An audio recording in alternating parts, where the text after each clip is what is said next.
Ladies and gentlemen, good evening. Please be seated. We will be beginning the TV9 What India Thinks Today inaugural session in just a few minutes from now. Request you all to kindly be seated. We will be starting very, very shortly. Thank you.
The countdown for News9's big event is over. The News9 Global Summit is about the new India that is recognized as a rising economic power and a major global player. The theme of the summit is how India is poised for the next big leap. The What India Thinks Today Summit is being organized by the TV9 Group, and this edition of the summit is simply unmissable because the keynote address will be delivered by none other than Prime Minister Narendra Modi. The summit starts from today and will continue through the 26th and 27th as well.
Ladies and gentlemen, may I request you all to kindly take your seats.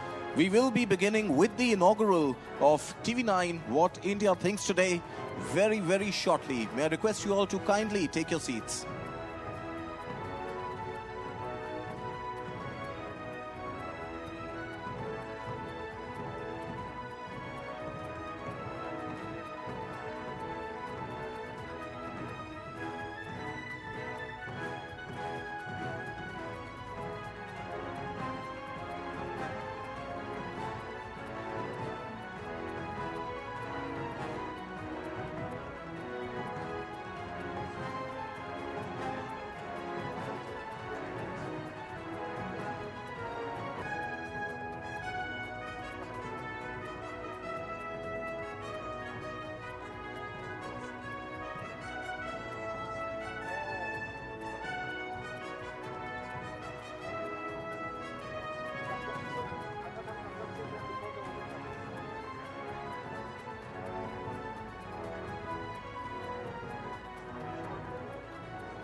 Hello hello hello Hello, hello, check. Hello, check. Hello.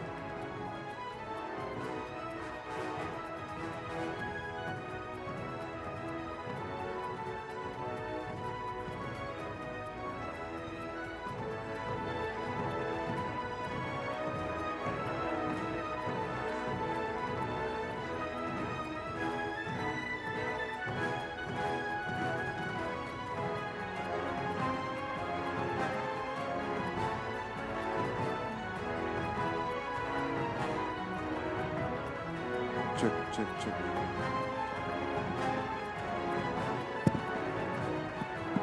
Check, check.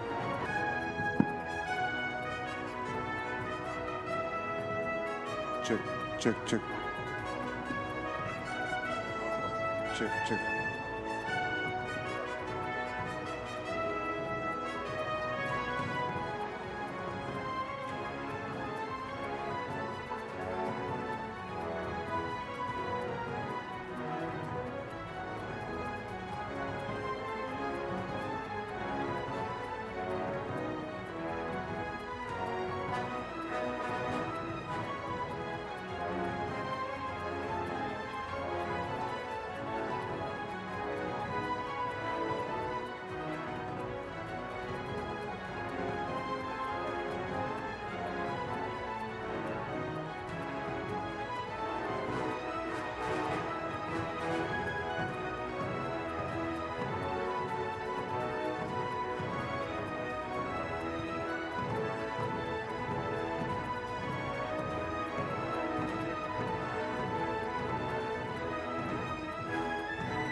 For those who have just joined us, the countdown for News9's big event is over. The News9 Global Summit about the new India that is recognized as a rising economic power and a major global player. Right on your screens, the MD and CEO, Mr. Barun Das, along with Union Minister Anurag Thakur. The theme of the summit is how India is poised for the next big leap. The What India Thinks Today Summit being organized by the TV9 group. This is the second edition, and this edition of the summit is simply unmissable because the keynote address will be delivered by none other than Prime Minister Narendra Modi himself.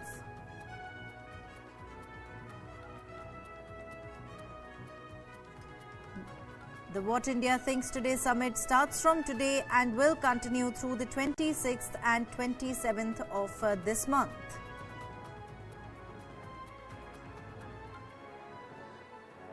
Ladies and gentlemen, requesting all of you to settle down. We will be beginning very, very shortly. Requesting all those walking around to please take your positions. Please find chairs to sit down. We will be beginning in just moments from now. Requesting all of you to please take your seats.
check, check, check, check, check, check.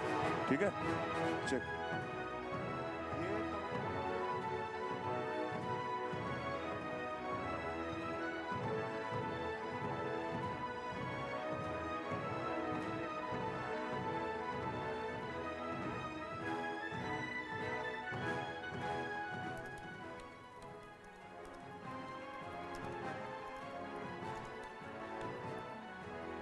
Hello.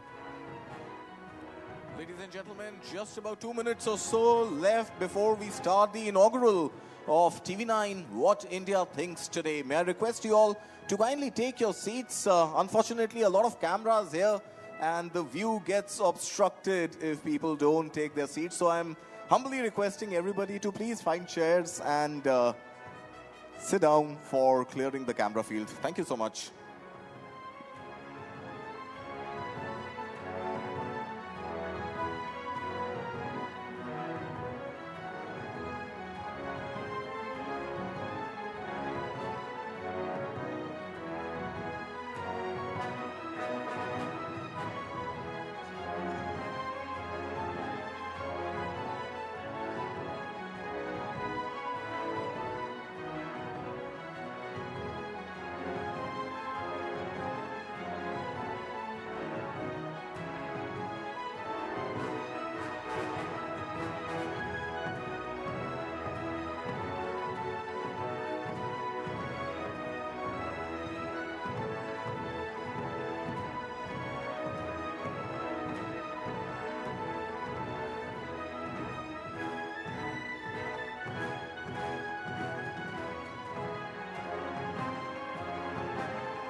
The second season of TV9 Network's What India Thinks Today will begin just in a short while from now. The theme for this year is India poised for the next big leap. Several politicians, celebrities and dignitaries will be a part of this event. They will voice their opinion in this 3-day global summit.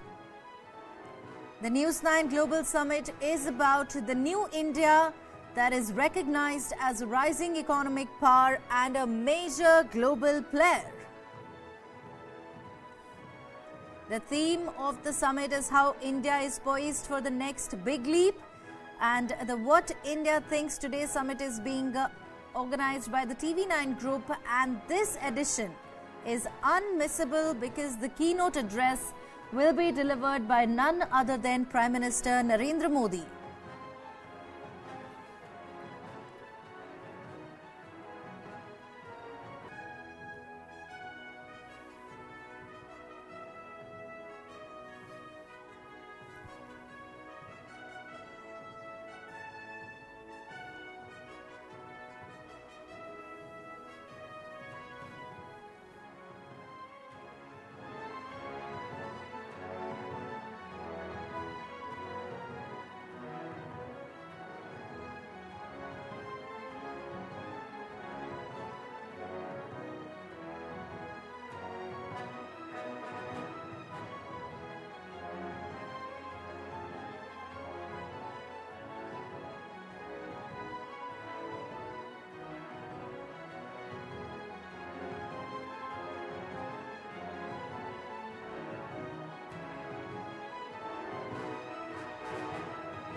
And finally, ladies and gentlemen, it is time to get started with the inaugural of TV9 What India Thinks Today.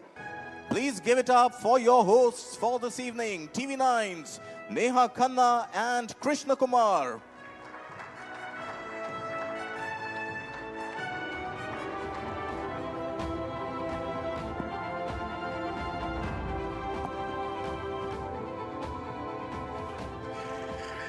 Ladies and gentlemen, a very warm welcome to the second edition of TV9 What India Thinks Today. India's mega thought fest is back indeed, and it's bigger, bolder and brighter this year, mirroring the new India story, really, isn't it, Neha? Mirroring the new India story, no doubt about that. It is going to be action-packed, I can tell you that, for the next 3 days. Yes. And of course, the one big thing that everyone is looking forward to is the keynote address, which will be delivered, ladies and gentlemen, tomorrow evening by none other than the Prime Minister of India, Shri Narendra Modi. Ladies and gentlemen, huge round of applause for that. Of course, we're all building up towards that, but let's not forget, we have some very special guests already in the house. We're going to get them on stage, get him on stage to be specific. But quickly, before we go for that, we are going to tell you what India Thinks Today is all about. What India thinks about is very important at a time like this, which is a moment of greatness for India. India is on the cusp of greatness, and it is thought platforms like this, global thought platforms, hosted by none other than the biggest news network of the country, isn't it, Neha?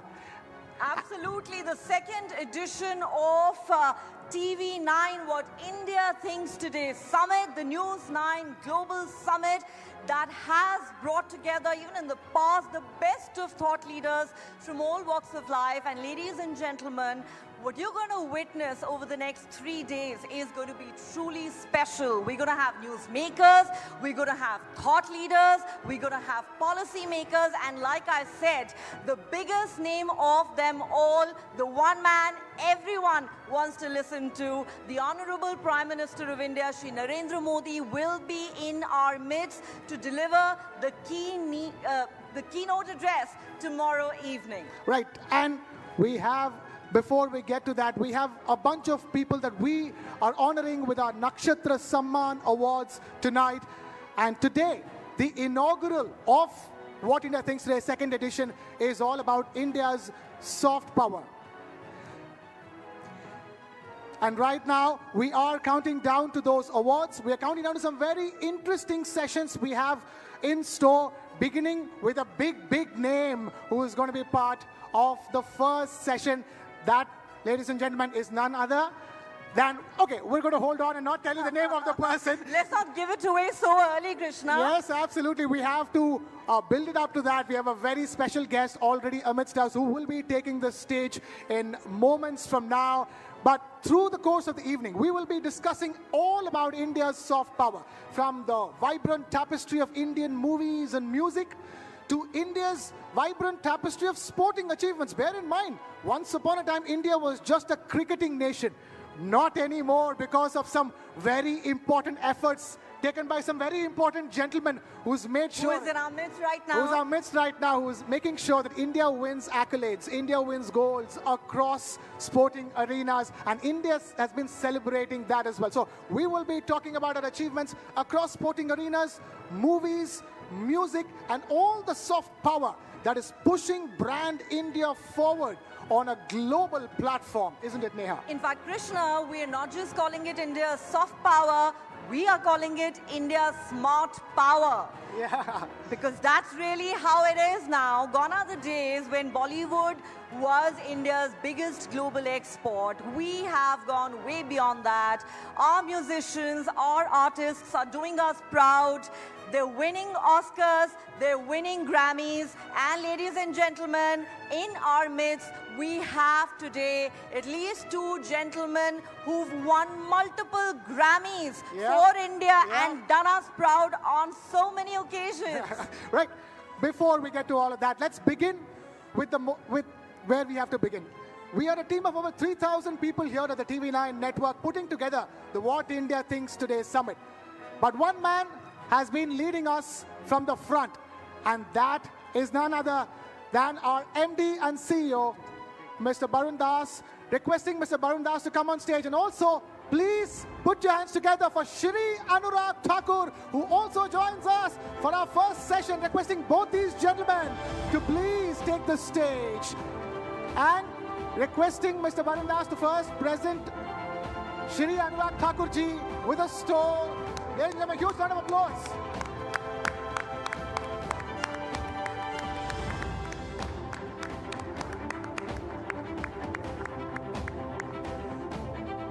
Right. Please, requesting Shri Anurag Thakur ji to please sit down, and requesting Mr. Barun Das to please deliver our welcome address for the second edition of What India Thinks Today. Barun ji, all yours.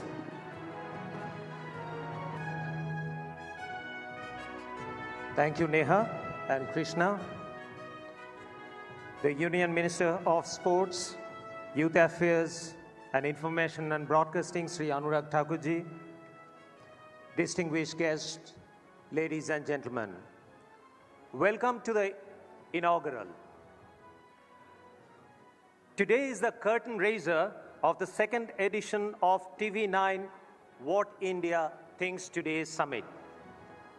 Over the next 2 days, we will be hosting several international thought leaders and cabinet ministers and industry captains discussing India's next big leap in the arena of geoeconomics and geopolitics.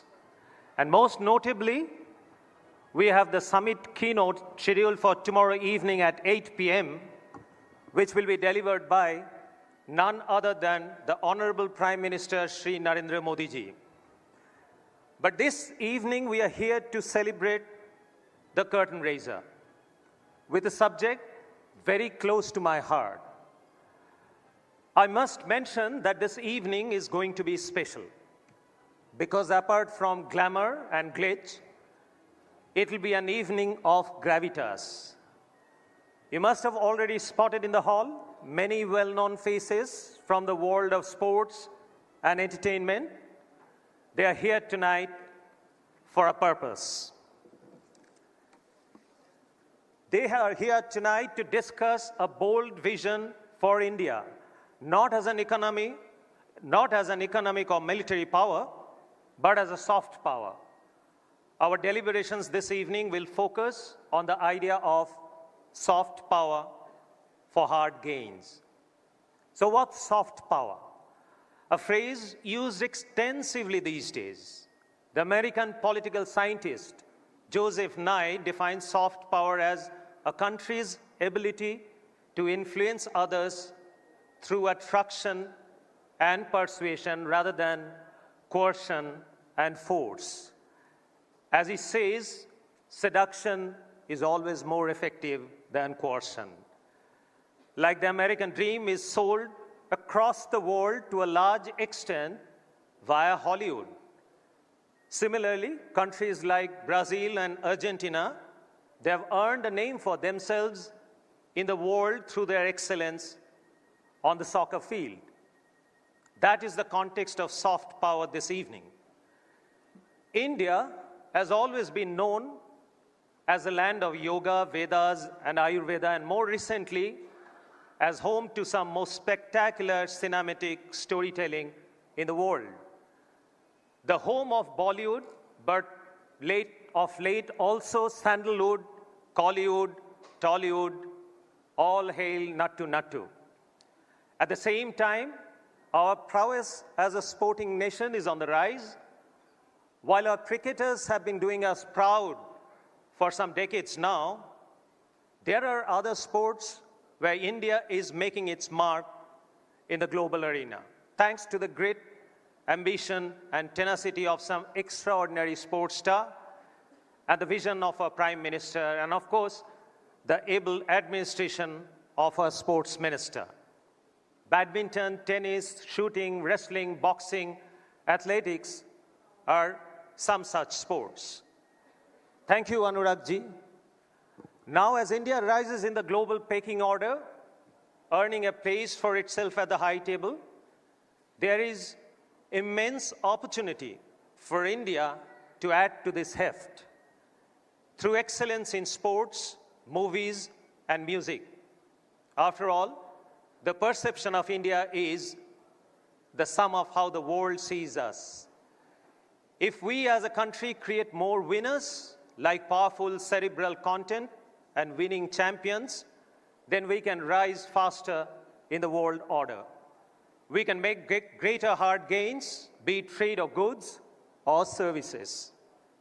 Let us not forget that in 2016, when Israel and Palestine agreed to give peace a chance, it was at the behest of celebrities like Roger Waters of Pink Floyd, John Bon Jovi, and Cristiano Ronaldo. The peace may not have lasted, but people-to-people goodwill remains a far better alternative to bombs and guns.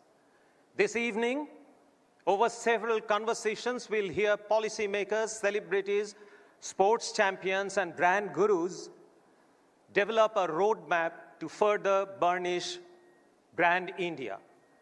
Of course, no evening like this one can be complete without some celebrations. So therefore, tonight we will also be honoring a few extraordinary men and women from the world of sports and entertainment with TV9 Network's Nakshatra Samman Awards. So ladies and gentlemen, we have an exciting evening ahead of us. Let's kickstart it right away. Thank you once again for being us here. Namaskar.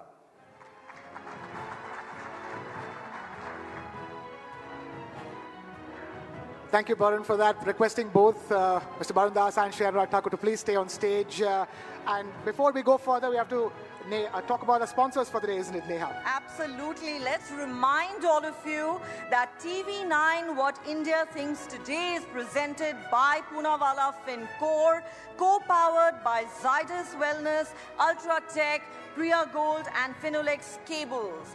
A premier global platform that not just takes stock of India and where it has reached, but also sets the agenda for the path ahead. And with that, it's time now to invite upon stage Mr. Abhay Bhutada, Managing Director of Poonawalla FinCorp, for a special address.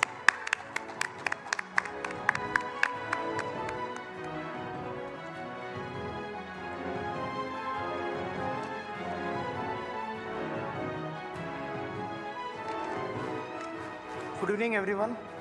I think what India thinks today, I cannot just share my thoughts in 2-3 minutes, but considering the time limit, we'll have to speed up, and I will try to share in as much as possible in minimum time. So I'm privileged to be here at the TV network What India Thinks Global Summit 2024.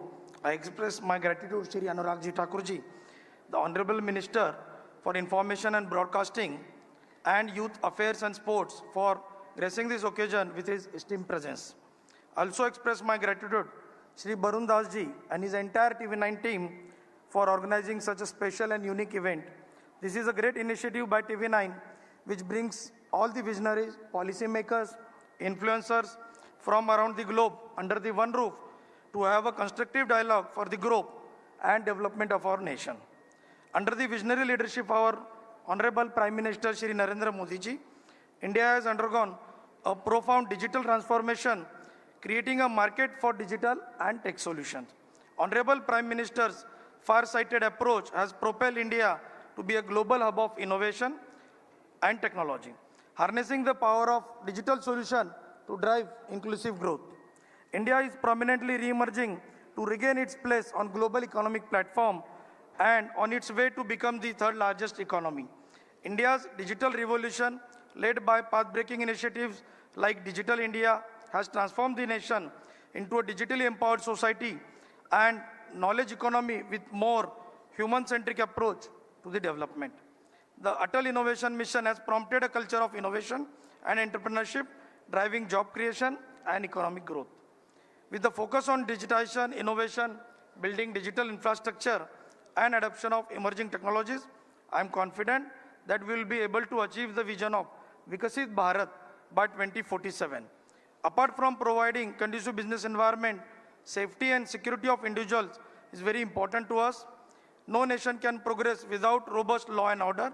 I acknowledge and appreciate the strong leadership of our Honorable Home Minister, Shri Amit Shah ji, for his bold steps to protect the nation and its citizens for maintenance of security, peace and harmony.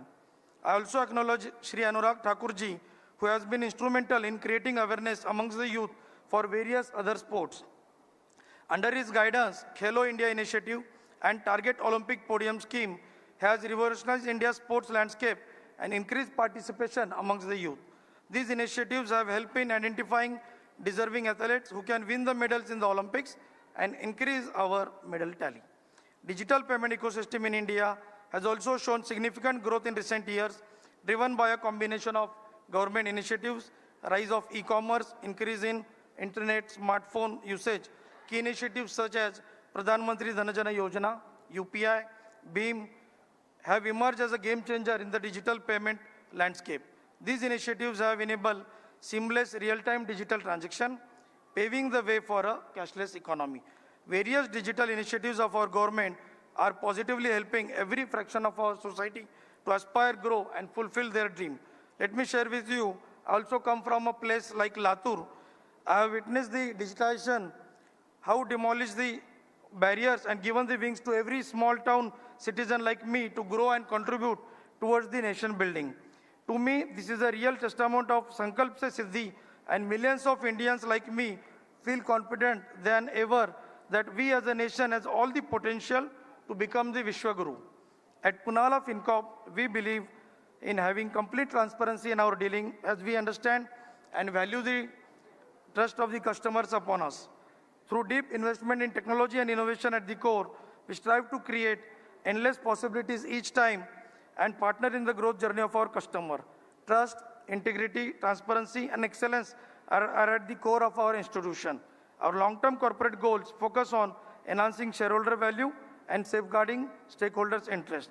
As I conclude, I am confident that dynamic leadership of our Honorable Prime Minister Shri Narendra Modi ji will reaffirm India's status as a global powerhouse with a focus on innovation, entrepreneurship, and capital development.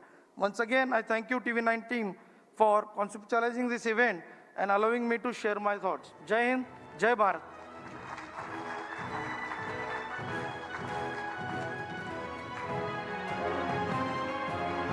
Thank you, Mr. Bhutra, for that special address. And we are all set to kick things off for today. But before that, since we're talking about kicking things off, I'm going to request a very special gentleman to take the stage and present us with a memento, requesting Mr. Pierre Neubeck of Bundesliga to please take the stage and present a memento to our MD and CEO and Shri Anurag Thakur ji as well.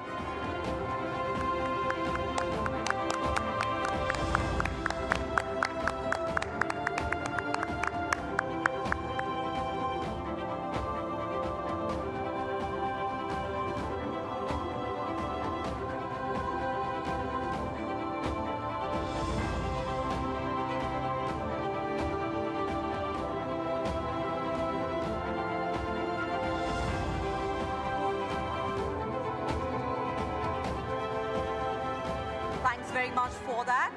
All right, ladies and gentlemen, let's get on with the show.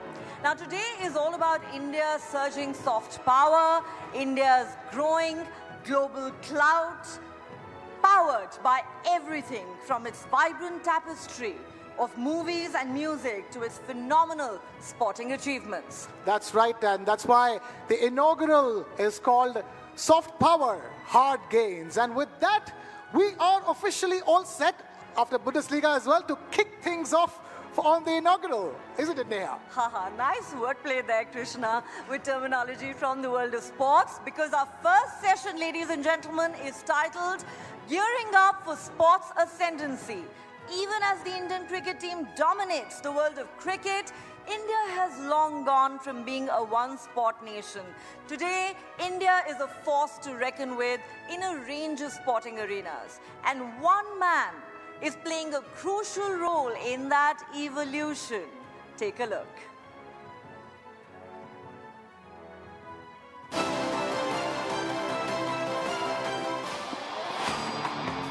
One spear can pierce through the world. One fall can...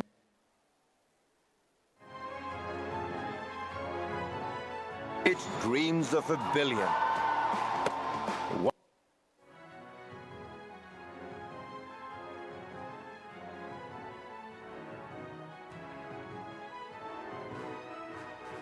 Right. We will, pretty much get on with things because we have the two gentlemen on stage already who are going to be the main gentleman of this session who will be telling us all about it. That is Mr. Bharatvarsh and, of course, Shri Anurag Thakur. Ladies and gentlemen, once again, a huge round of applause. Requesting TV9 Network's Meha Bharatvarsh and Sammelan to please take the stage and conduct this session and get the ball rolling. Ladies, all yours.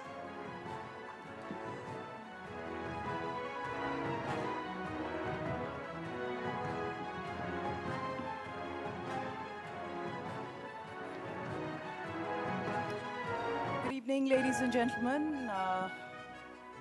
It's the first session, so it better be good because it'll set the tone for what's to come. But in our experience, when we're talking about sports and entertainment, it's never dull.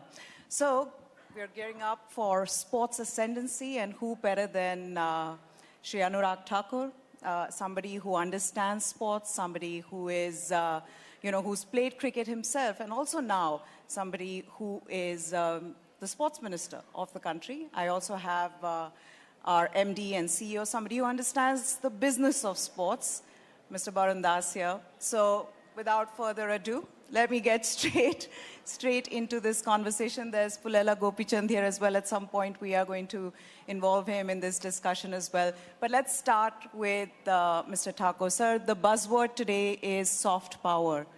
Mr. Thakur, and sports is an integral part of it, sir. Cricket, we know, is already a superpower in the country. How can we bring in the lessons that we've learned from cricket to make other sports as successful? Thank you for starting the session. And let me just say this, that if you look at 1983, before that, even in cricket, you didn't have enough money. When the Indian cricket team won, even the BCCI didn't have enough money to pay them or to celebrate in a big way. But when they fought the case against Prasar Bharati and won the case, that is where they won the telecast rights and the game changed. Then the money came into the field of cricket, and that is how the Indian Cricket Board, the BCCI, how they done well with the professional working of BCCI for the last so many years. And over the last 2-3 decades, we have seen one after another cricketer who have come up on the international stage and done extremely well. So in cricket, we had a lot of stars to look up to. And today, in other sports also, we have a lot of stars we can look up to. So I think the time has started when the country, the mindset has changed, the way Prime Minister Modi said, "Kheloge to khiloge." It's all about participation. It's all about your involvement in sports rather than just thinking about winning and all that. On one hand, the government has increased the sports budget 3 times in the last 10 years. Apart than that, we have spent close to 3,000 crore rupees on creating about 300 sports infrastructure. Apart than that, we have a lot of other schemes for the benefit of players so that they can perform well rather than worry about their facilities, how they can train, where they can train, who will fund for that. Now that is not the worry today. They all need to think about training hard and performing at the national and at the international stage. And that is why India has won for the first time ever 100+ medals in the Asian Games.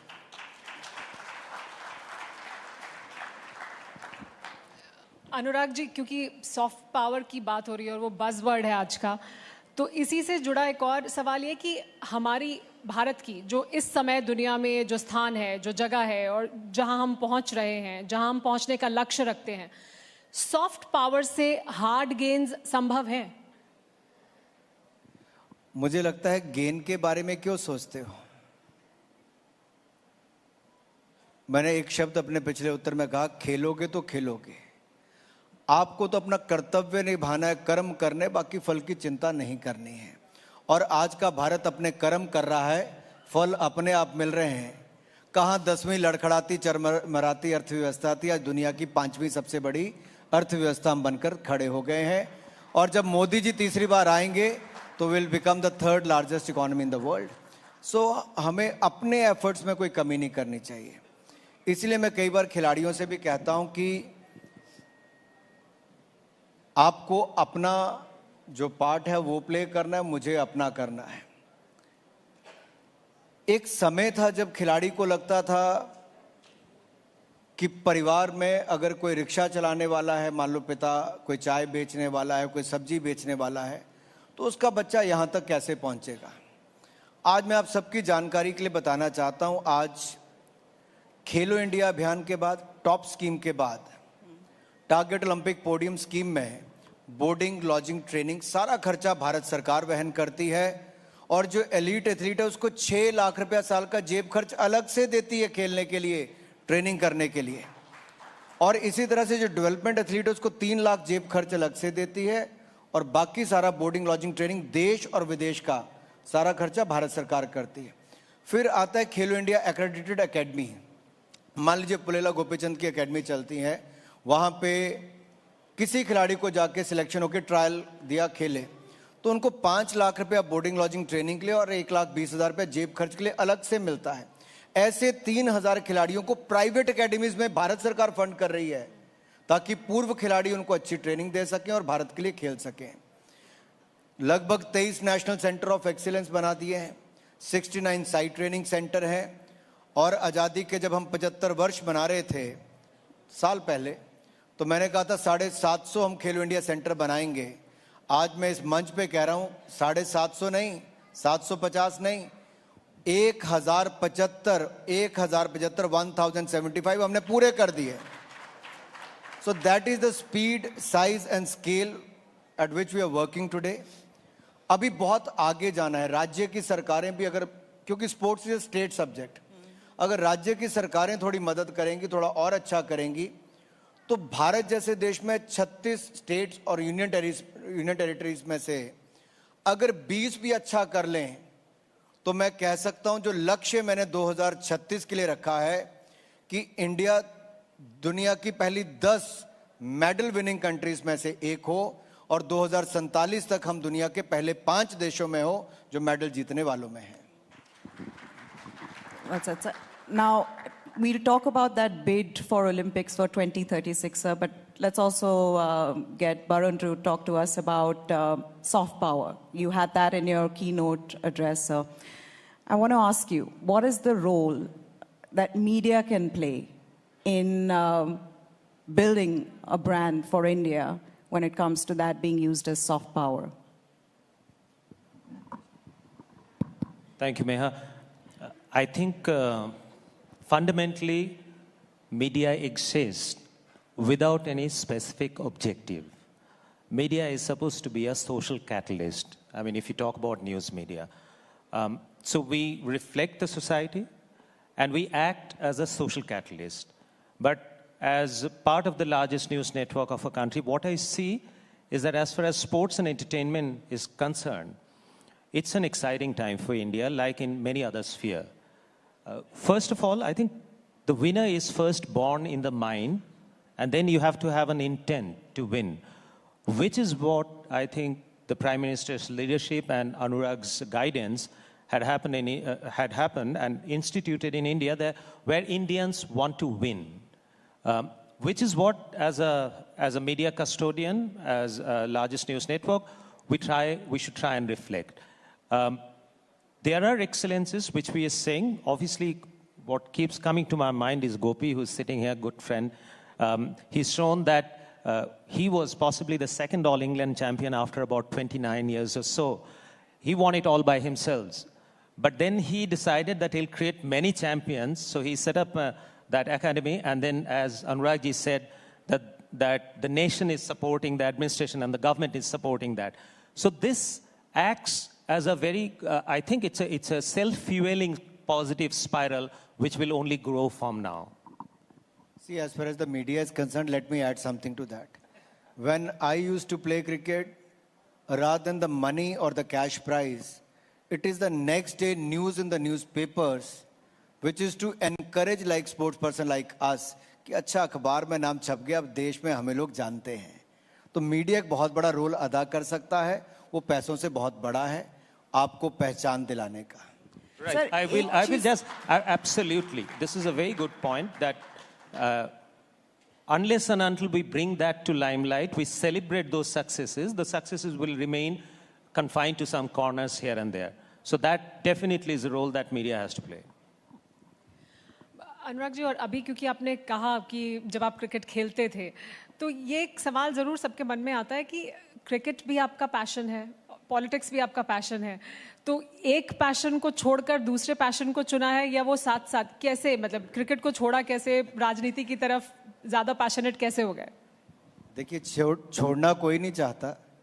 मैं पंजाब की और north zone की team का captain था, all India champion रहे, under 16, under 19, north zone under 19, all India champion, under 19 camp से लेकर Ranji trophy तक सब खेले. लेकिन बहुत छोटी उम्र में छोड़ना पड़ गया, परिवार की परिस्थितियां ऐसी थी. लेकिन जब मैं 25 साल की उम्र में हिमाचल क्रिकेट संघ का अध्यक्ष बना, तब सबसे बड़ी चुनौती थी कि स्टेट में एक भी ग्राउंड नहीं है, कोई बड़ा मैच नहीं होता, कोई मैच जीता नहीं. At the age of 26, I built that Dharamshala Cricket Stadium without any government, without even a single penny from any government, neither central nor the state government.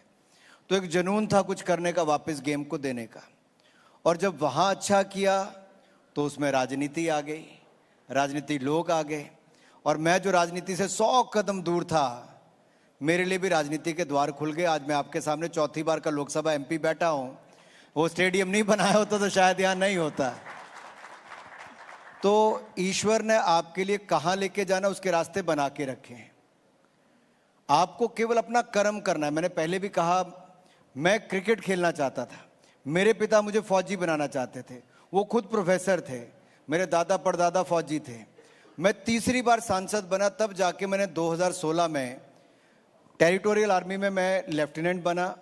अब मैं कैप्टन हूँ. अब मैंने मेजर का एग्जाम दिया, देखता हूँ पास हो गया तो थोड़ी दिनों में मेजर भी बन जाऊंगा.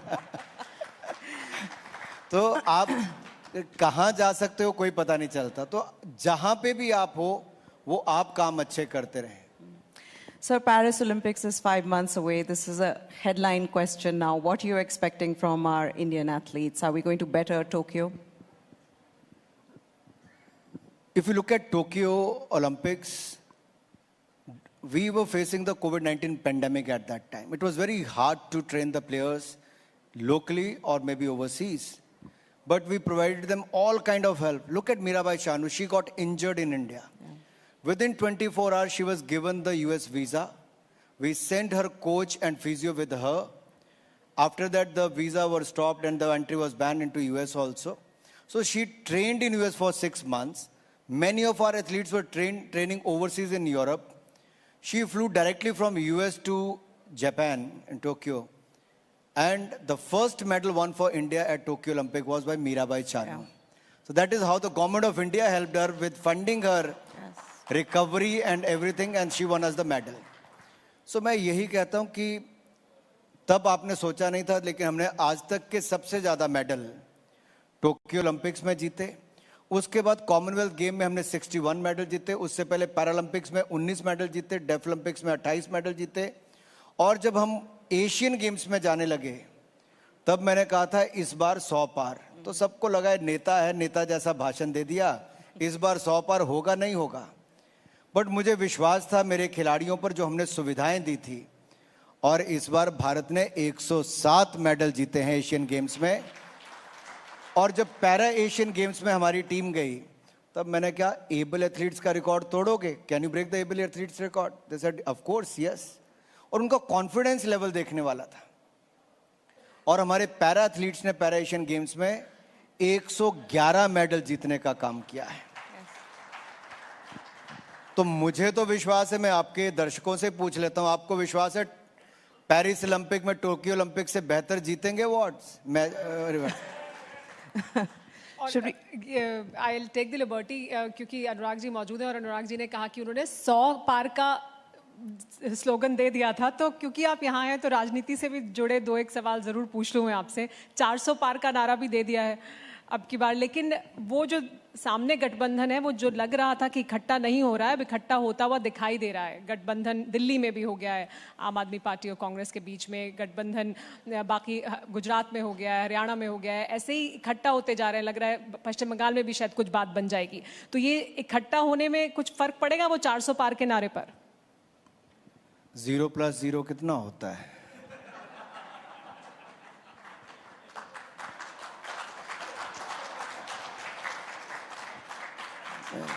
ये कोई पहली बार इकट्ठे हुए हैं? ये कोई पहली बार इकट्ठे नहीं हुए। मैं आपके याद करवाऊं, 2017 में उत्तर प्रदेश का विधानसभा चुनाव था, 2022 में यूपी का विधानसभा चुनाव था, 2019 का लोकसभा चुनाव था। ऐसे कई चुनावों में ये महागठबंधन जो काफी ठग, यानी कि जिनके बाकी तरह के आरोप भ्रष्टाचार के लगे हैं, कोई बेल पर है, कोई जेल में है, वो सब लोग इकट्ठे हुए हैं। लेकिन ये चाहते क्या है? They want to scratch each other's back just to support them because they are facing the corruption cases. और ये भ्रष्टाचार के आरोप जो सह रहे हैं, और श्रीमान राहुल गांधी जी, सोनिया गांधी जी भ्रष्टाचार के मामले में बेल पर हैं। अरविंद केजरीवाल जी जो सबको ईमानदारी के सर्टिफिकेट बांटते थे, वो 7 बार ईडी के समन आने के बाद भी आज जाते नहीं। लेकिन जब राजनीति में नहीं थे तब ज्ञान बांटते थे कि कांग्रेस वालों को भ्रष्टाचार के चलते बाहर करो। जितने ईमानदारी के सर्टिफिकेट इन्होंने अपने हेल्थ मिनिस्टर को दिए, वो 1.5 साल जेल में रहे। इन्होंने अपने शराब घोटाले वाले मंत्री को दिए, वो जेल में है। उप मुख्यमंत्री वो हैं, अपने सांसद को ईमानदारी का सर्टिफिकेट दिया, सब लोग जेल में हैं, किसी को बेल भी नहीं मिली। तो आप लोगों के पास मोदी के खिलाफ क्या लेके जा रहे हो? क्या आपके पास ईमानदारी है? मैं गर्व के साथ सीना चौड़ा करके और सिर उठाकर कह सकता हूं, 2014 में हमने कहा था भ्रष्टाचार मुक्त शासन देंगे। आज 10 साल के बाद मैं कहता हूं 10 पैसे का भी भ्रष्टाचार भारत में नहीं हुआ, तो मोदी सरकार में ईमानदारी के साथ हमने काम किया है और आगे भी करेंगे। लेकिन देश में जो 70 साल में इन्होंने नींव डाल रखी भ्रष्टाचार की, वो सिस्टम में खत्म करते करते समय लगेगा। लेकिन आज मैं अपनी सरकार के बारे में तो कह सकता हूं, ईमानदारी के साथ मंत्री से लेकर प्रधानमंत्री ने काम किया है। दूसरा, आज हम भारत को, आपने बार बार सॉफ्ट पावर की बात कही। आप किसी भी पावर की बात कर लें, सॉफ्ट पावर की बात कर लें, हार्ड पावर की बात करें, इकोनॉमिक पावर की बात करें, आज हर क्षेत्र में भारत आगे जा रहा है। सॉफ्ट पावर में स्पोर्ट्स से लेके सिनेमा तक, कल्चर से लेके स्पेस तक हमारा बहुत बड़ा योगदान है। हमारी फिल्में, हम दुनिया के सबसे बड़े फिल्म निर्माता वाले देश हैं, लेकिन बड़े पर्दे वाली फिल्में हमारी दुनिया में जाके अच्छी नहीं करती थी। But there is nothing regional today. If your content is good, it quickly becomes from regional to national, then to international. And that is how RRR has won the award. That is how Elephant Whisperer has won the award at the Oscars level. एक नहीं अनेक platform पर भारत के content ने अपनी धूम मचाई है। और आप मेरी बात मान के रखिए, अगले 10 वर्षों में India will be the content hub of the world, will be the content continent, if I have to say this. और ये मैं बहुत गंभीरता से इसलिए कह रहा हूं, टेक्नोलॉजी का जो रोल है, आज भारत में पोस्ट प्रोडक्शन की बहुत सारी संभावनाएं बनी हैं। हमारे यहाँ पे स्टोरी टेलिंग की कंट्री, बहुत सारे अवसर हैं नए कंटेंट क्रिएट करके देने का। ओटीटी ने एक नया अवसर खोले हैं। दूसरा मैं कहना चाहता हूं, स्पोर्ट्स में हमने अच्छा किया। ये तीसरा, स्पेस की दुनिया में जापान और यूएस अब पहुंचा है। हमारे भारत ने चंद्रयान मिशन की सफलता करके साउथ पोल पर चंद्रमा के तिरंगा झंडा फहरा दिया है। ये भारत ने किया है स्पेस सेक्टर में भी। अब कोई सेक्टर आप लेंगे इकोनॉमी से लेके बाकी हम अच्छा ही कर रहे हैं, और मैं उत्तर यही देना चाहता हूं, जब हम अच्छा कर रहे हैं तो मुझे लगता है लोग भी अच्छा ही रिजल्ट देंगे, वोट भी अच्छा ही डालेंगे. So you monitor what we watch as the Minister for Information and Broadcasting. What is it that you watch? आप एक युद्ध से दूसरे युद्ध चले जाते हो, कभी यूक्रेन कभी इजराइल का दिखाते हो, लेकिन मैं यही कहता हूं युद्ध के समय भी दुनिया भर की सप्लाई चेन डिसरप्ट हुई, लेकिन उस समय भी भारत ने जो फर्म स्टैंड लिया, चाहे ऑयल बाइंग का था, गैस का था, भारत ने अपना स्टैंड क्लियर किया कि हमारे लिए प्राथमिकता भारत की 140 करोड़ की जनता है, तो दुनिया को झुकना पड़ा और भारत की बात को मानना पड़ा. दूसरा, कोविड-19 पैंडेमिक के समय दुनिया के ऊपर अगर हम निर्भर रहते तो शायद 140 करोड़ भारतीयों को 220 करोड़ वैक्सीन नहीं लगती. आज अगर 220 करोड़ वैक्सीन मुफ्त में लगी है और 80 करोड़ लोगों को मुफ्त में अनाज मिला है, और अगले 5 साल की गारंटी भी मोदी की गारंटी है, और 4 करोड़ पक्के मकान, 10 करोड़ बहनों को रसोई गैस का सिलेंडर, 12 करोड़ शौचालय टॉयलेट्स मिले, 13 करोड़ घरों को नल से जल मिला, 60 करोड़ लोगों को आयुष्मान भारत के 5 लाख का इलाज हर साल मुफ्त मिलता है, तो मैं ये कह सकता हूँ ये तभी होता है जब सरकार डिलीवर करने वाली आती है. और आपका कंटेंट मैं टीवी पर देखता हूँ, आप अच्छी स्टोरीज भी दिखाते हैं कि मोदी सरकार ने कैसे अच्छा काम किया है. Then let's also involve Varun in this. He's feeling a little left out. Let's talk about fitness, Varun. I know that you, Mr. Thakur, you guys are fitness enthusiasts. You're passionate sports lovers. I've got to ask you this. India being one of the youngest populations, right? Average age of an Indian is 29. How can we make sports an intrinsic part of our culture across age groups? Varun, your thoughts on that? It's a difficult question. I haven't thought about it. Let me just think on the go. I think sports is not really a discipline. According to me, sports is an attitude. Like some time back, even today, if I have to recruit even a top management person, in his resume, I look through whether he's played any games and sports or not. So I believe that we have a great opportunity to grab if we can inculcate sports to be an attitude in our country's citizens, which is what's happening now. Now, if you see what IPL has done, today you have one full, almost if you replace the 11 top players of Indian cricket team, you have another 11 filling up. India would produce so many pace bowlers, a series of them we've never thought. That's what IPL has done. And IPL also has inculcated appetite in youth. As I always maintain that there's no harm in earning fame and money, provided you have put in effort for it and you have the competence for it. So that is what is the opportunity to be grabbed. And badminton is another game where I think today there would be several players in top 50 which we've never seen. This sensitivity, when we celebrate these winning moments in media across the country, that's what drives the youth of a country to excel and to be accoliated, to be celebrated, to be awarded. So that's what India's moment is all about. Okay, I've been asked to wrap up, but the journalist in me wants to ask you one last question, sir. Prime Minister Modi has spoken about the bid to Olympics for 2036. Is India ready? Are we ready to host an event of that scale in our country? And if we are, what city could that be in? I think Prime Minister Modi made it very clear during the IOC session in Mumbai that India is very serious to host the 2036 Summer Olympics, and before that we want to host the 2030 Youth Olympics. And I have a reason to say so. If you look at India today, in the last 10 years, from fragile 5, we have become the fifth largest economy of the world. On the other hand, if you look at Self-Reliant India campaign, the Atmanirbhar Bharat, from being the second largest importer of the mobile phones, India has become the second largest manufacturer of the mobile phones.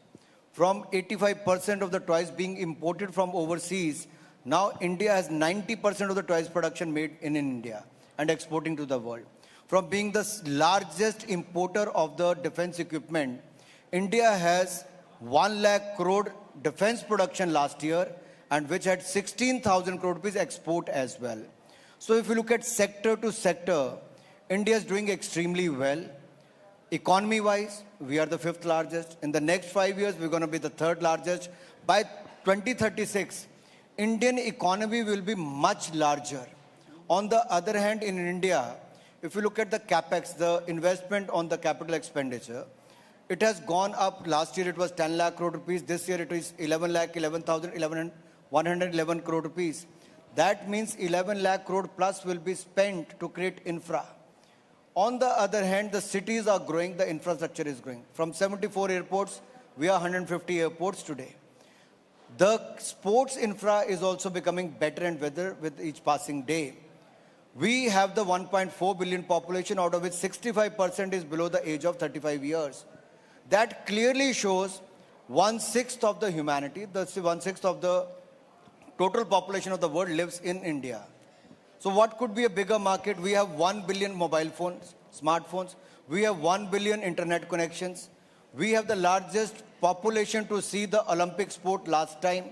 And this time it makes more sense for the IOC to give 2036 Olympics to none other than Bharat, our India.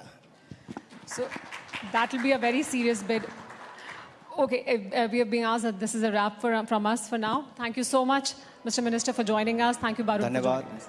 Thank you. All right, ladies and gentlemen, huge round of applause for TV9's Meha and Sammelan, and of course, requesting Shri Anurag ji and Mr. Barun Das to please stay on stage and move toward the awards section of the stage, because it is time now for our Nakshatra Samman Awards, the first set of Nakshatra Samman Awards for the night, isn't it, Neha? That's correct, Krishna. Now, as India gears up for sports ascendancy, requesting, sir, Anurag ji and Barun sir, to please move on to the awards section of the stage. Thank you very much, gentlemen. All right, now, as India gears up for sports ascendancy, the importance of infrastructure development remains supreme. And Shri Anurag Thakur has been instrumental in developing sporting infrastructure across India, which has helped Indians from humble backgrounds to excel in a wide range of sports going way beyond cricket. This is clearly mirrored in the Nakshatra Samman winners from the world of sports. That's right. The stories of all those sporting winners of Nakshatra Samman, from an athlete, Sammelan Bands, to badminton player Anmol Kharb, to para-cricketer Amar Hussain Lone, to professional shooter Sift Kaur Samra. They are all success stories built by the creation of infrastructure in India. As they say, banega to badhega India, isn't it, Neha? Absolutely, no two ways about it. Well, we will be felicitating all the sports Nakshatra Samman winners later tonight. But for now, let's get on with our first set of Nakshatra Samman with some very special winners. Time now to celebrate an actress who has been enthralling us with her performances for decades now. From the silver screen to OTT. She is the original must girl. She was the heartthrob of the 1990s and 2000s, is once again ruling our hearts thanks to OTT. She's performed some breakout roles that thrilled the public and critics alike. She's given power-packed performances, and now she is reinventing herself for the new age entertainment space. Ladies and gentlemen, the TV9 network Nakshatra Samman goes to the ever-shining star, Raveena Tandon. Ladies and gentlemen, huge round of applause for Raveena Tandon, requesting her to please come on stage to collect the award from Shri Anurag Thakur ji and Mr. Barun Das.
thank All you right, very thank you. much, Ravina, for being here with us.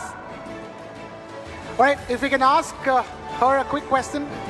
Yeah, she has a mic. She has a mic. Okay, she has Ravina, we have a quick question to ask you. You know, just realized you've been winning an award from your first performance. You won a Best Debutante award. From then for the movies to now OTT. And now this is the Nakshatra Samman. Can you tell us what does it feel like to keep coming up on award stages like this all the time? First of all, thank you and a very good afternoon and a good evening to all of you here. I was just partially sitting there and hearing this very interesting conversation happening right now on stage, and I'm looking forward to my session as well. But nonetheless, thank you very much for this honor, and it always feels great from then, like you said. Anurag ji just said that why are we relegated to only 1990s heartthrobs whereas we women now are still very relevant. You still very working, much a heartthrob even and still today, leading. Ravina. We are very much there, and we are here to stay forever and ever. But nonetheless, thank you so much for this, and it feels great always to be appreciated, whether it was the first debut award or it is now this very ever shining star award. I just completely love this, and thank you again. And like I said, I'm looking forward to being up there with you guys very soon. Can't wait, We Ravina. can't wait. And that award couldn't have been named better for somebody like you. Ever shining star. Ladies and gentlemen, huge round of applause Thank for you. Ravina Tandon. Tandon. All right. So that's the first big Nakshatra Samman award for the evening. But time now to move on to the other big winner in the first set of awards. With that, we're also thanking Shri Anurag Thakur ji for taking time out to be with us. Thank you so much for being with us here at TV9, What India Thinks Today.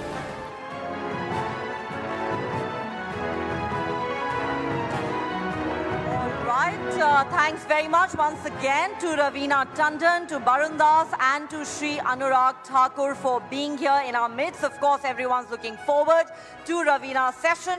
But now, ladies and gentlemen, it's time for the next session of TV9 What India Thinks Today, presented by Poonawalla FinCorp, co-powered by Zydus Wellness, Ultra Tech, Priya Gold and Finolex Cables, where we will continue to stick with the world of sports. Absolutely, Neha. The next session is titled Sports Burnishing, an opportunity for new India. And it's all about how sport can be used as a fuel that can make brand India burn brighter in all its glory.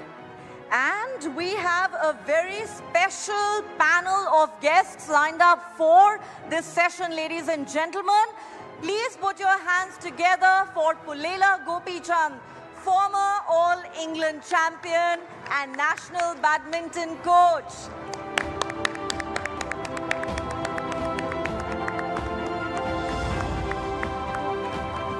Please take a seat, sir. Up next, we have Latika Khaneja, CEO, Collage Sports Management. Ladies and gentlemen, huge round of applause for Latika Khaneja.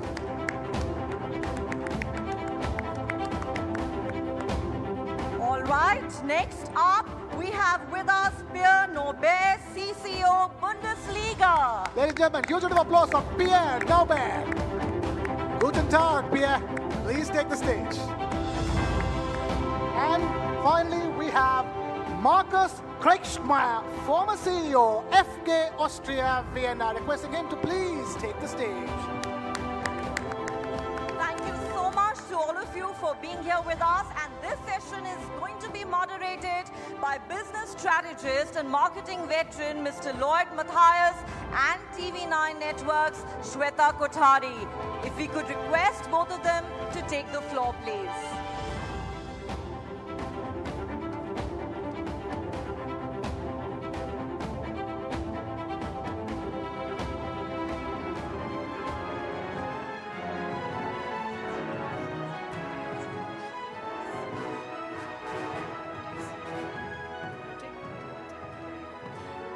All right, I think before we begin, may I also please call on Subhranshu Singh, Chief Marketing Officer, CVBU at Tata Motors. Subhranshu?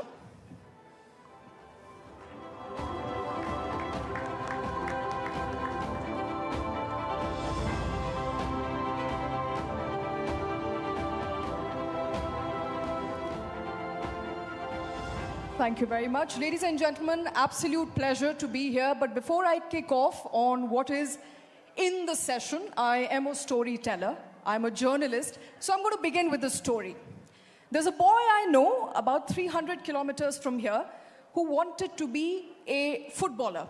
He decided that at the age of 16, he will move out because the city that he is in does not possibly offer a turf or sporting professionals who will help him achieve his dreams. He comes from a middle-class family, so he moves to the next best possible place, which is Chandigarh. From Chandigarh, he gets trained. Now, it takes money, of course, to be trained. If you want to be a footballer in India, you know that there's not enough coaching facilities available, and he gets that right kind of coaching and the right kind of turf in Chandigarh. At this time, he's trained. He's told he has potential. So then he decides to go to Bengaluru. Bengaluru is where he starts his sort of professional football training as well as his journey. Now, it's already been 3 years in the process. He's now 21 years old. A lot of people are telling him that his time is over. A lot of others are telling him, don't listen to them. Your story is still unending. It's unfinished.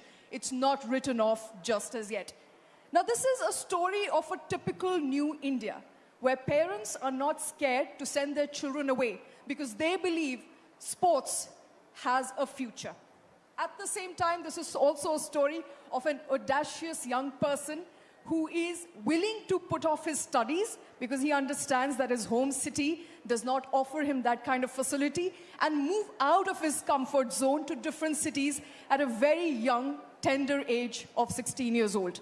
Now, this happens to be my brother, and I'm very fortunate to be sitting here. But this, as I said, is also a story of every other young Indian family, as well as a person who has willingness to do something, perhaps is not able to do so in absence of enough facilities, even though he has potential. As I said, his story is still unfinished, so we don't know. He may just be a professional footballer. But as we kickstart this session, the first big question I believe we have in front of us is that we want sports to have to be synonymous to brand India.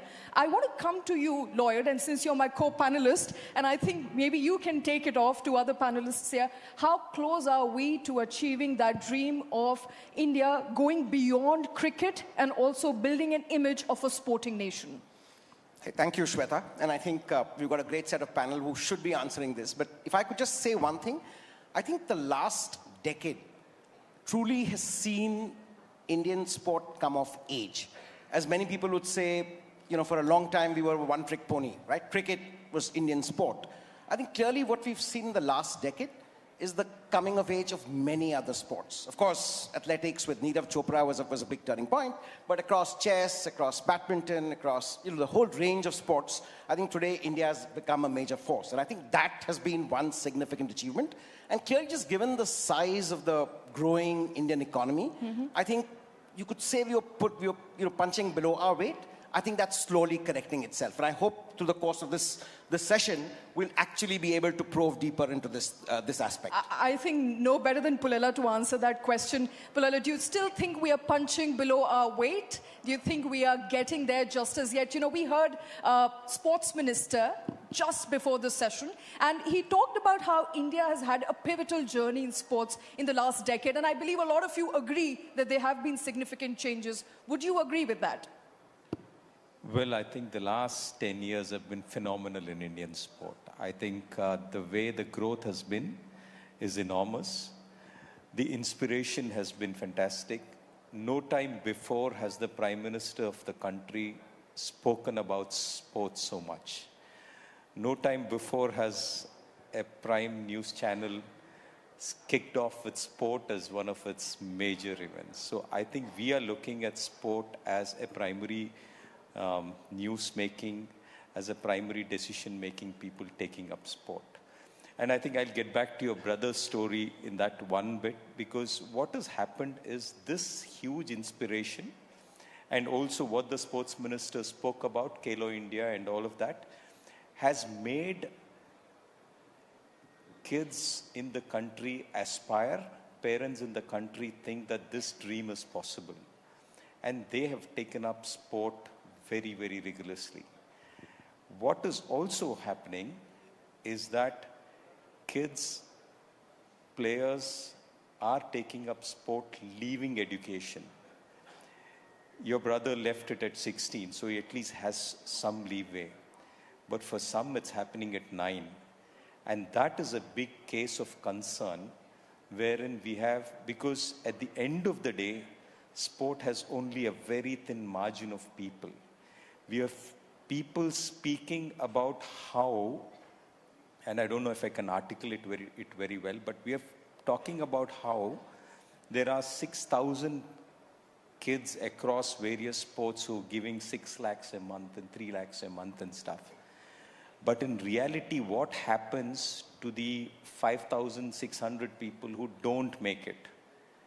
Where are they going for their jobs? Are they skilled enough for their next journey? I think this is a big case of concern. For me, who has seen the entire ecosystem of sport, for me, I think if you fail at 21, and if you have the education and the skill set, like I really loved when Barun said, I will pick people who have played sport. But what happens if that guy doesn't have any education at all? And this is a cause of concern. So at 30, if you're a world champion, you have another 30 years to live, and you don't have the skill sets for the next set of your life, what happens to you? So these are more of the concerns, because we have grown too fast as a country in sport. We are still pushing forward in big force, and that is amazing. On that side of the story, I'm super excited, and it should continue. But I think we need to look at the entire ecosystem, because all it takes is one generation of failed sports person to show that the society, to show to the society, or the society will see it and say, there's no use playing sport. So you don't want that to happen. So great to know that things are changing, and thank you for sharing that candidly, Gopi. I want to go across to Latika, and I know Latika from a different era, the late 90s, when I headed marketing at Pepsi, and we used to go to Latika because she managed a whole bunch of Super A cricketers. Virendra Sehwag, I remember a long conversation with her. And then somewhere in the mid-2000s or 2005 thereabouts, she got into other sports. You, I think, signed on Abhinav Bindra and then subsequently other sports.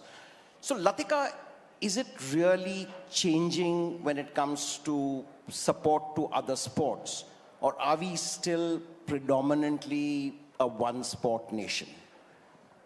Well, fortunately, nothing ever happened to the primary sport. It only grew in size, stature. The leagues came on and gave a livelihood to so many more cricketers. So in every possible way, it's given money to coaches, to professionals, to marketing people, to people who genuinely wanted to make a career in sport. So let's not denounce cricket at the cost of other sports. We can definitely have everything coexisting. And in the 2 odd decades that I have been involved in this, definitely other sports have come a very, very long way. So I don't think we can say that other sports do not get their recognition. They definitely do. And I think it's all a part of the evolution. The boost has to come from private participation. The boost has to come from media, from channels, from various formats. And the more people who are involved in sport, the more are these solutions going to come out, because the sportsman has to play his sport. For everyone else to figure out how to make a livelihood for them, that is the job of marketing, of business. And I think everyone needs to redirect their energies, and examples of that would be the ISL League, the Pro Kabaddi tournament, the various other tournaments that have come up in the country, because we are a huge population and any amount of entertainment is never going to be enough. So we need to work on that. Absolutely. Pia, thank you for coming to India. My pleasure. Well, I think as a country which is known for its cricketing fanfare and the currency that it has, the biggest sporting currency that it has, and it has continued to bank on it for a very long time, is cricket. We want to change that image. We want to go beyond cricket, and we are moving those strides. I mean, we've discussed all of that, and we will continue to. But as far as football is concerned, as you have been associated with one of the biggest football leagues in the world, how do we build an ecosystem where we can help nurture talent from the very grassroots level? So first and foremost, thanks for having me, and really impressed by this event. It's a great experience. And secondly, we should maybe touch base on your brother's career path for the future. Coming back to your question, how to build an ecosystem. Frankly, having tried to dig a bit deeper into the current situation of India's sports and your youth development system, I think let's say the foundation and the idea is exactly right. Looking at the idea of the Kilo India system, this is exactly what makes, I think, European sports successful. And then speaking maybe for Germany, because representing the second biggest football league in the world from Germany, this is how we build our ecosystem in terms of football, but also in sports. But it took a long time, right? It started right after World War II, like, you know, it took us several decades in order to, you know, lay the foundation of something we then, you know, were able to earn the credits from at a later stage. So I think that's the one part. The second part is, as Barun and the Minister of Sports exactly pointed out, it's about the events, getting the right events in. And yes, I think the ambition to have the Olympics 2036 is perfect, but there are so many other major events you could have and which could really help and make India benefit from. That's exactly the right way to do in order to get the attention from international, but especially also to build fandom and talent nationally. Thank you.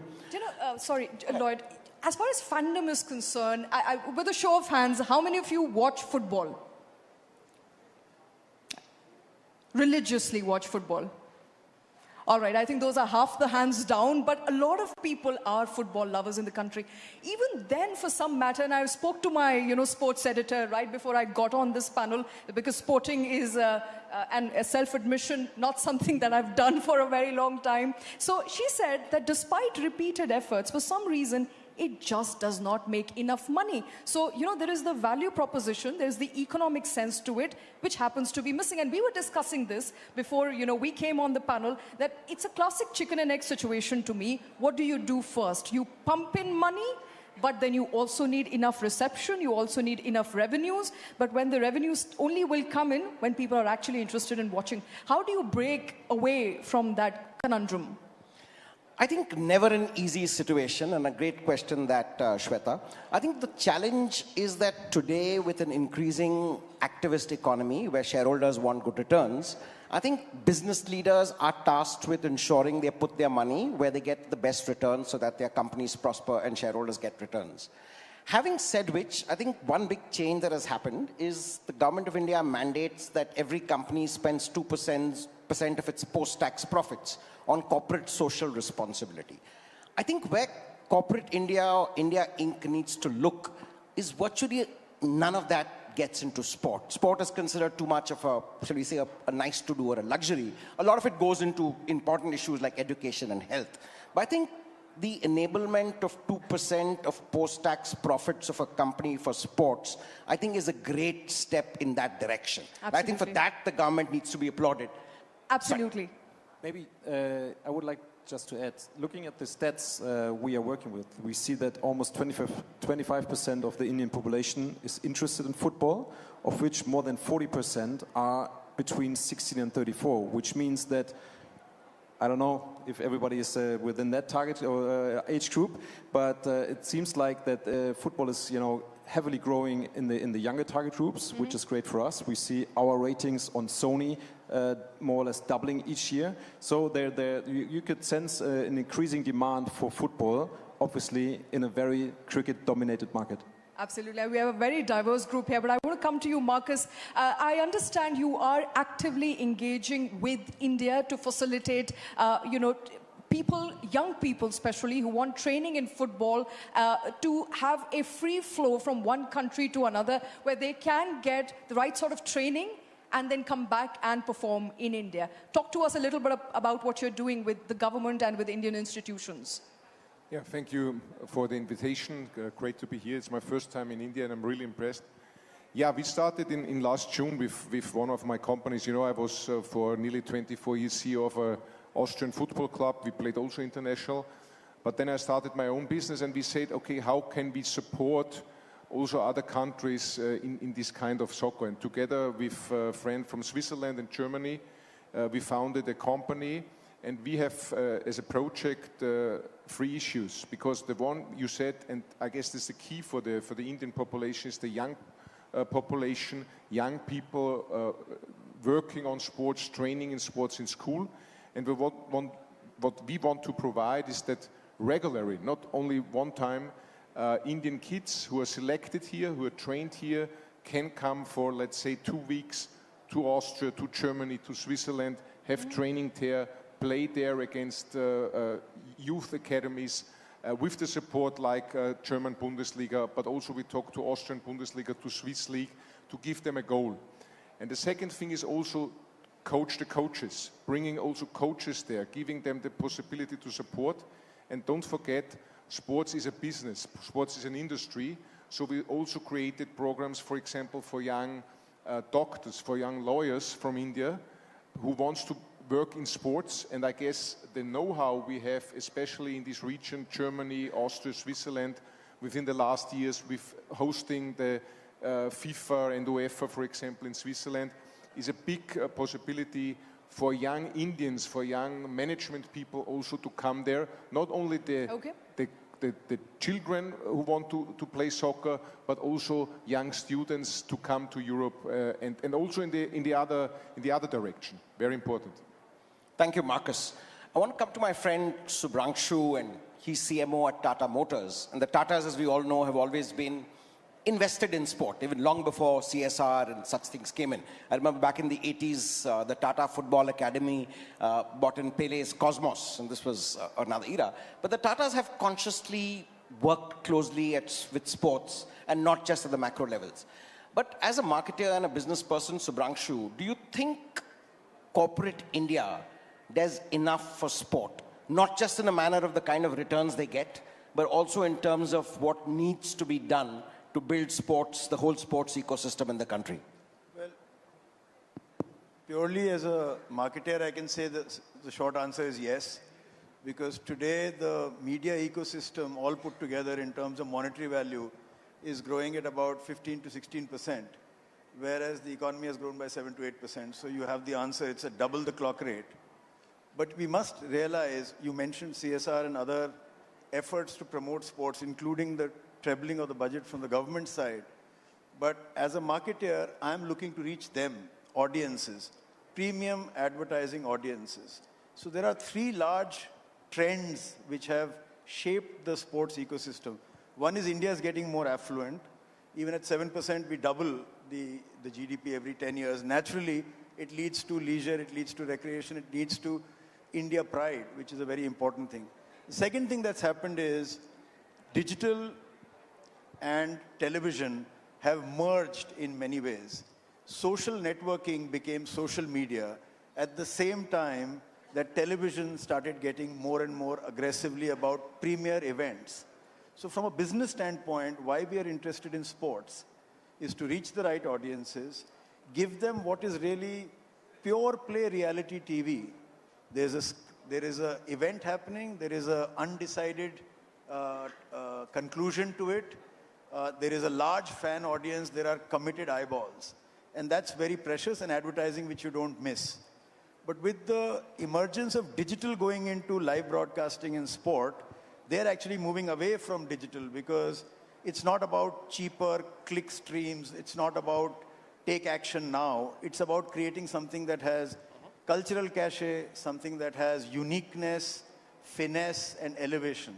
So that cultural sensibility and preciousness is incredibly important, and if a brand is meaningfully associated with a sport, it can really do magic for that brand. Terrific. I want to quickly get Gopi in, and as a sports superstar who brought us a lot of glory in a, shall we say, a less enabling atmosphere. And now as a sporting parent, your daughter Gayatri has achieved remarkably. What is your one big ask from policy makers, policy enablers, and from the corporate establishment? I mean, we've got Mr. Kant, we've got lots of big decision makers here. What do you think we need to do better to accelerate India's sporting prowess? I think from policymakers, there is one, maybe two things which I would think is important. And way back I had heard about Modi ji talking about a bridge being made. He said somebody who's making the bridge is different, somebody who owns, like the municipality owns it, the railways has to build it, the roads have to be, they're different people. So in a similar sense, for performance, there are too many people involved. There is associations, there's government, there's private parties, there's managers, there's the whole lot of ecosystem. So I think that needs to be streamlined. Because on one side is the corporate side, the marketing side, the entire ecosystem of very different things. But performance is purely another ball game. It needs a set of people who are really committed, whether it's players, whether it's coaches and support staff, and an ecosystem which builds performance. We need to keep that isolated from the rest of it. So I would really look at policy and say, boss, get this done for us. Okay. The second thing for me which would be important is that what happens to, because there are thousands and thousands of people who are taking up sport. A very small percentage of them are successful. What happens to the huge number which we don't make it?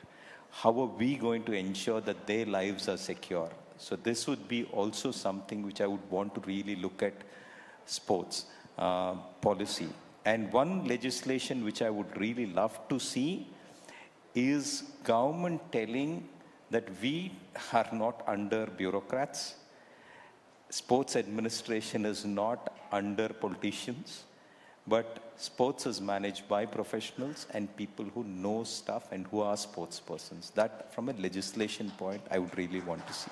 All right, fair enough. Latika, I think 2 to 3 very important points that Gopi made there. One, of course, is that sports should be managed by professionals.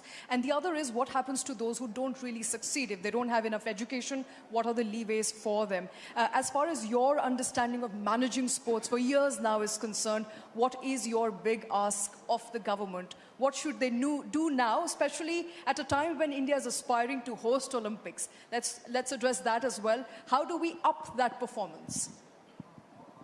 The whole question of sports marketing, and a lot of foreign universities do offer courses in sports marketing or sports management.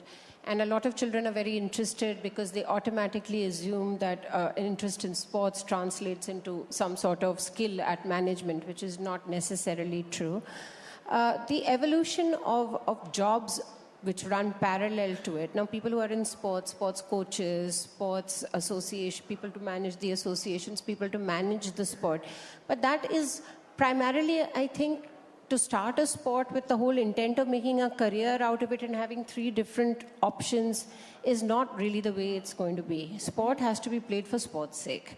And then as opportunities come up, I mean, to have a policy where you say employ a whole lot of people and say the sports ministry and all of that is a very counterproductive thing to do. I think everyone has to play sports without the intention of turning into an elite sportsman. Play sports for the many, many psychological, physical, emotional benefits it gives you. And if from there you find that it carves out a career for you, I don't think the government can get involved in actually mapping IPL was like, okay, they were elite sportsmen, some of them made a career in IPL, and now there is 100 different leagues all over the world where they can participate. Right. But that comes from the love of the sport. This generation that is playing these leagues and all today in Australia and Bangladesh and Sri Lanka, they didn't know these opportunities were ever going to come up. Absolutely. So play for the sake of playing, enjoy your sport, excel at it as much as you can. But if you really think that there has to be a second grade to the whole thing, most old sports people become coaches, they become administrators, all my boys have become commentators now, which was unknown in the 90s. I mean, that they would have a career in commentary. Let life take you where it goes. I mean, to make a policy and say if you don't make the League A, you'll do this, you'll do that, things will sort themselves out as they go along. Thank you very much for that. Unfortunately, we've run out of time on this session, but thank you very much, all of you, for taking time out, for being here with us today. An absolutely wonderful session on what the future of sports is looking like. It is nice, it is bright. There's a lot of work that has been done in the last 10 years, perhaps lots more to do upcoming in the next 10. Thank you very much, all of you, for being a very patient audience. Thank you. All right, requesting all the panelists to please stay on stage because we will be presenting them with a stole and a gift from Milano. Requesting all the panelists to please stay on stage. And of course, ladies and gentlemen, a huge round of applause for all the panelists on stage. And of course, Mr. Lloyd Matthias and TV9's Shweta as well, for all of them. Requesting the presentation of the stall and Milano right away, please.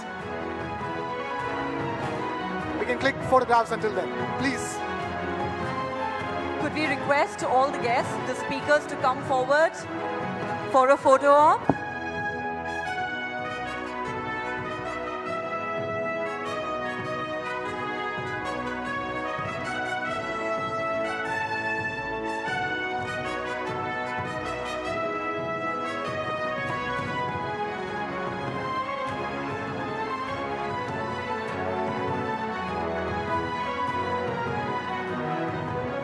All right, and with that, yes, we are presenting all the gifts with for the panelists with Milano and the stole as well.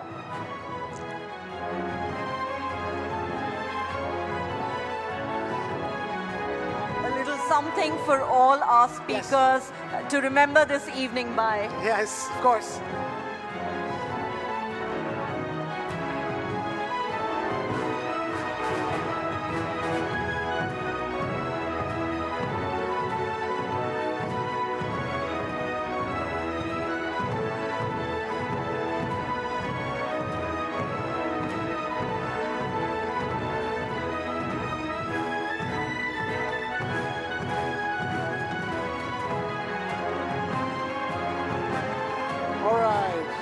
And with that, we move on.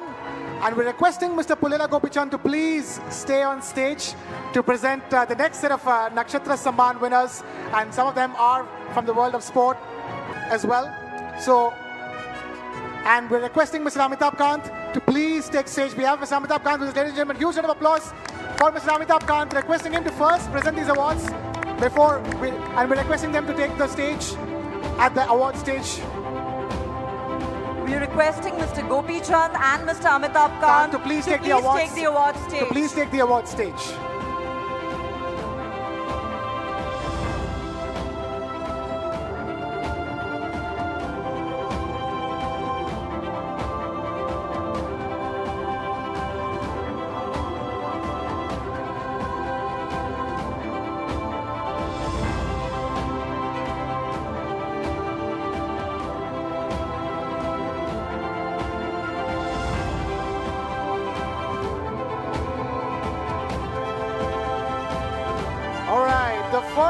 Nakshatra Samman winner in this set, since we have Mr. Pullela Gopichand on stage, is somebody from the world of badminton. India's next smash hit prodigy is making her opponents sweat. Her spirited performance clinched Asian glory, and now the world is at her feet. At just the age of 17, this teen sensation is out to set some new records. Ladies and gentlemen, please put your hands together for Anmol Karp.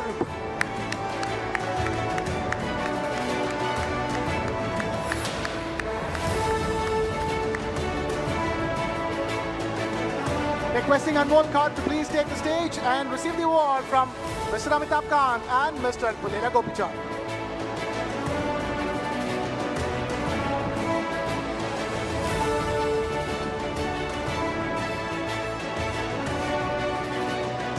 Ladies and gentlemen, huge round of applause for Anmol Karp.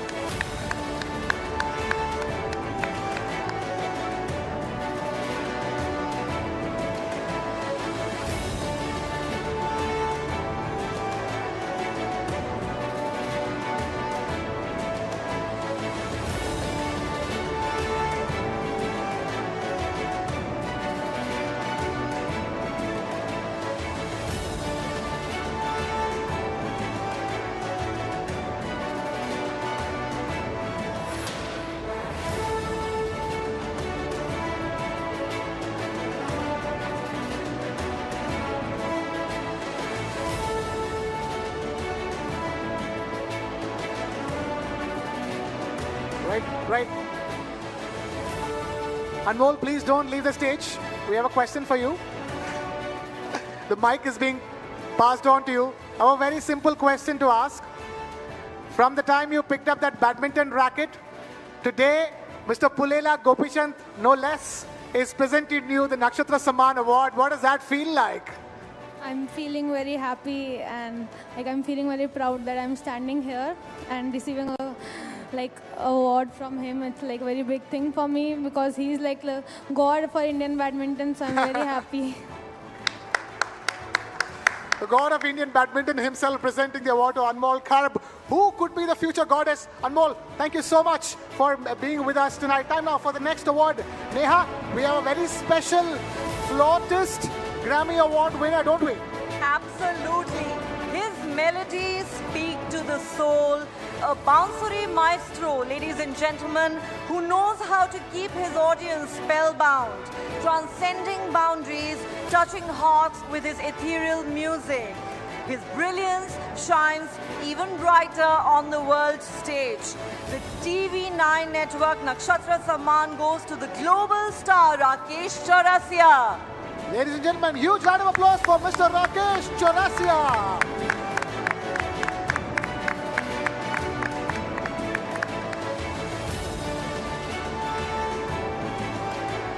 Could we please have Mr. Rakesh Chaurasia on stage?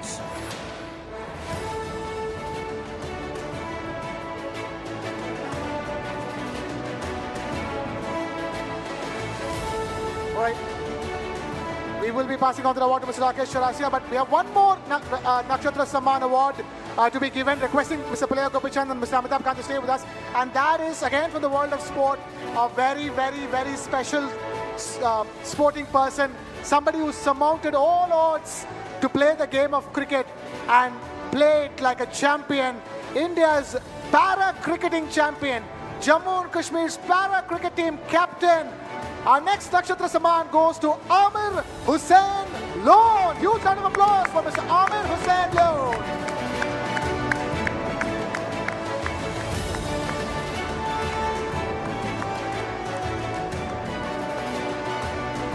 We do understand Mr. Amir Hussain Lone is here with his family, ladies and gentlemen. So wonderful to see the wife and the proud kid accompanying Mr. Chaurasia. I beg your pardon, Mr. Lone.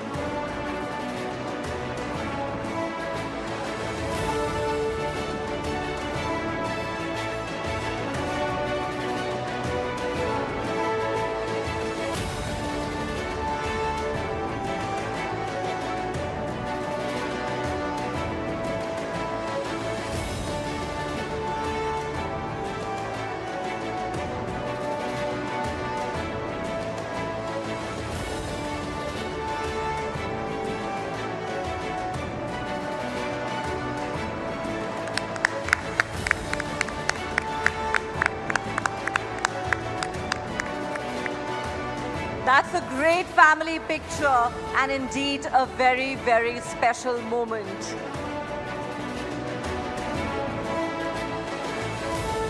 A special cricketer and a special award, ladies and gentlemen. Even as India is dominating England in the Test cricket, there you go. India is making new strides in the world of para-cricket with the likes of Amir Hussain Lone. His bravery and his tenacity has brought him to this stage, and it will take him to many, many more stages after this. We here at the TV9 network are extremely happy to present him with this award. Thank you, Amir Hussain Lone and family. And of course, thank you, Mr. Pulela Gopichand and Mr. Amitabh Kant for giving this award.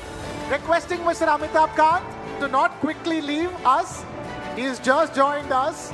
Mr. Amitabh Kant, please stay with us. We will be bringing you on stage for that fascinating discussion we're going to be having with you. Absolutely. Well, ladies and gentlemen, after that award ceremony, it's time for our next session on TV9, What India Thinks Today, presented by Poonawalla FinCorp, special partner, Servacon. It's called Brand India, leveraging soft power. Right. And talking about branding, Neha, taglines are crucial for branding.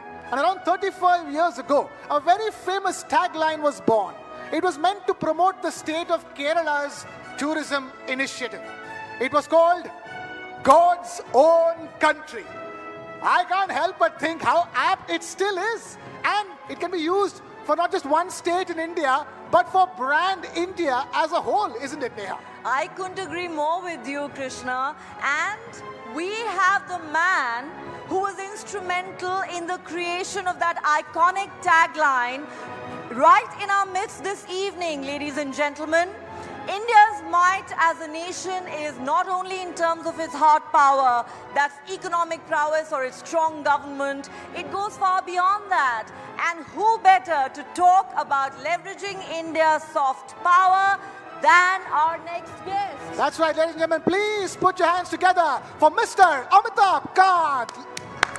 India's G20 Sherpa, Mr. Amitabh Kant. Requesting him to please have you on stage, sir, for the next session. And to conduct this session, let's invite on stage TV9 Network's Kartik Malhotra and Kartikeya Sharma. All right, gentlemen, all yours.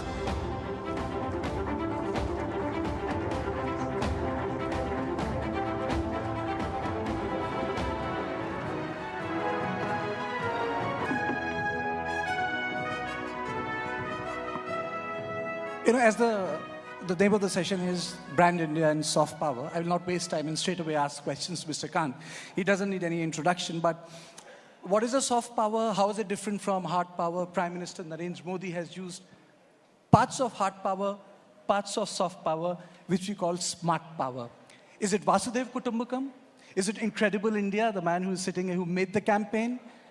Or is it about Samman, Samvad, Samriddhi, Sanskriti, Evam Suraksha, which is part of our approach? Is it spirituality? As Barun very rightly pointed out, is it about that attractiveness, pride in India's ancient past, which is part of the Prime Minister's public diplomacy? Is it cultural circuit? Is it Ramayana circuit?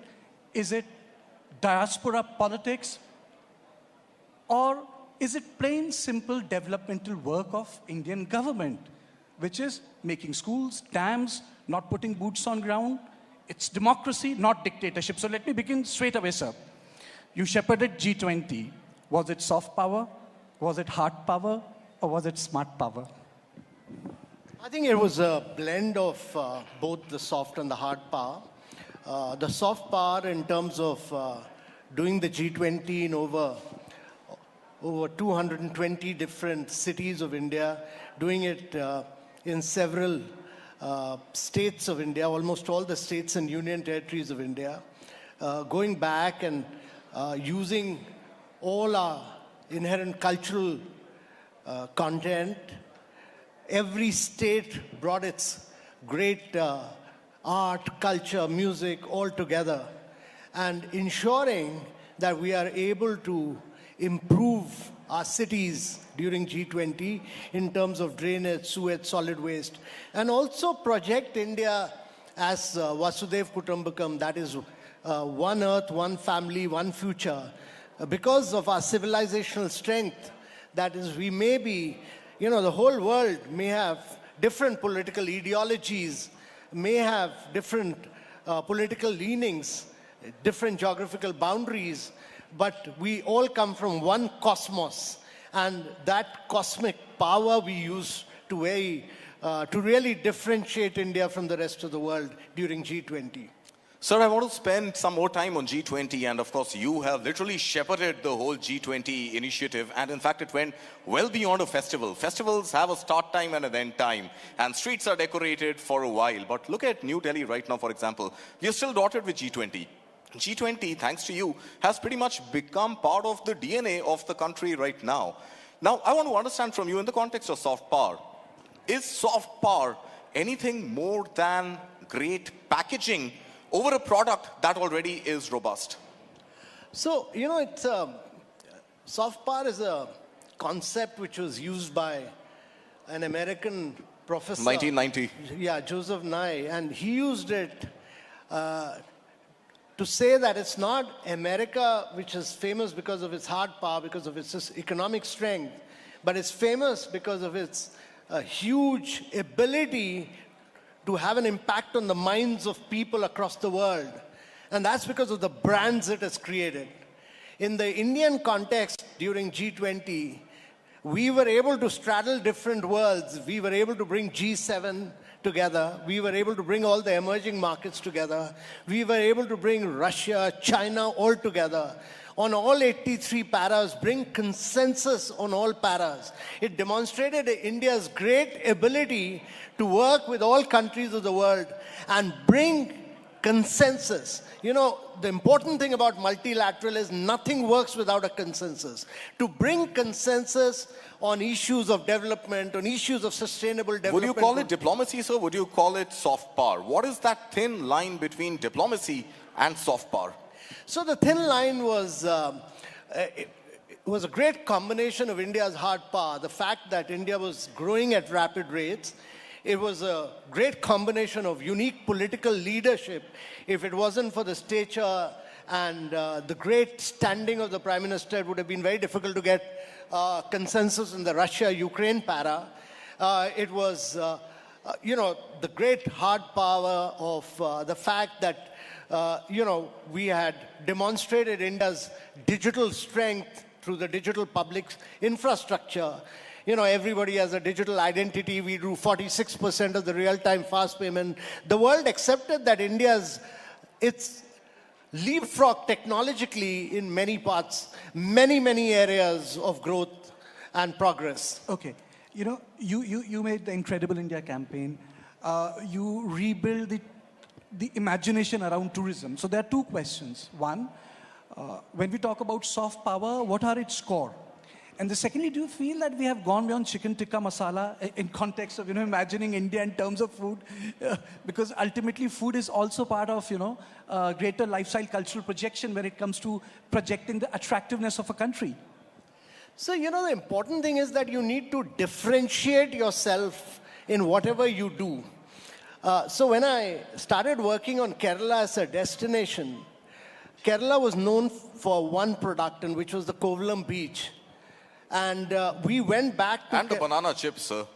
Yeah, banana chips at that time. But Since we, you mentioned you know, chicken but tikka masala. we went back to the roots of Kerala. We went back to its traditional products. We went back to the inherent strength of its backwaters. We went back to its houseboats where not a single nail is used. We went back to Ayurveda. We went back to its mother of martial arts, Kalripet.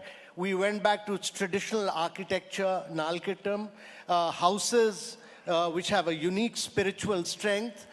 We went back, we restored all its traditional art forms from Tayyam to Kathakali to Mohiniyattam.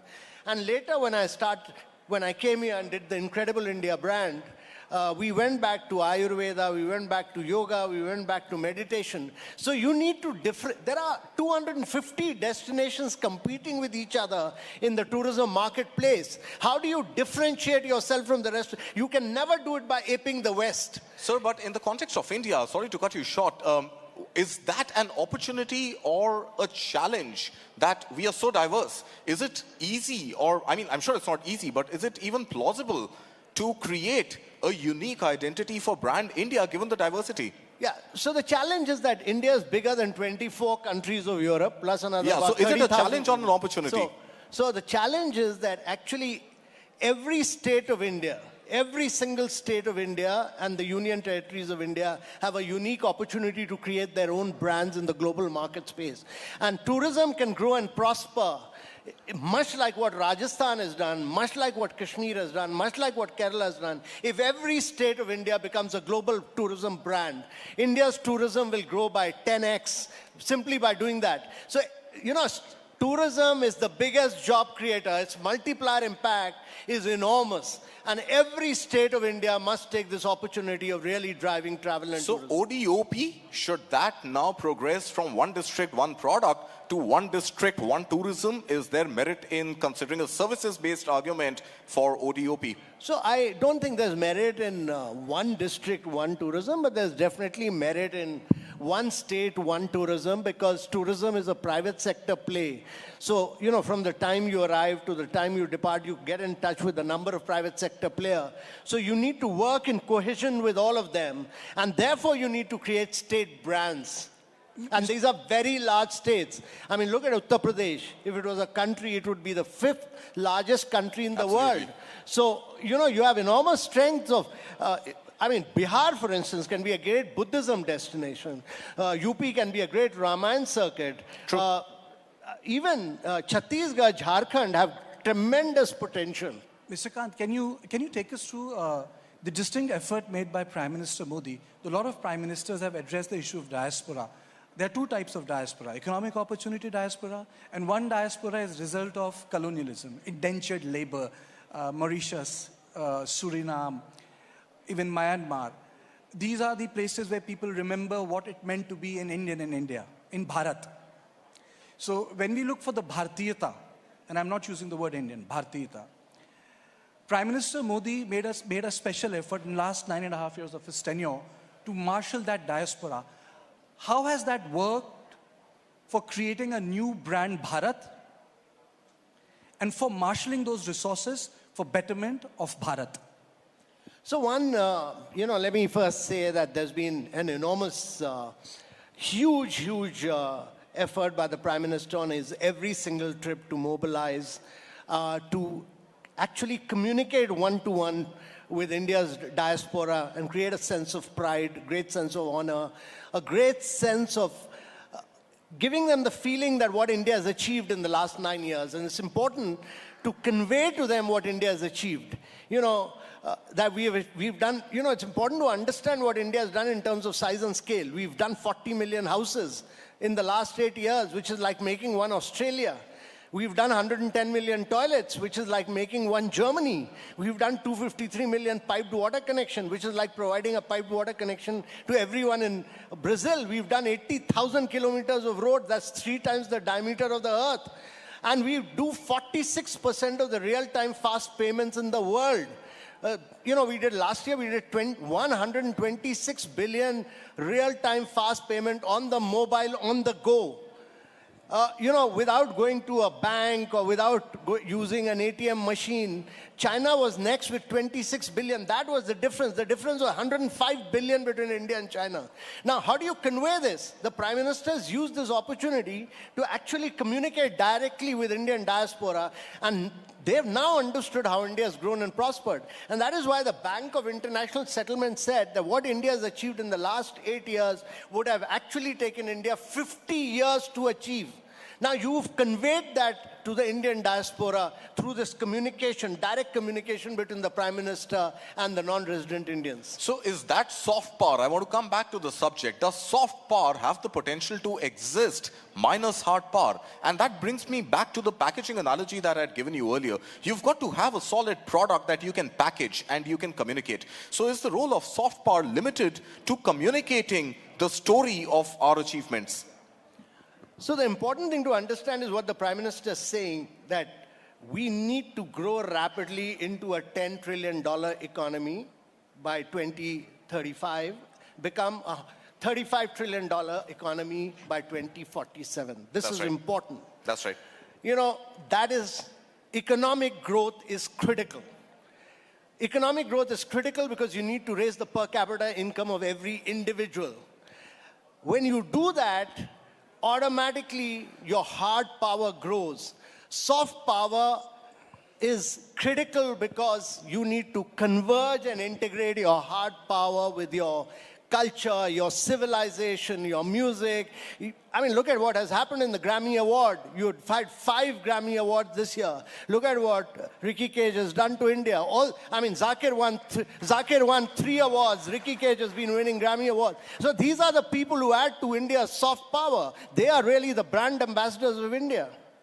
You know, Prime Minister has also defined, I wanted to take us through that because the Prime Minister's understanding of soft power is also around India being a civilizational state, a young country and an old nation.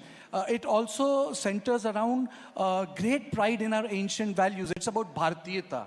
Can you take us through that journey? You have been part of the Incredible India Project, Startup India Project, Make in India Project. It rests on one simple word, Bhartiyata.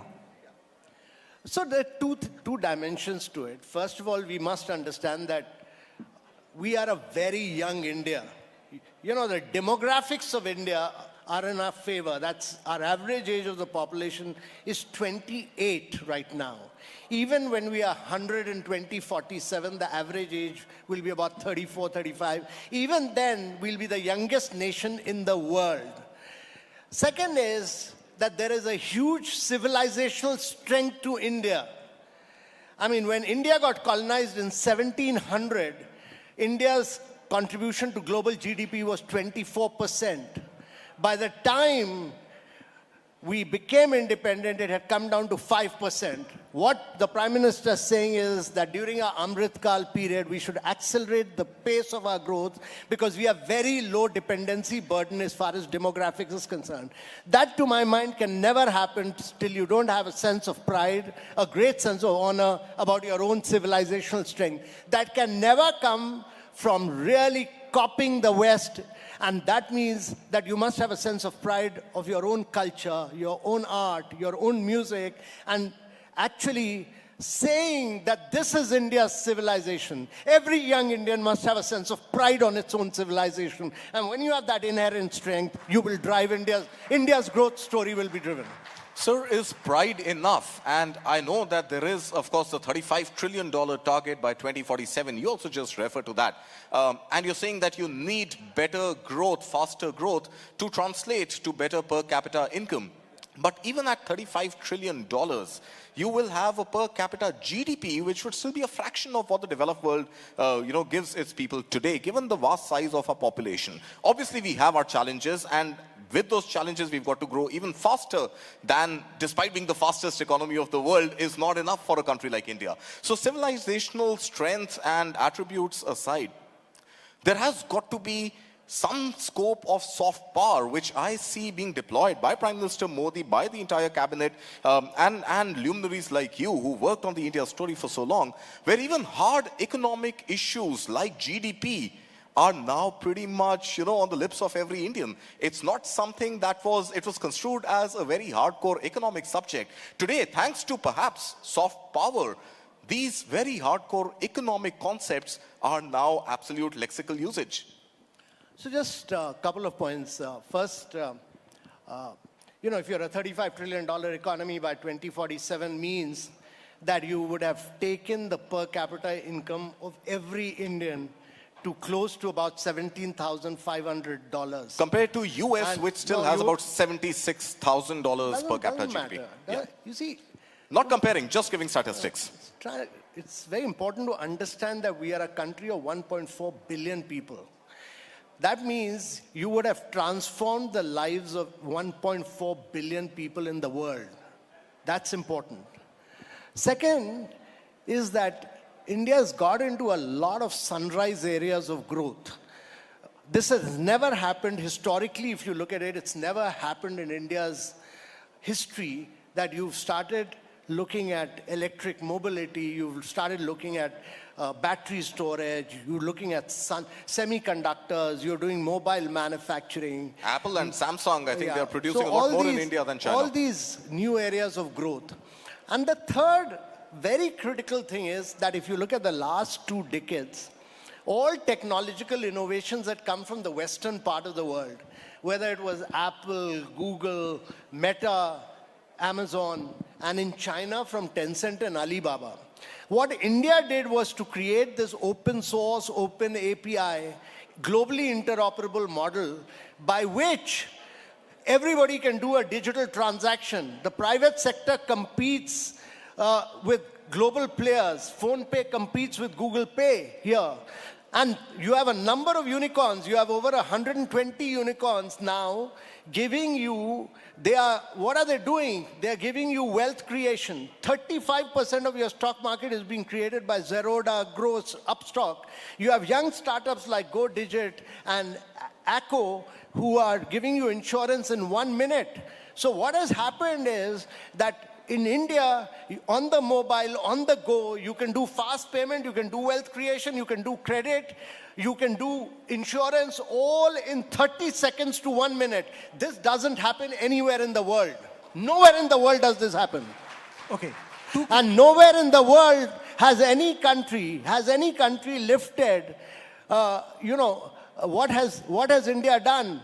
It has lifted 25 million people above the poverty line in the last 9 years. Nowhere else in the world has this happened. Yeah. Absolutely. Yeah. Two quick questions. One I have wrestled with. Is soft power a process or a product? And the second thing is, sir, if you look at the soft power approach of India, often we have seen that the soft power, because we have looked into the potentials of soft power in terms of branding. Second question is also about the challenges. It fails to change the behavior of the neighboring state because of political instability. Look at Afghanistan. We built schools, we built Salma Dam. The behavior did not change. Prime Minister Atal Bihari Vajpayee's initiative of Kashmiriyat, free trade, movement of people, it didn't really change the sentiment of the Pakistani army. Or the Act East Asia policy from Narasimha Rao to Act East Asia of Prime Minister Modi. Now there's a fence coming up because the state is collapsing. So, two questions. Is soft power a product or a process? And secondly, how do we deal in this context of soft power that just doesn't change the behavior of our neighboring countries? So first of all, without getting into theoretical proposition, let me say that soft power is both a process, because it's evolutionary in nature. To build a brand is a time-taking process. And it eventually becomes a product. So India needs to build a lot of global brands. India's private sector needs to build a huge number of global brands so that they will add value to India's soft power in the long run. And the second, my response to your question is that we should continue to work very hard. We are living in a very complex neighborhood. No other country in the world has the neighborhood which India has in terms of Afghanistan, Pakistan, China. We should continue our efforts in good neighborly relations with everyone. And that is a process which will take time. And you will have political turmoil in neighborhoods all the time. Irrespective of this, we should continue to build person-to-person relationship. Before the session was starting, both me, he's Karthik and I'm Karthike, we were talking about the investment which Prime Minister makes in context of tourism. Today he went for a deep sea dive at Beth Dwarka Sudarshan Setu. Prime Minister's investment in tourism is path-breaking. He makes it a point. Can you take us through what are the reasons why he's making such a personal investment when it comes to our own country? And if I can just add one little 2 cents to that question, are we likely to see tourism don the flavor of nationalism, #Lakshadweep, or temple tourism, #Ayodhya? So firstly, I don't think I've come across any speech of the Prime Minister where he hasn't dwelt at length on the tourism aspect and the immense potential of tourism. And that is simply because he believes that the cultural strength, the civilizational impact, the tourism products which India has, no other country in the world has. And he believes that this can be the biggest driver of India's growth. It can be the biggest employment creator.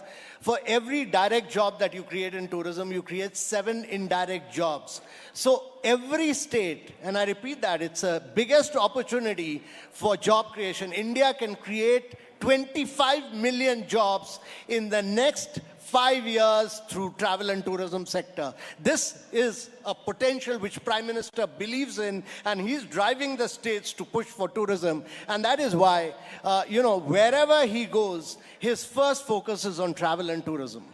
Sir, can't refrain from asking, what is it going to take to literally build Lakshadweep, connectivity to Lakshadweep, the entire infrastructure in Lakshadweep, and really make it a real threatening challenge to a country like Maldives? So first and foremost, Lakshadweep is very, very fragile. It can't be mass tourism. The islands have very limited capacity. So you need to do carrying capacity of the islands, which Lakshadweep Island has done. It has bid out certain islands, defining the carrying capacity of these islands. We cannot make the mistakes which Maldives has made, which Mauritius has made. Right. Our tourism there has to be very, very carrying capacity based. It has to be very high value, low mass destination in these islands. It has to be based around sustainability. And sustainability has very, very high value in today's world. Mr. Kant, we are talking about soft power, and not to talk about cinema would be a crime. Absolutely. It would be a crime not to talk about cinema. So when we talk about soft power, what's the tip of the spear? Is it culture, yoga, Hollywood, food, tourism? How would you rate them, sir? So India's soft power is a combination of many factors. It's cricket. It's India's unique culture. It's Bollywood. It's Tollywood. It's all your great cinema from southern part of India, which is extremely creative and is brilliant. Some of the most outstanding producers, directors, all come from southern part of India. In addition to Bollywood, which is totally astounding.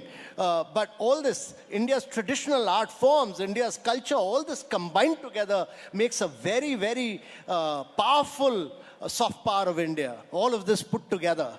And when you combine this with the hard power of India, which is growing at about 7.3% and accelerating to 9 to 10%, this great combination of hard and soft power together is what drives India's growth story forward. Just one final question, sir, on cinema itself. Do you think, again, given the diversity that Indian cinema has, is it in our interest to create a brand India, brand Indian cinema, bereft of the binaries of Bollywood, Tollywood, etc.? No, I don't agree with that. Okay. I don't agree with that because Bollywood by itself is a very powerful brand.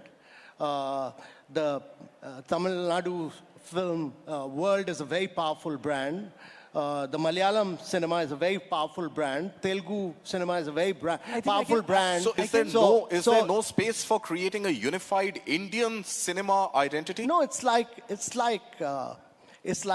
a mother brand being India and allowing the states to build their respective tourism brand, like Kerala has God's own country. The important thing we must all understand that there is a mother brand which is Incredible India, as far as the tourism world is concerned. But we are a very large country. If you're bigger than 24 countries of Europe, the number of products are so vast and varied. Allow the states to build their own brands. And that's important. That's what the Prime Minister is saying when he goes to Gujarat. Allow Dwarka. Dwarka itself is a great brand. Ayodhya is a great brand. Ayodhya can be one of the greatest Ramayana circuit brands in the world. Why diffuse it? So allow each of these brands to be built. We should have the confidence of India to allow brands to be built globally. Competitive federalism in tourism. Competitive federalism in tourism. And on this note, I would like to thank you and say that I think the sum and total of things is that it's the combination of the hard and the soft power which has been done under Prime Minister Modi's tenure, which is smart power, is the most defining thing. Exactly. And, it's never soft power in isolation. It's a combination of both economic growth. We should have the absolute ambition to grow at 9 to 10%, to be for the next 3 decades, to be a $35 trillion economy. We must build on our civilizational strength to build the soft power. And the third point that he made, make the states compete. The first year we did this in ease of doing business, Gujarat came number 1. Next year, Andhra beat Gujarat. Third year, Telangana beat Andhra and Gujarat. But the good thing was that the mineral-rich states of Jharkhand and Chhattisgarh, they scrapped a lot of rules, regulation to come 4th and 5th. And if the mineral-rich states of the eastern part of India start growing, India will grow not at 9 to 10%, India will grow at 11%. Thank you, sir. Yeah. Thank you so much, sir. Ladies and gentlemen, round of applause for Mr. Amitabh Kant. Sir, thank you so much for joining us here on What India Thinks Today.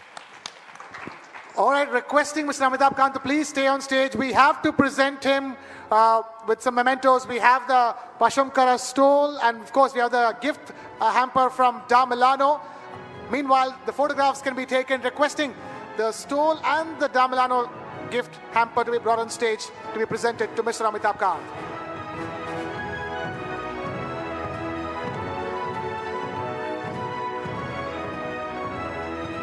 Mr. Amitabh Kant, thank you so much for taking time out to be with us here on TV9. What India Thinks Today. Ladies and gentlemen, huge round of applause for Mr. Amitabh Kant.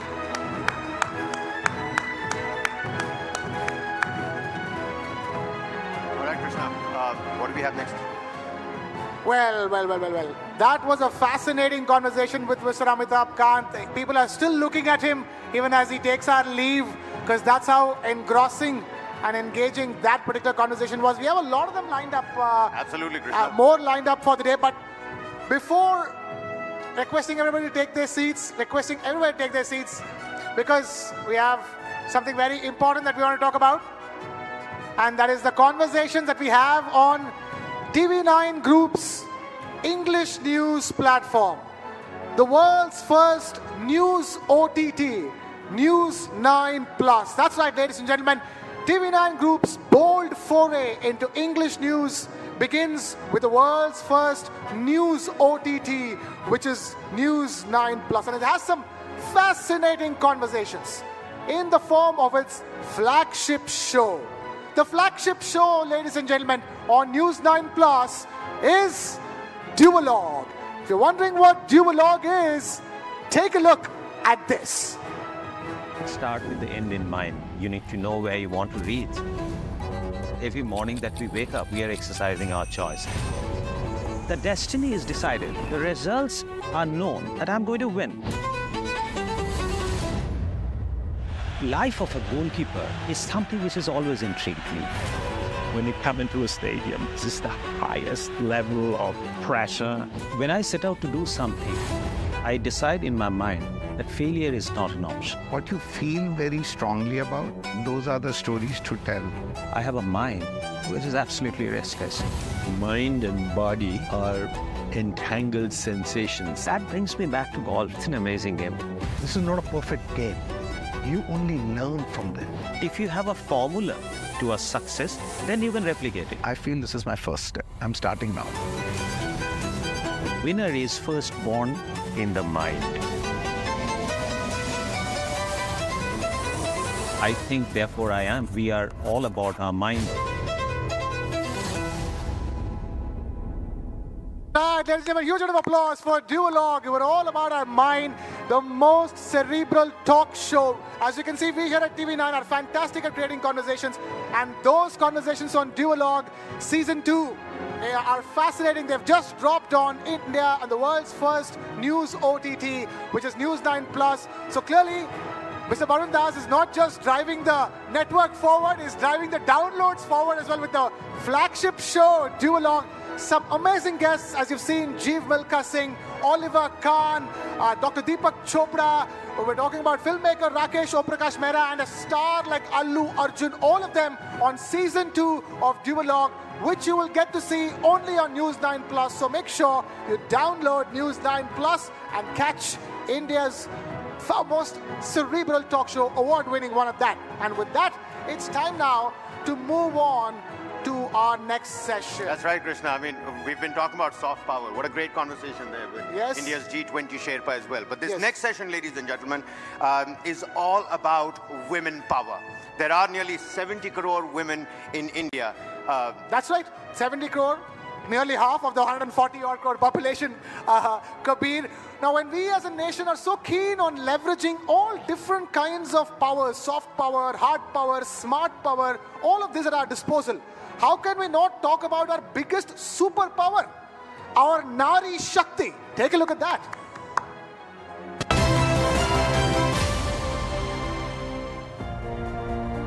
Shattering stereotypes, breaking barriers. The world is coming full circle, where women are taking center stage. A new hero is emerging, rising to the challenge. The female protagonist empowers a generation.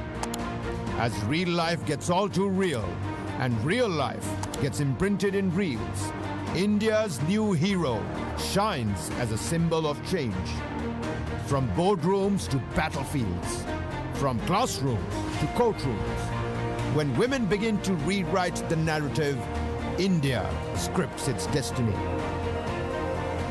Let's salute the female protagonist, the new hero. Yes, ladies and gentlemen, this session is called Female Protagonist, the New Hero, and there are two parts to this session. That's right. That's right, Kabir. There are two parts to this session, and strangely, it's called Female Protagonist, the new hero, and two men are introducing it, the irony of it all. And the first part of this session involves a very special woman.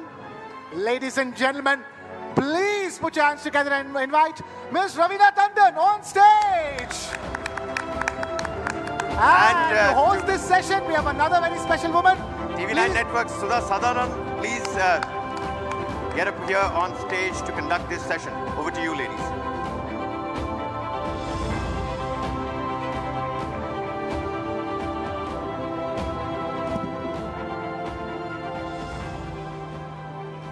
Of mine, can you hear me? These colleagues of mine, Krishna and Kabir, the two Ks, actually stole my line. I was going to say hard pa, soft pa, but woman's pa, it's incomparable. Won't you agree? And considering we teach you your first word as women to say ma, or amma, you need to owe it to us. Ladies and gentlemen, big round of applause for women's power. Sorry, Amma.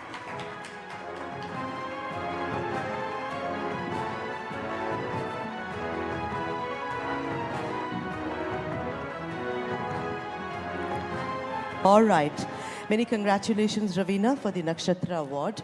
And I don't think I would like to slot you in any era. I think you are eternal as an artist. And artists really don't have any kind of from this to this. They live forever, and that's what art is all about. Yes? Thank you. All right. So, generally when we speak about cinema, when we speak about films, we keep it to great directors. Of course, there are great directors. But like I said, our first teacher at home is the mother, always. Now, Ravina, you come from a fantastic film family. Ravi Tandon ji, your father, I remember all the films, Khudgars, Khel Khel Mein, Majboor, shows that I only saw films, did nothing else. Also, your uncle, McMohan, the famous Sambha from Sholay, iconic. Who doesn't know him? But I have read an interview by Ravi ji where he said, all that is fine, she had talent, बहुत talented लड़की थी. Lekin it was the mother, Veena ji, which I do not think many people know about this. These are little nuggets that one needs to know. Isn't that right, Ravina? I think I agree with you because you are right. My dad would never refrain from mentioning my mother every time when it came to giving her due credit for the upbringing, because ultimately and honestly, especially being experienced, I have two grown-up children now. I have two adoptive and I have two biological children as well. And I do think that the upbringing, the major part contributing towards any child's nourishment, nurturing, and their upbringing is the mother. And same way, I think it was my mum who played a very integral part as far as I'm concerned. And like you yourself did quote my father. Yeah. पापा ने यही कहा था शायद interview में जो आपने मुझे बताया कि it was all in the genes. And that's because of dancing. Talk a little about that. Was she a trained dancer? How did that happen? Did it come to you genetically? Or did she actually teach you and you didn't even realize कि ये बात के लिए हो रहा है?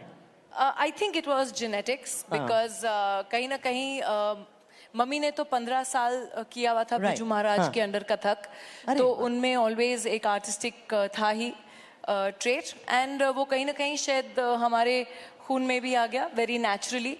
So I think it was genetics, क्योंकि जब मैंने अपना करियर का शुरुआत किया तो बिल्कुल ऐसे नहीं था कि ट्रेनिंग ली और मम्मी ने ट्रेनिंग दिया, इन्होंने ट्रेनिंग दिया, कुछ एक्चुअली अनहर्ड था कि मैं फिल्म ज्वाइन करूंगी, बिकॉज किसी के जहन में आया भी नहीं था कि I am going to join the movies one day, and it just kind of just happened for me. So that is how it was. Lovely. So you see, there is one, these days the most popular thing is Nepo kids, we keep hearing it. But the point is that here is somebody who's from a film family and well spun, bilkul घुस जाओ film में, उस type की family. आप nepo kids की बात करेंगे तो हमारी आधी पॉलिटिक्स, आधी इंडस्ट्री खत्म हो जाएगी. लेकिन आपका जहाँ तक ताल्लुक है, what I'm coming to, Raveena, जहाँ तक आप हमारे देश की बात कर रहे हैं, अगर नेपोटिज्म की बात करेंगे. But you joined Genesis. I mean, you see, you did not say, okay, I'm going to now join cinema. So I want to then, your first film happens in 1991, which is Patthar Ke Phool. Tell us a bit about that. Were you just picked up from there? You were working with Prahlad Kakkar. Talk about that. Well, शुरुआत तो वैसे ही हुई थी. I was doing my post and pre-production work with Prahlad Thakur. I was his assistant. And everyone used to tell me, you're not cut out for being behind the screen. You need to be in front of the screen. And that's how the journey started. And one day I was just offered this one big film. And I just said yes to it. It was actually very interesting the way I started. Yeah. I had been offered a lot of movies and I had been constantly saying no because I actually wanted to get into direction. Right. I had not thought of acting because a lot of actors, probably since they're children, they want to grow up to become actors, right? I did not want to get into acting. And I never looked at myself in the mirror and said, oh my God, I'm going to be a star one day. Because if you'd look at me when I was 13 or 14, you would not even turn around and say, oh my God, this one's going to be a star. I was this round, roly-poly kid with two, oil in my hair and two plaits and doing my 8th and 9th standard. But interestingly so, I said no to a lot of films initially. And Salman Khan's film, that was his first film, was a very big hit, Maine Pyar Kiya. And soon after that, I was offered his second film because somehow people had seen me in the advertising world. And they kind of approached me for his second film. And I remember going, I was in my FIJC, and I went to college canteen mein, and I told my friends, guess what? I've been offered a film with Salman Khan. And they were like, are you serious? They were like, हाथ जोड़ के यार तू इस film को हाँ कर दे उसके बाद तू फिल्में कर नहीं कर we don't care, we just want to come and sit on your shooting and meet Salman Khan. And that's how I signed my first film, just because my friends wanted to meet and hang with Salman Khan. Right. And that is exactly how I planned my career. And today we talk about swag, we talk about women, which is so fantastic, women on bikes and everything. Correct me if I'm wrong, here is a woman we see who went to Mithibai College in an open jeep. Am I right or am I wrong? Yes, you are absolutely right. I also do believe that how much ever I do contribute, to be fair to all the fantastic men sitting here in our audience, that even though I contribute a 70% of upbringing to my mom and to all the mothers that are there who nurture and nourish their kids, I do believe that behind every strong daughter is an doting and a strong father. Love. I totally believe, and this is for all the men out here, because it was my dad who taught me literally how to change car tires, to drive, to ride a bike, and I was absolutely allowed to do everything that my brother did. In every way. If he's learning to change this tire and he's going to wash the cars on Sunday, you're going to wash the cars as well.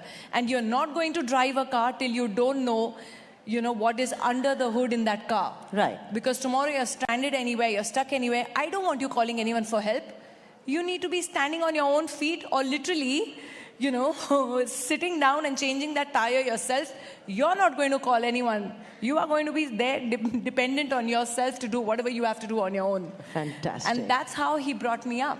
Let's talk about the transition in your craft. So we know, from Mohra, we know Sheher Ki Ladki, we know Andaz Apna Apna, people laughed with you, sat there, Then the transition happened and we saw you in Shul, the wife of a cop.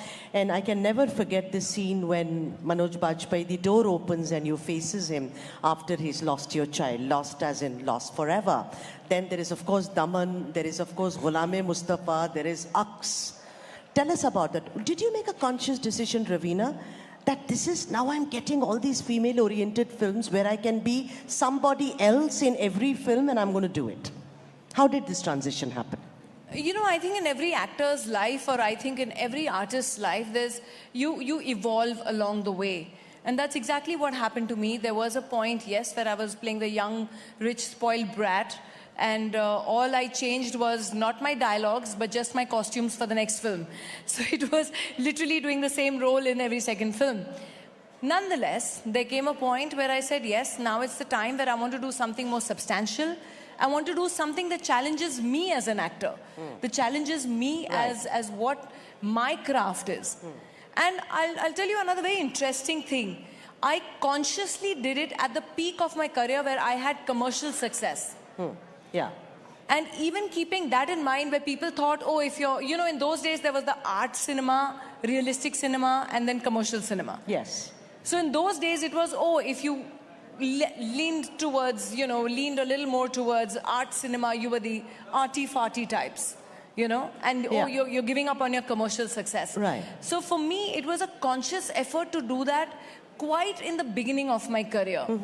And honestly, in the 90s, or a little before the 90s, in the 80s probably, that was, I think, when I was also too young, but one would hear, the generation before me, the heroines and the actresses, they mostly had to hang up their boots, या तो वो retire कर जाते थे जब उनकी शादियां हो जाती थी, क्योंकि हमारी audiences शायद शादीशुदा औरतें accept नहीं करती थी. Right.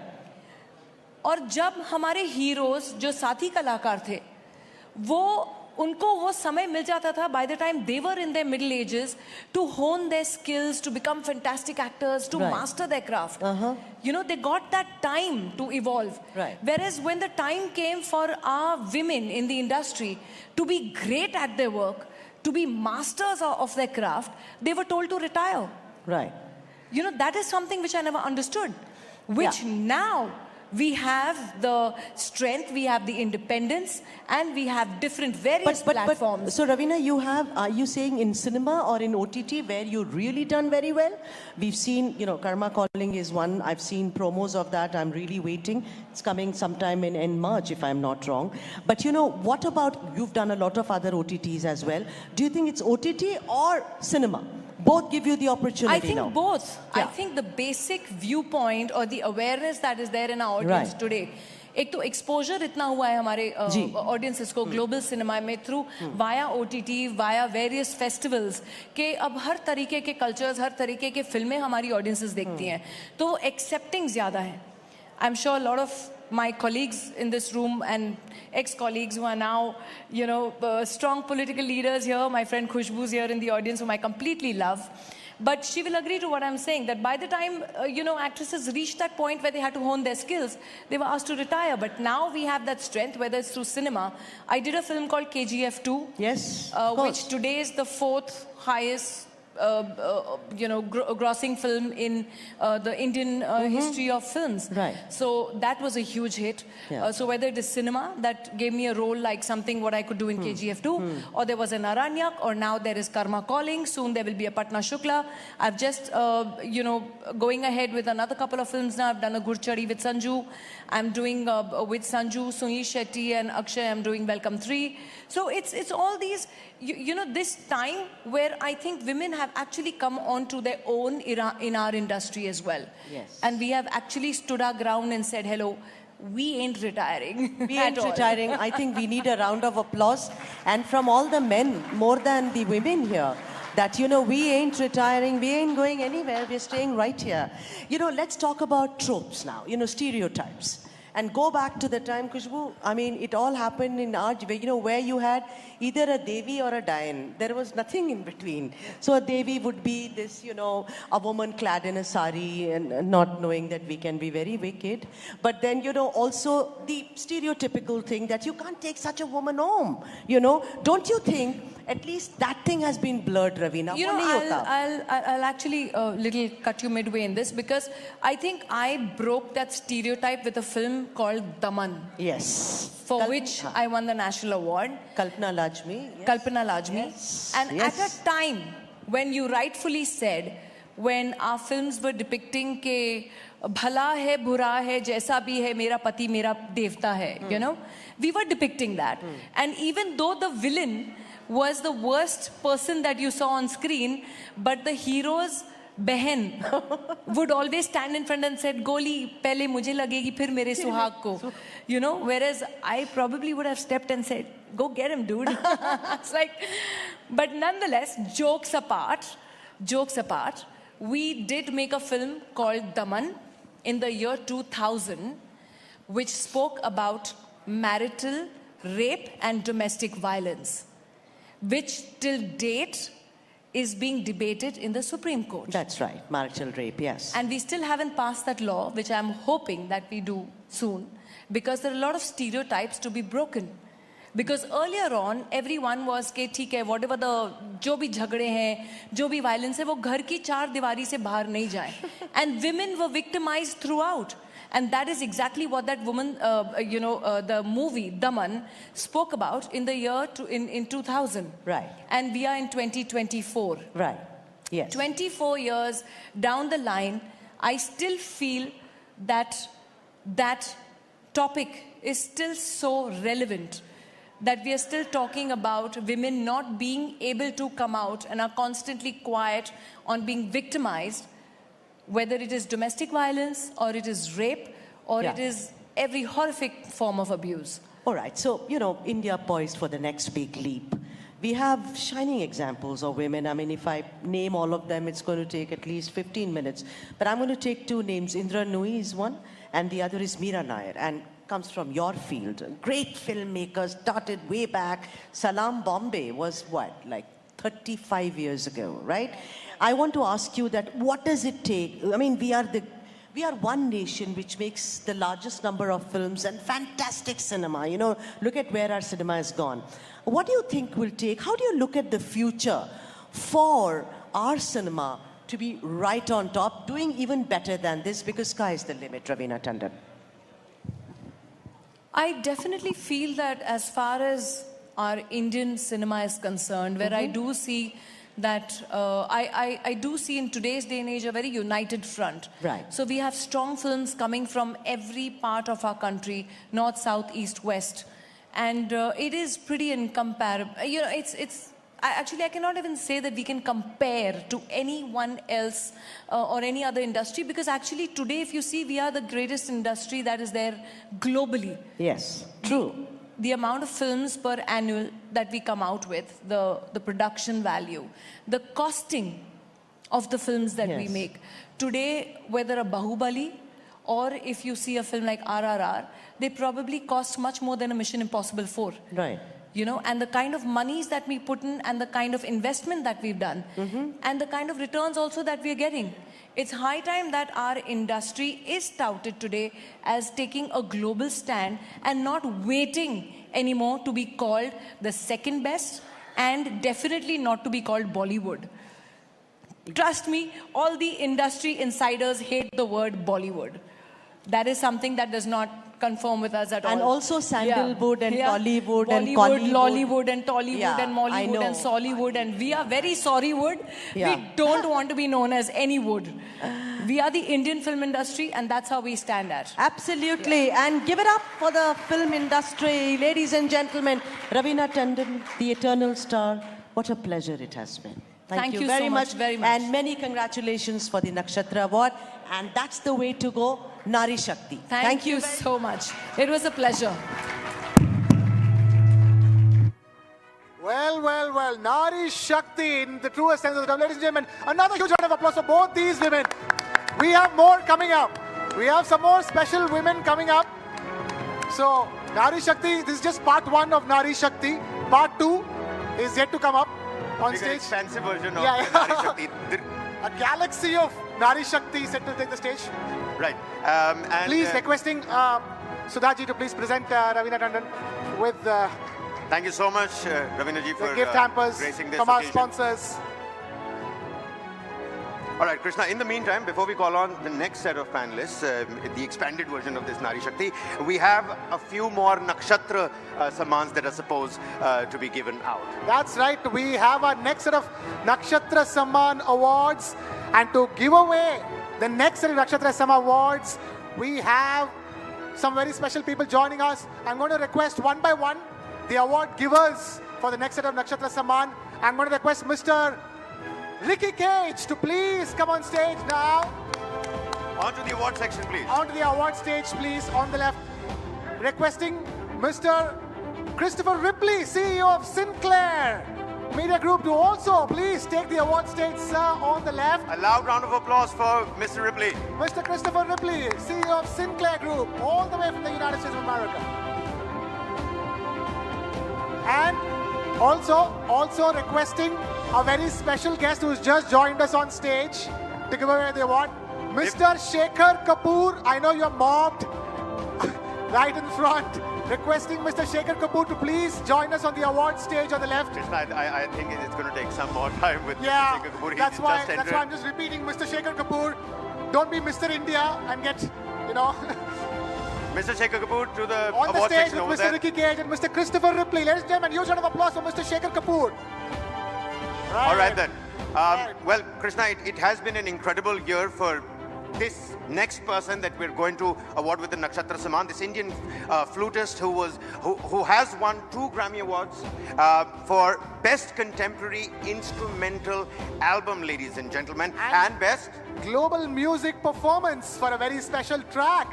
Not 1, 2 Grammys in 1 Grammy Award session. Take a Ladies look. and gentlemen, take a look at this.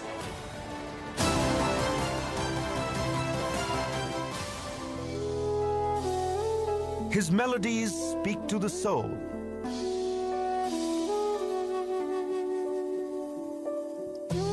A Bansuri maestro who knows how to keep his audience spellbound. Transcending boundaries, touching hearts with his ethereal music. His brilliance shines even brighter on the world stage. TV9 Network Nakshatra Samman goes to the global star, Rakesh Chaurasia. Ladies and gentlemen, global star Rakesh Chaurasia requesting him to please come on stage and take the Nakshatra Samman from Ricky Cage, another global star, music himself, and of course, Mr. Shekhar Kapoor and Mr. Christopher Ripley.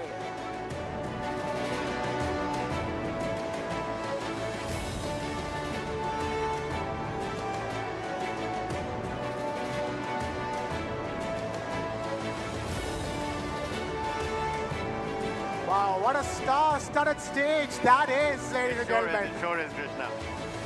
Mind if I just go there and get a little picture click? Yeah, I know. I want a selfie bomb that stage. All right.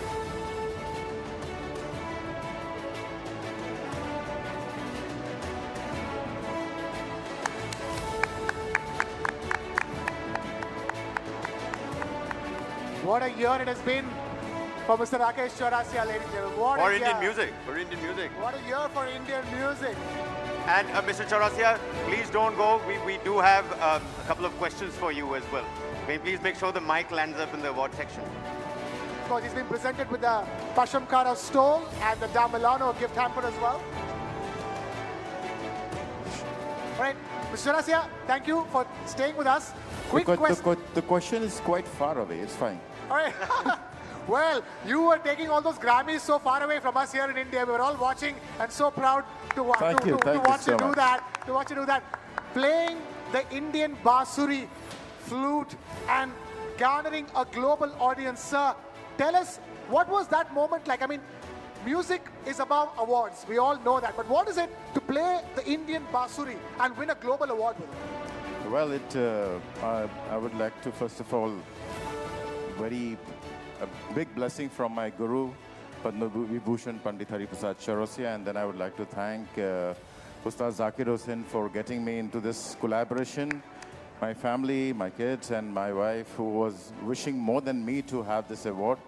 But when the name was called, I stood up and I didn't know what to do.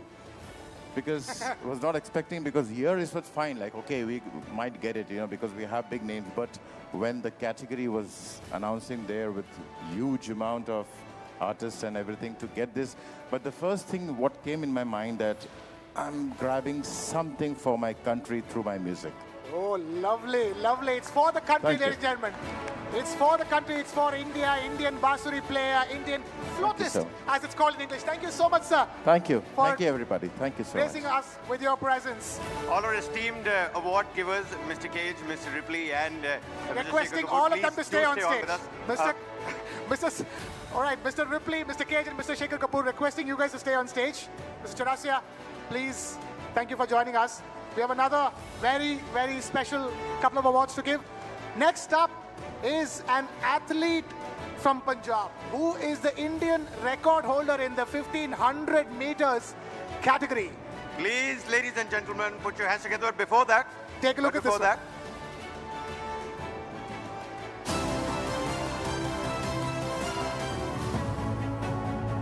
She is setting the track and podium on fire. India's Gen Z athletic queen is on a record-breaking spree. With rich sporting genes, she is born to run with the wind.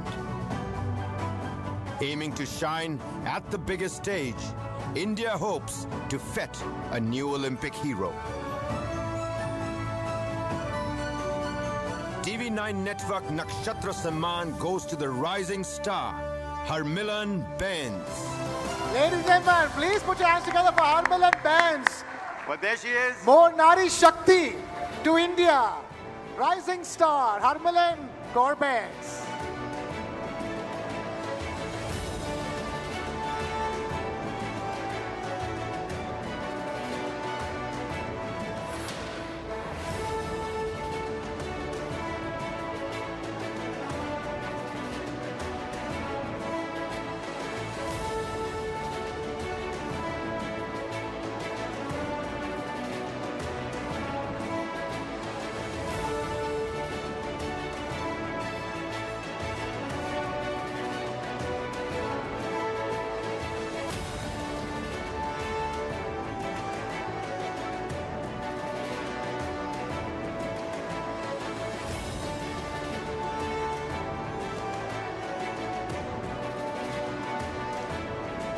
Harmilan, stay with us, stay with us. We've come to you this time. You've been running for India. I'm getting all the laurels for India. We've run towards you this time around. So tell us, I've been asked to come on stage as well.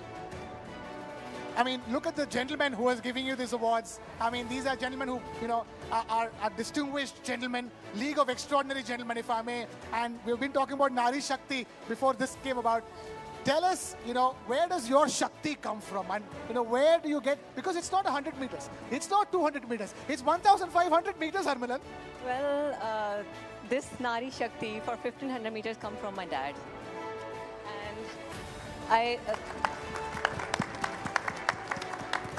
for the 1,500 meters, I just give my all the, for 1,500 meters, everything to my dad. And for 800 meters, everything for my mom. I won 2 medals over there in Asian Games. One for my dad and one for my mom. When I won, the only thing was like my parents were talking about to win medal in Asian Games just because my mom had a medal in Asian Games. Oh. And they want me to repeat history, so I did it. But I just took 2 medals, one for my dad and one for my mom. Harmilan, one question that a lot of my friends wanted to ask you as well was that you have some real cool-looking track stars out there, okay? Look at the Usain Bolts and the dreadlock Afro-American runners and track stars, but you have a very cool-looking hairstyle yourself. आपको लगता है कि आपके 1500 की दौड़ में कभी कुछ प्रॉब्लम आती है, ट्रेनिंग में प्रॉब्लम आती है, because it looks really cool. अभी इतना अच्छा लग ही रहा है तो प्रॉब्लम कैसे आ सकती है? Well, there you have it, Harmilan Benz, ladies and gentlemen. But that's not all. Again, asking Mr. Cage, Mr. Ripley, and Mr. Thakur, please stay on with us. One more person that we have to. We have one more award, requesting the League of Extraordinary Gentlemen to please stay on stage for just one more award. Finally, we have now, after a professional track and field athlete, we have a professional shooter.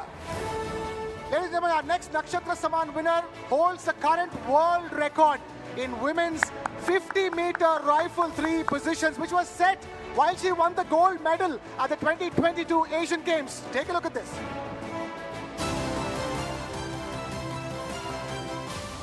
An accidental shooter, her marksmanship has left the world awestruck.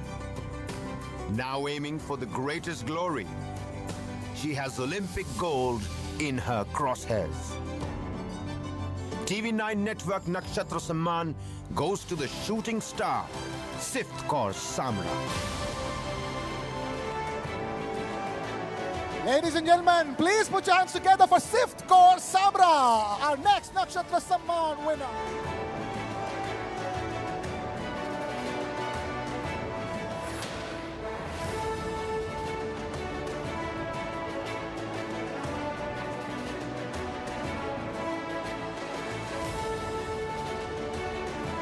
Ladies and gentlemen, keep the applause rolling, please. Pvt Kaur Samra.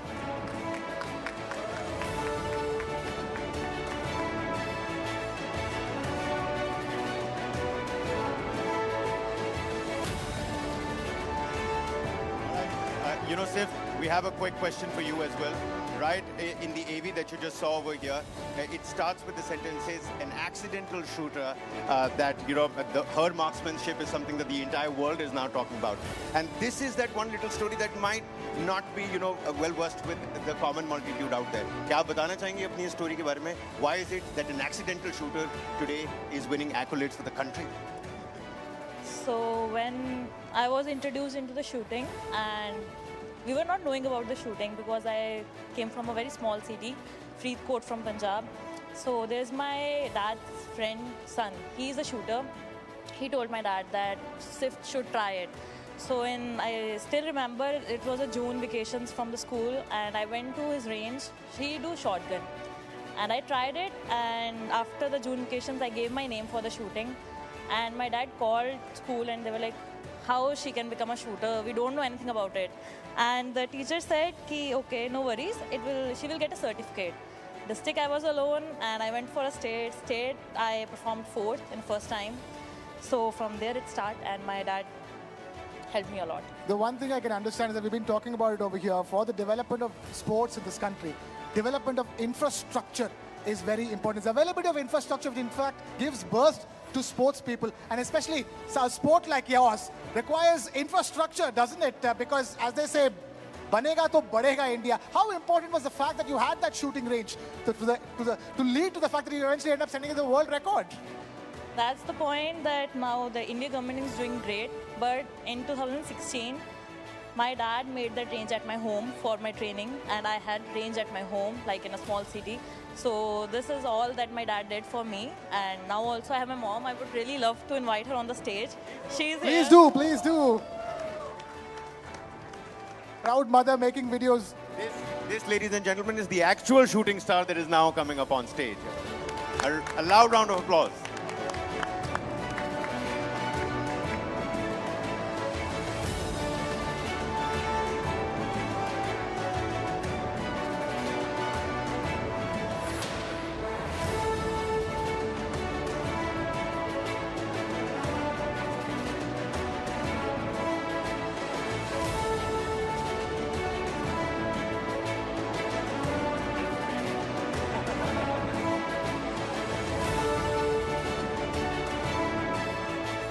Well.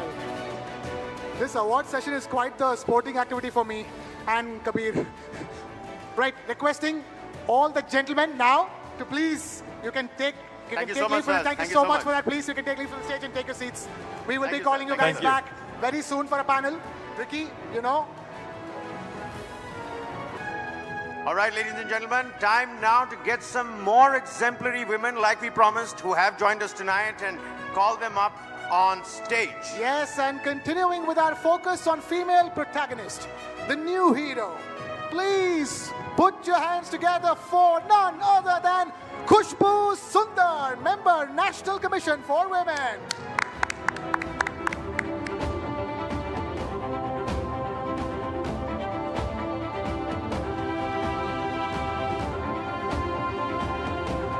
All right, also calling up on stage, please put your hands together for Miriam Meisel, Director, Stiftung Bayern.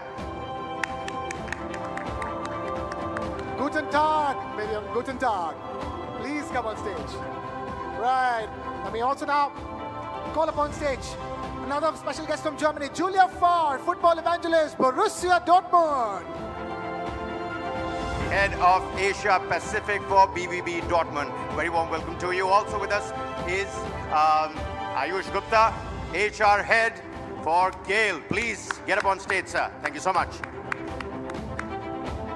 And to moderate this session, we have some double Nari Shakti again. We have with us TV9 Network's Sudha Sadanand and Neha Khanna, requesting both the ladies to please take the stage.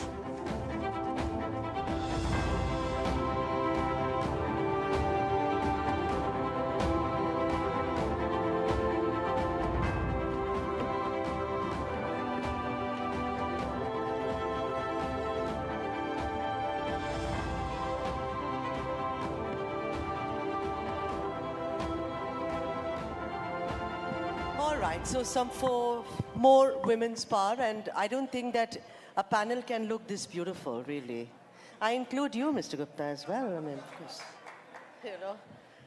So, if everyone can settle, Kushbu, எப்படி இருக்கீங்க? நல்லா இருக்கீங்களா? வணக்கம், நல்லா இருக்கேன். நல்லா இருக்கேன். All right. So, let's start with you, Kushbu. And considering that, you know, I always have called you, whenever I've spoken to you, as a child woman. You haven't really grown up that way, you know. But from a child artist who started out in Mumbai and from a home where the mother was the main support, emotional support, and a father who was not very supportive, with wonderful brothers around you. Tell us, what made you so strong as a little chut of a girl? We know the story about Hema Malini and how, you know, you've got to meet B.R. Chopra ji, etc. But what made you so strong to face the camera as such a little girl, Kushbu? Hello and a very good evening to everyone here. And there's an echo. Yeah, I think what made me very strong is against every negativity, there's a positivity. There are always two sides of the coin. So when I see, as a child, when I saw my mother going through the kind of abuse at the hands of her husband, and I think that made me very strong, because I think as a child, it was very clear in my mind that I'm not going to grow up as somebody who's very, very submissive, who's going to be Hanji, bilkul sahi ji. Like Ravina said, kuch bhi ho jaye, mera pati Parmeshwar hai. So I was very clear right from my childhood that I'm not going to grow up into that abla nari. So I think, you know, in all the negative aspects, and that strength, of course, came to me from my mother, because she never wanted me to be what she went through. Right. So I think it was there with me, within me. All right, okay. All right. That's lovely to hear, Khushbu. Really, you are an inspiration for so many women out there. Let me now bring in some of the other lovely women that we have in our midst today. Miriam Eisel, if I could begin with you. You know, it's 2024. And as educated, independent, liberated women, we would ideally have liked to live in a world where we could take equality, gender equality, for granted. Absolutely. But unfortunately, right? I mean, it should be fundamental to human existence. But unfortunately, it's proven to be very elusive. Now, in your area, you work with a lot of young people. The question I want to ask you is, how do you sensitize them towards treating everyone, especially women, with a sense of equality? Honestly, has that been a challenge? That's really a good question, and to be honest, it's challenging. It's still challenging. I'm coming from the field of education, and I'm coming from the field we want to extend youth exchange, so give everyone a chance to go abroad. And this everyone to have a chance is really difficult, because you really have to focus on the needs of those who are underrepresented.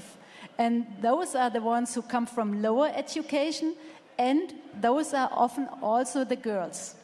So we try to really focus on their needs and helping them, that they say, I'm good enough to do exchange, for example. I'm good enough to take part in it.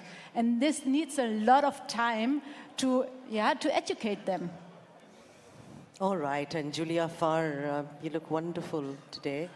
And before we, get into the excellent work that you've done for Borussia Dortmund, what people would like to really know, a lot of questions from the audience who actually ambushed me and said, ask her, what made you fall in love with this beautiful game of football?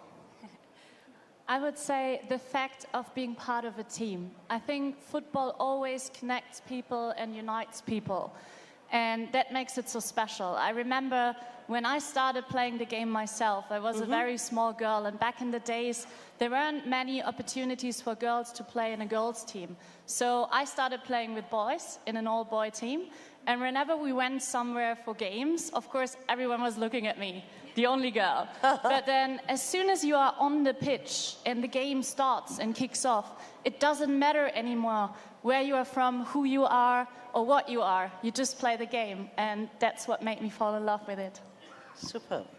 That's amazing. Okay, Ayush Gupta is, of course, heavily outnumbered on this panel, as you can see.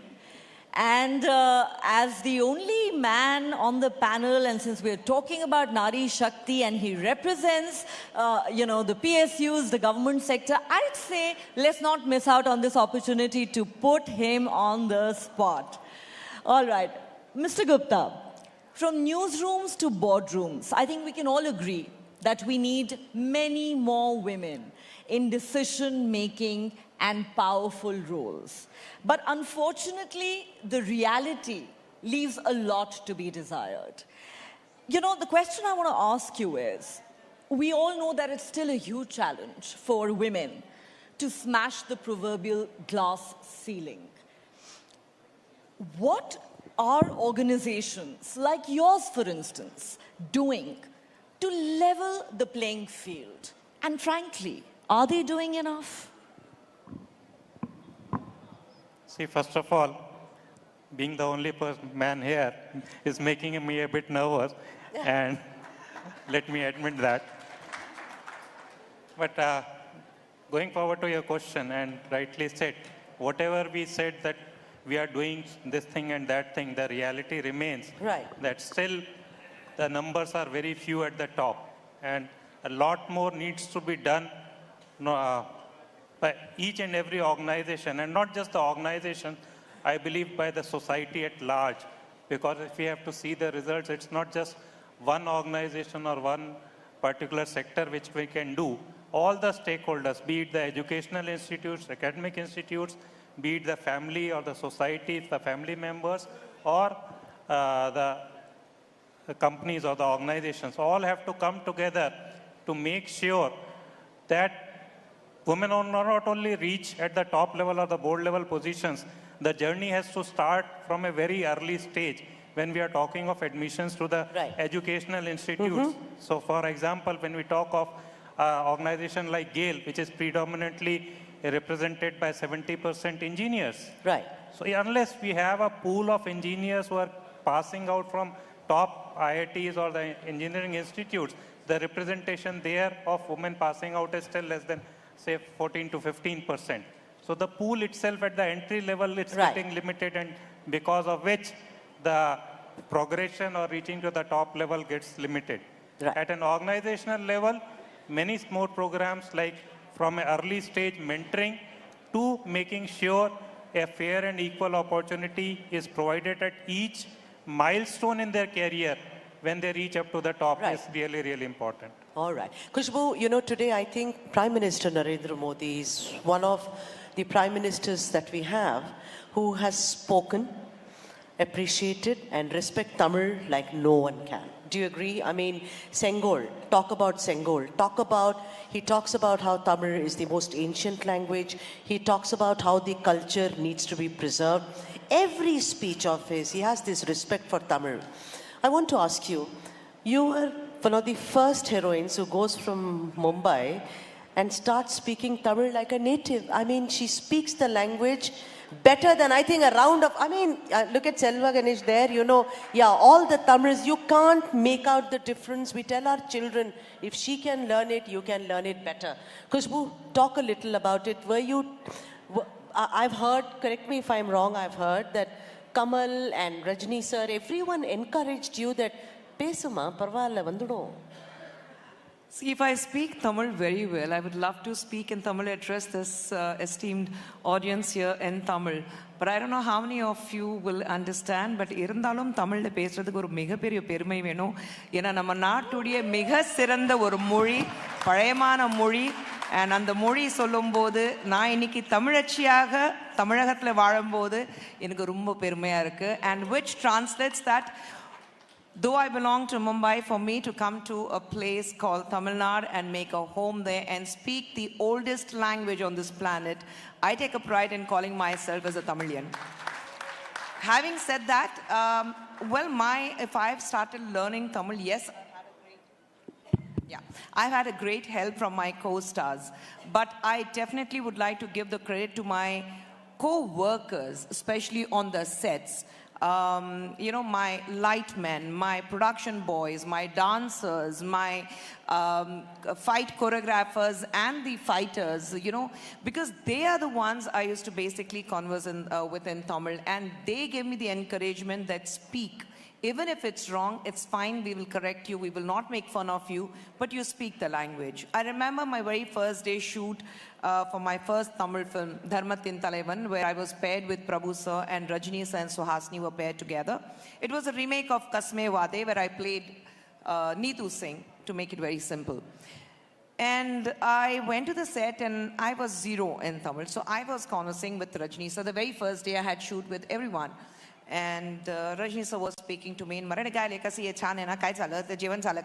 then all that, you know, rattling off in Marathi. I was so comfortable. And over the, you know, the entire day while we were shooting, I was watching people where they were talking to each other and said, hey, vada, hey, poda, and all that. So I was like, okay, it means something which a lot of respect. And when Rajni sir was leaving, he said, Khushbu mizaunit. And I said, poda.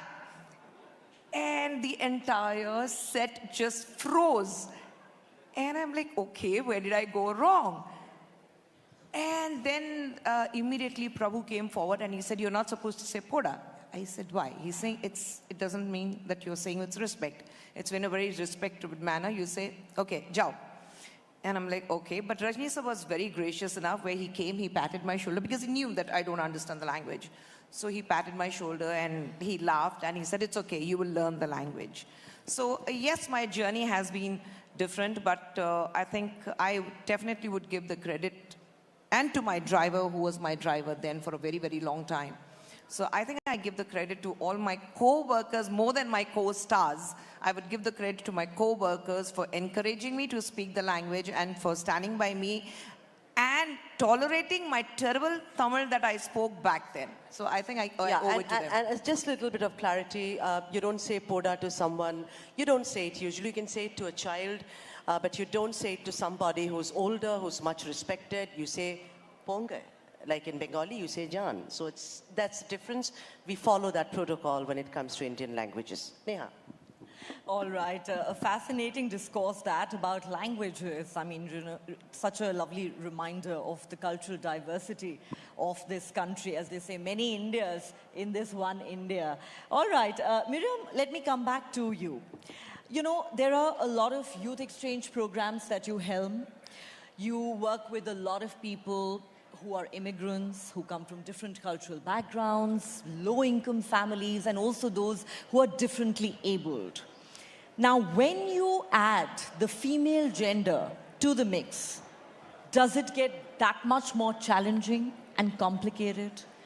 What has that journey been like for you personally? And I'm sure that as an educationist, you've had a fabulous learning curve as well, working with all these young people. Well, I think, as you said, it's a journey. And it's a journey we started, and it will continue. So I think the most important thing on this journey is that we do not stop to encourage each other.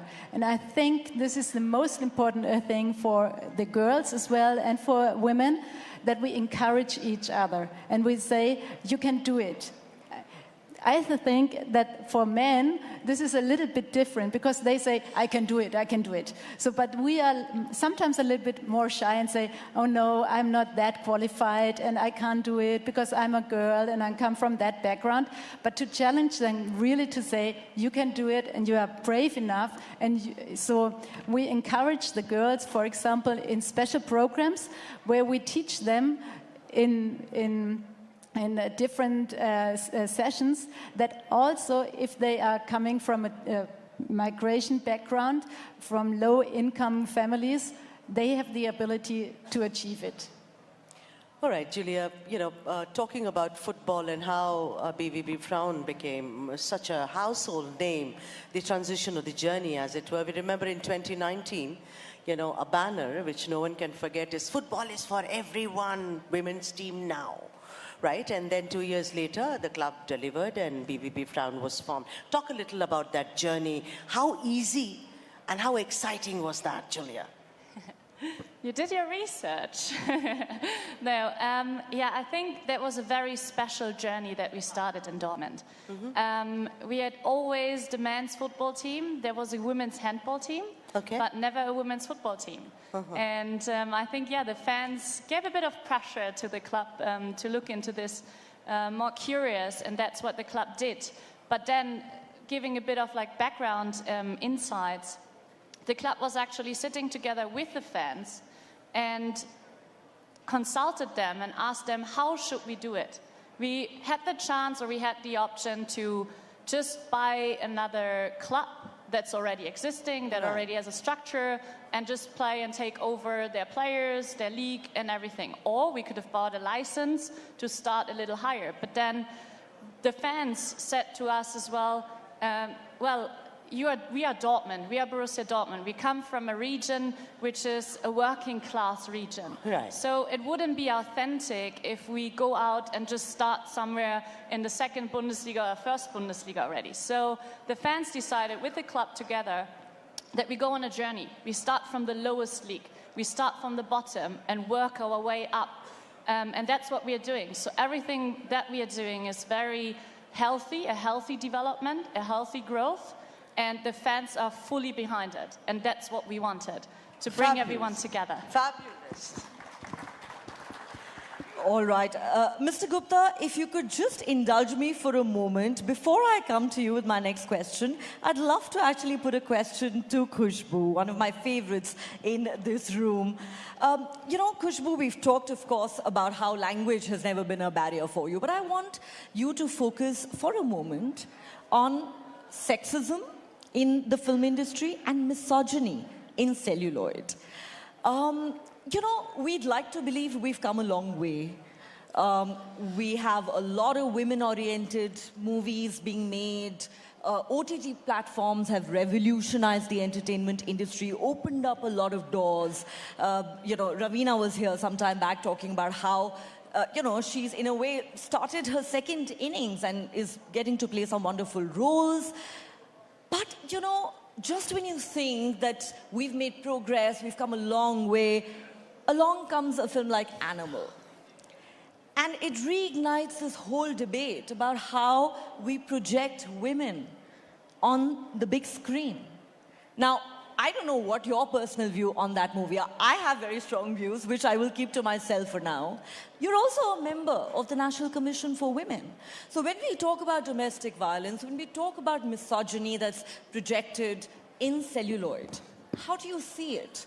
Have things changed? All right. First thing I would like to tell in this room that I haven't watched the film Animal because that's not my kind of a film. So I haven't watched that film. That makes two of us. Okay, great. Well, yes, as a member of National Commission for Women, it becomes very difficult when we have the cases which talks about dowry, harassment. We still have cases about, though triple talaq is abolished, we still have a lot of cases which keeps coming in about triple talaq. The talaq being announced over a phone or through a letter or just by words at home. We do come across a lot of problems about like what Ravina was also discussing earlier about marital rape and any kind of abuse, whether verbally or sexually. And I think, you know, we talk about moving forward. Our Prime Minister has been talking about Beti Bachao and Beti Badhao, where the Prime Minister keeps talking about from women empowerment to women-led empowerment. It's very saddening to see that in many areas of our country, in especially a little lower states, we get a lot of complaints which talks about the basic problem of women. And this is something which we need to address. Fortunately, we at National Commission of Women, we have been given a free hand where we have been taking up cases very, very aggressively, and we have been working on it. But as far as the mindset goes, I mean, if a film like Animal continues to bring in moolahs, bring in as one of the biggest box office grossing film, then we really need to think about the mindset of the people who go and watch such films. What about them? More, because these movies are blockbusters. Yes, and they are blockbusters. Even before that, we had a major issue with Kabir Singh. And which was in Telugu, it was Arjun Same Reddy. director. Yeah, okay. I mean, I don't blame the director because I think for him, it's the success which is going to count.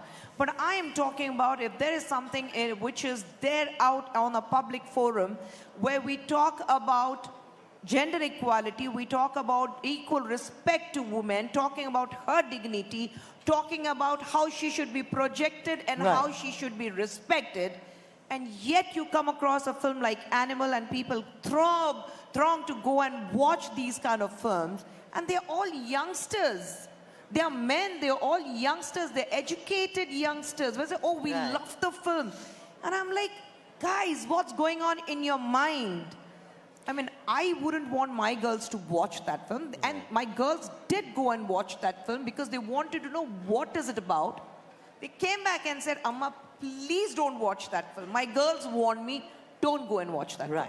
So I think the mindset of the film goer, the mindset of the people who buy these tickets time and again, because you have a lot of repeat audiences in this movie, in these kind of films. So we need to understand that mindset before we talk about the change in a society. So what we show in films is what is actually happening in the society. So the mindset of the people who watch these kind of films need to change. And that is really, really worrying me as to if films like Animal, with so much of misogyny, what you see in the film, if that film is doing so well, where are we heading? I think that's a very valid point. Very, very valid. We need to look inwards. We can, raise objection to these kind of films being made. We can, object to some of India's biggest stars acting in these movies. But what about those hordes of people who flocking to the theaters and making these movies mega hits? Absolutely. And moving right away from that kind of a thought, we at TV9, we believe in wow, Mr. Gupta. Wow, we onboard women. And that's an initiative we seriously think about, we adhere to day in and day out. According to you, Mr. Gupta, much like TV9, I mean, some may say it's baby steps, but let me tell you that they walk the talk when it comes to that. How does women at decision-making positions help an organization achieve better? Not achieve their goals, but achieve their goals better, Mr. Gupta? See, women at the boardroom, when they come there, they are not just helping the organizations to deliver better in terms of the quality of decision making, in terms of the diversity of the thoughts and the ideas which they bring at the board level. They're not just doing well for themselves, they're doing better. They also become the inspiring role models for the generations to come within and outside the organization.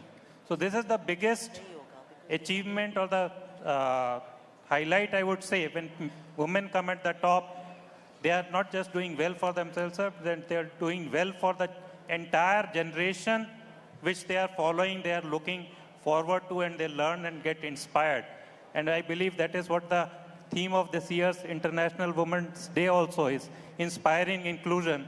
So that is where they inspire others and bring them forward to take leadership roles. What a wonderful response that is. And on that note, many thanks to all of you. I think it was very brilliant and riveting session. Thank you, Khushbu. Thank you so much, Miriam. Thank you, Julia. Mr. Gupta, it was a pleasure. Please give it up for the lovely panel, ladies and gentlemen. More power to these lovely women.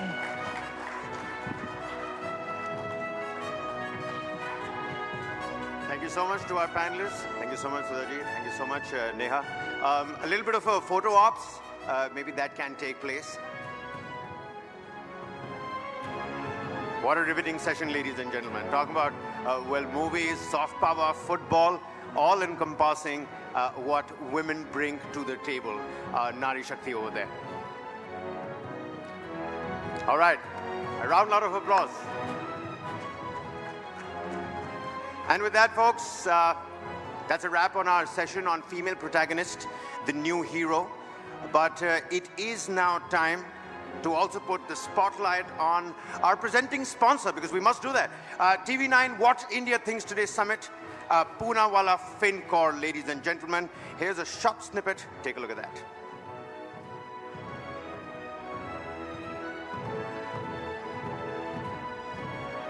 Every once in a while, a success story comes along that redefines and reshapes everything.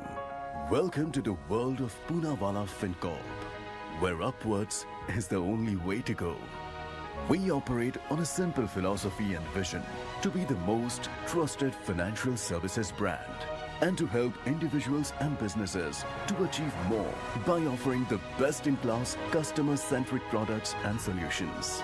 In short, to be a pillar of support to people from different walks of life with a focus on ethical, transparent and end-to-end digital lending. Our products, service and philosophy resonated with the customers, allowing us to script a historic business story. With a record-breaking turnaround time in the history of financial sectors in India, the current valuation of the company stands at over $4 billion. 2023 has witnessed an exponential rise in our business valuation. In just 2 years, Poonawalla FinCorp has managed to race ahead faster than any other player in the finance sector. Behind this phenomenal growth story is a hard-working team, led by leaders with a razor-sharp vision, who are bound by our values of credit. Every team member involved in this success is valued at Poonawalla FinCorp. Through everything we do, our values and culture shine through. With a relentless passion for excellence, we are on our way to enabling dreams for millions of Indians. Poonawalla FinCorp, enabling dreams. Well, all right, ladies and gentlemen, a big round of applause for Poonawalla FinCorp as well. And before we move on to our final panel session discussion of the day, we are again breaking that up with another set of Nakshatra Samman, ladies and gentlemen. Our next Nakshatra Samman winner is a world-renowned percussionist, a film music composer, and also a Grammy winner. Take a look.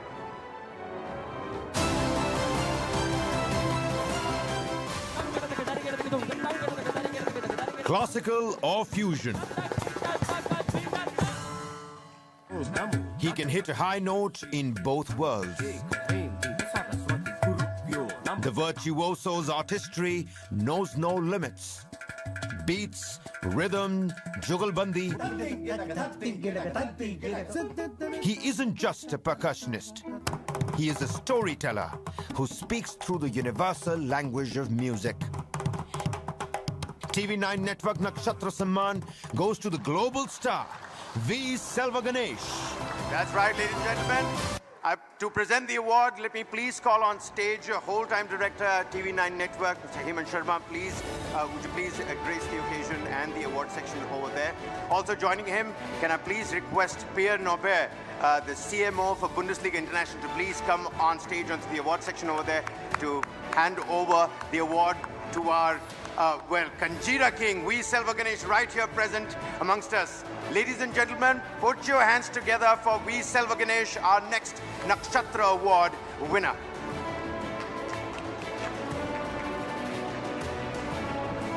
And of course, Hemant sir, whole-time director, TV9 News Network. Please here amongst us. Please come to the stage, sir. Hemant Sharma sir, if we could have you on stage as well.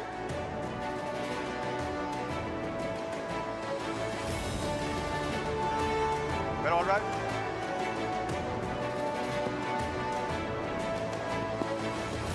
Varun sir, I'm going to have to ask you to please come and present this award, sir. Ladies and gentlemen, Varun Das, MD, CEO, TV9 Network. V. Selva Ganesh, ladies and gentlemen.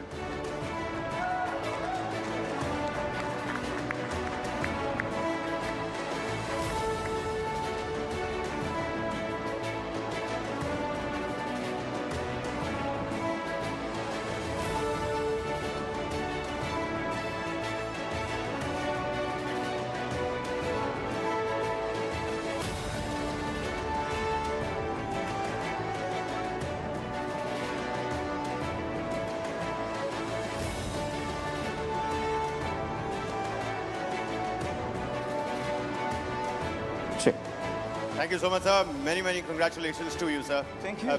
I know this doesn't come close to a Grammy, but I'm telling you, this means a lot as well.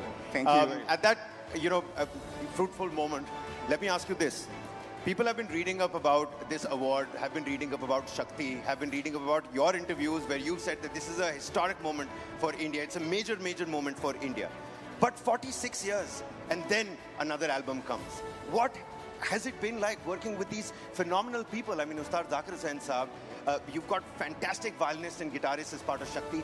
Uske bare mein bhi kuch bataiye, sir. You forgot the mentioned singer, Shankar Mahadevan too. No, my apologies. First of all, I would like to thank TV9 for this great, and what a proud woman.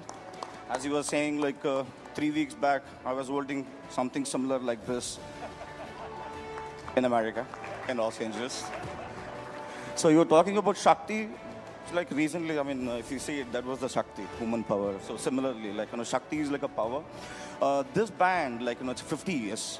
So they started in 70s when I was like a 3-4 year kid. The first music which I heard, that was Shakti, because my dad was part of that band. Wow. So original member. So getting on the stage to play with them, it's itself a biggest task for me. And it's all a learning process. Each and every moment I learn from John McLaughlin ji, Zakir Bhai, or Madeline Yushinivas was part of it too. And Shankar Mahadevan and everyone. Like so this was like my family. So Shakti is like my family. Thank you. That's a great, a synonym for family as well. That is Shakti. Many thanks, sir. Thank you so much for gracing us at this event and the occasion. Congratulations on the Nakshatra Samman as well.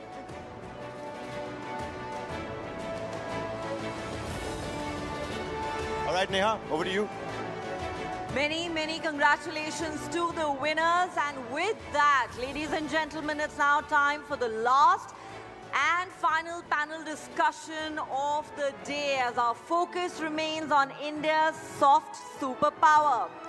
Coming up next is our session titled Boundless Bharat Beyond Bollywood, where we analyze what's reshaping India's entertainment landscape. And it's not just that, Neha. It's not just the glitz and the glamour of Bollywood anymore. Movies from across India are making a mark globally. We've already heard the G20 Sherpa talk about it. We've already heard the ladies talk about it. The esteemed panelists, they're all talking about how it's not just Bollywood. Who can forget RRR, ladies and gentlemen, Natu Natu. And moreover, uncover the democratization of music as traditional TV channels give way to music applications. Don't you have your music and your shuffle at a touch of a button, ladies and gentlemen?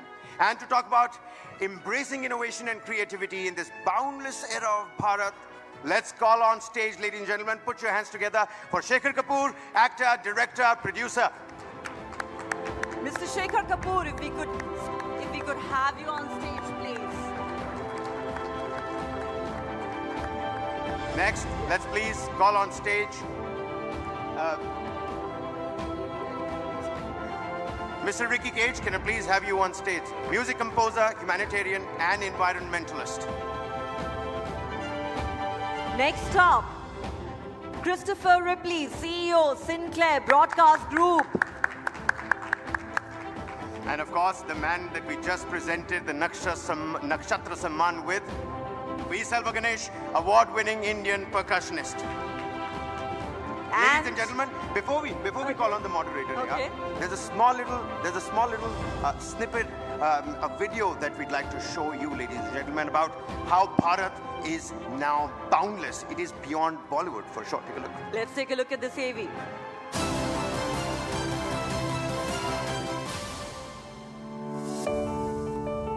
Neither boundaries nor language, bereft of the binary of caste and creed.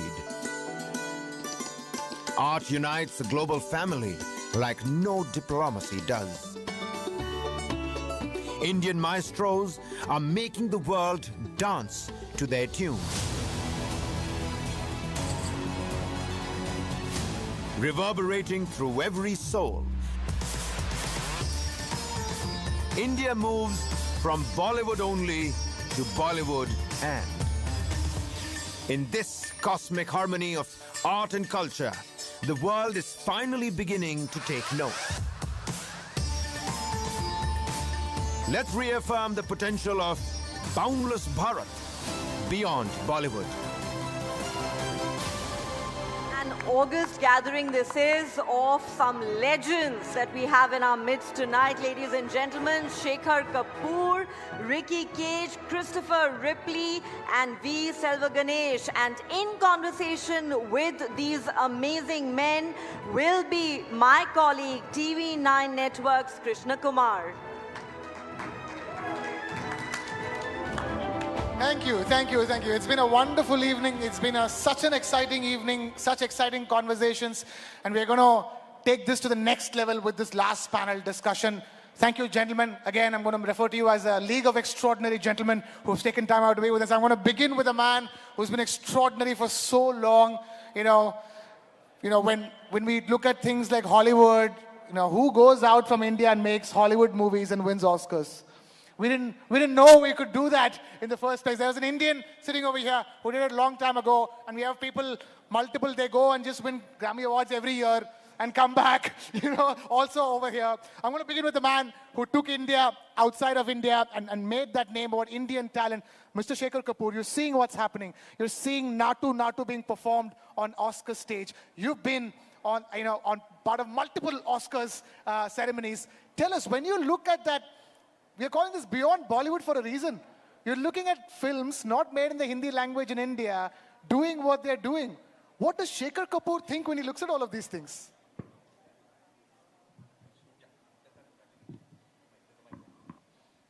Can I say something about the previous session on Nari Shakti? Please go ahead.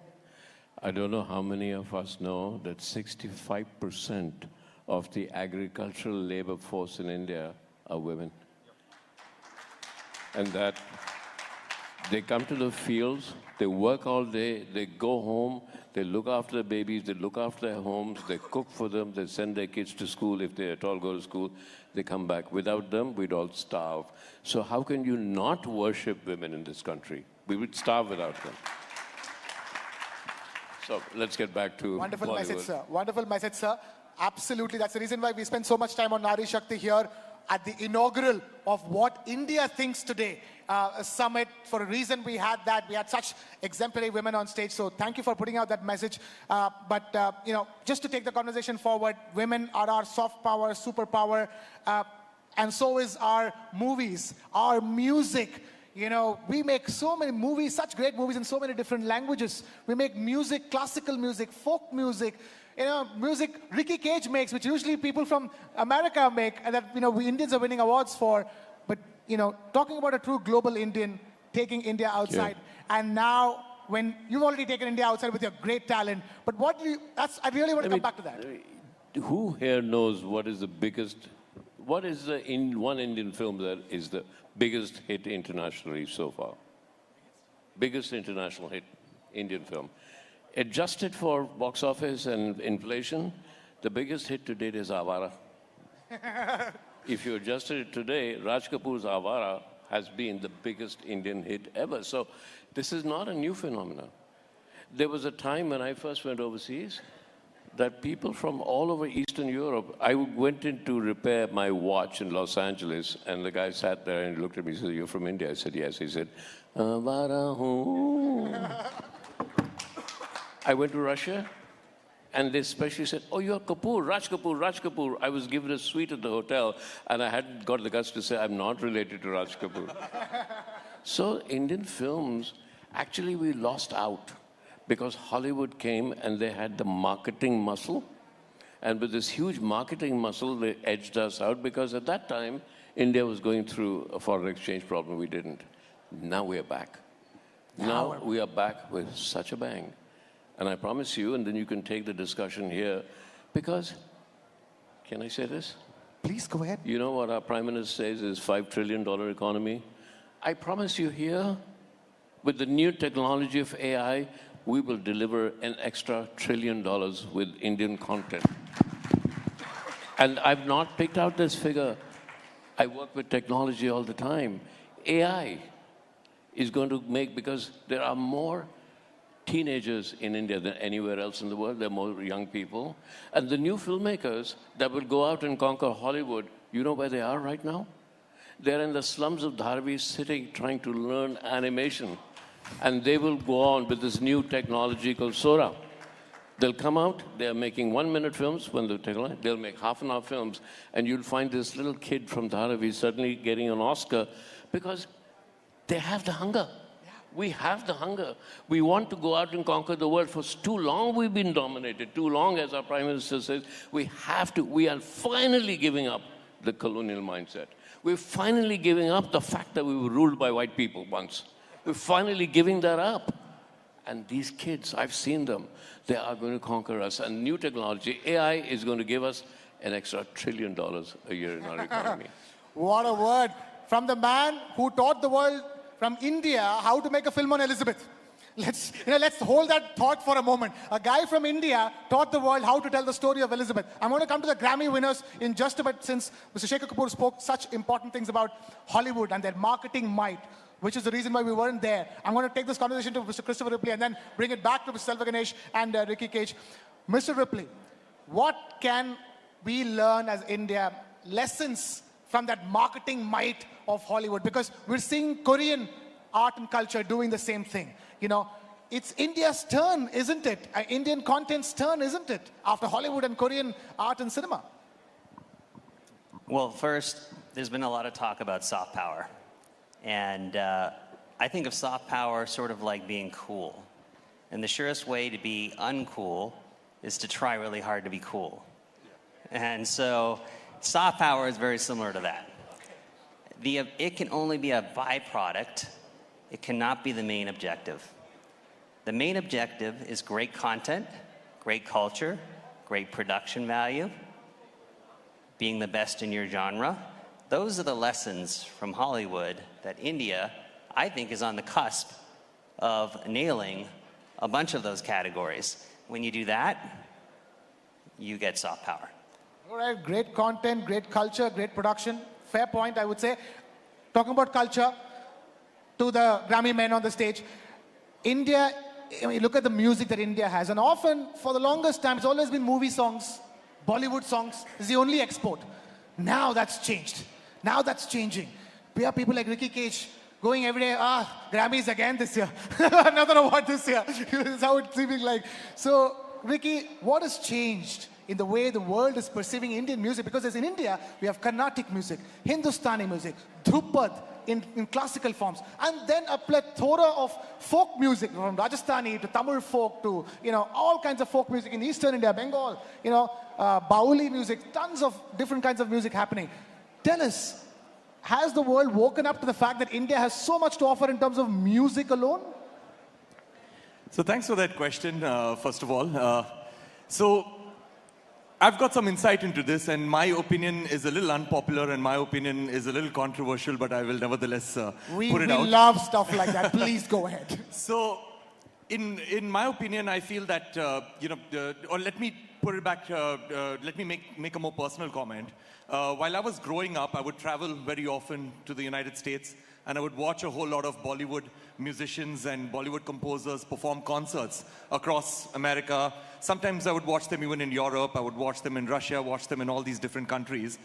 And I would see that these Bollywood composers and Bollywood musicians were always able to fill complete stadiums, they were able to fill complete arenas, and they would get huge crowds. But the only people who would show up for their concerts are people from the Indian diaspora. Because, and I'm not talking about movies, I'm talking purely about the music because I'm a musician. Because Bollywood music, barring a few exceptions, had not actually broken cultural barriers. They were just catering to people from within India and the diaspora all over the world. Whereas when I was 19 years old, I had gone to San Francisco and I'd watched a concert of Pandit Ravi Shankar. And when I watched Pandit Ravi Shankar's concert, that was a very eye-opening experience because the demographic of the audience within the theater was very representative of the demographic of the city itself.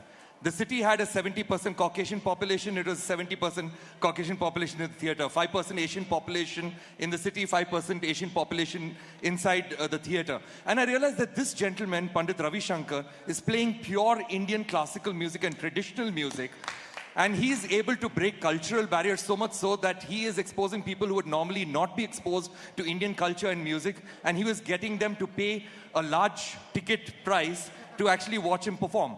And then that is when I realized that it's the traditional musicians who are doing this. And at the same time, conversely, in India, now he made Indian music popular all over the world. Everybody knows who Pandit Ravi Shankar is, correct? Everybody knows who he was? Yes? Yes. Okay, everybody knows he won the Bharat Ratna? Yes. Everybody knows that his daughters are Anushka Shankar, Nora Jones? Yes. Okay, everybody knows him as being the greatest sitarist ever? Of course. Okay. Can anybody over here name one album of Pandit Ravi Shankar? He's made 70 albums. Can anyone over here name one album of his? Okay, you can. Can anybody name a song of his? Can anybody hum a tune of his? Can't use ChatGPT for this. And that is what? Okay, you can. Okay, so 2 people, okay, in the whole audience. That's about it. So that shows that we ourselves are not appreciating our culture, and we are not realizing that our culture and our traditional musicians are actually making it on the global stage, like Selva Ganesh over here, brilliant musician. And he won a Grammy Award this year. Shakti won a Grammy Award. Rakesh Chaurasia won a Grammy Award. Ustad Zakir Hussain, Shankar Mahadevan, Pandit Vishwamohan Bhatt. All of these are traditional Indian musicians who are making it on the global stage. And we in India are the only ones who are not appreciating them. Okay. I'm right here going to appreciate Mr. Selva Ganesh right away before I come to Mr. Shekhar Kapoor. You know, the question here is that it's all about showcasing that Indian music, isn't it? That, you know, your beats, the beats are universal. There is just no difference. It's the same thing because the world goes around on the same beats. Tell us about what goes on in your mind when you're showcasing the Kanjira to a global audience. Before that, I would really appreciate Ricky, like, you know, the way he expressed it. And he's very true. It's very true. Rhythmic, like, you know, I mean, I wouldn't even say like a showcasing something because it is our tradition, right? And the gate openness where Allah Ka Kanjab, I mean, if I'm a percussion player, I would put it in that way, and that perspective.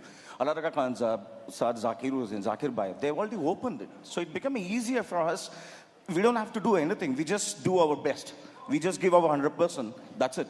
So which really needed for right now, for any musician, for this generation, give 100% to the music. Don't ever expect anything. Like, you know, I mean, I follow the footstep of all these 3 legendary musicians who's like, and I would put it in my way, my father. I mean, actually, Ricky, he's also a Grammy winner. So my father and John McLaughlin, John G, and Zakir Bhai, they always do that. Like, you know, whenever they started the album or any band or something or a live concert, they don't expect anything. They just work hard, correct? So they work hard. Like, you know, I mean, that's the showcase, what I wanted to really do it. Right.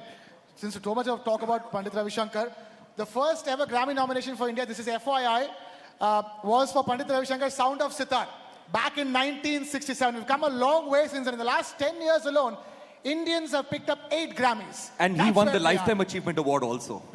Right. So I'm going to bring this back to Mr. Shekhar Kapoor.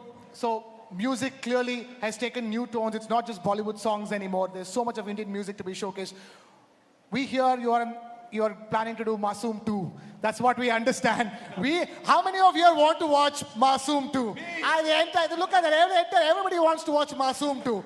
Big round of applause. What a film Masoom was back in the day. The man who challenged Bollywood conventions back in the day. Today, sir, Bollywood has been truly challenged. Bollywood itself is evolving. It's changing. Indian movies and the kind of Indian movies that get showcased to outside audiences, like he's talking about, if you're showcasing it in New York, it has to be representative of the city of New York. So when they watch it, when people from, Mr. Ripley's nation watch it, you know, they're watching different Indian cinema right now, isn't it? Okay. Just one thing. Do you know where flamenco comes from? The dance flamenco?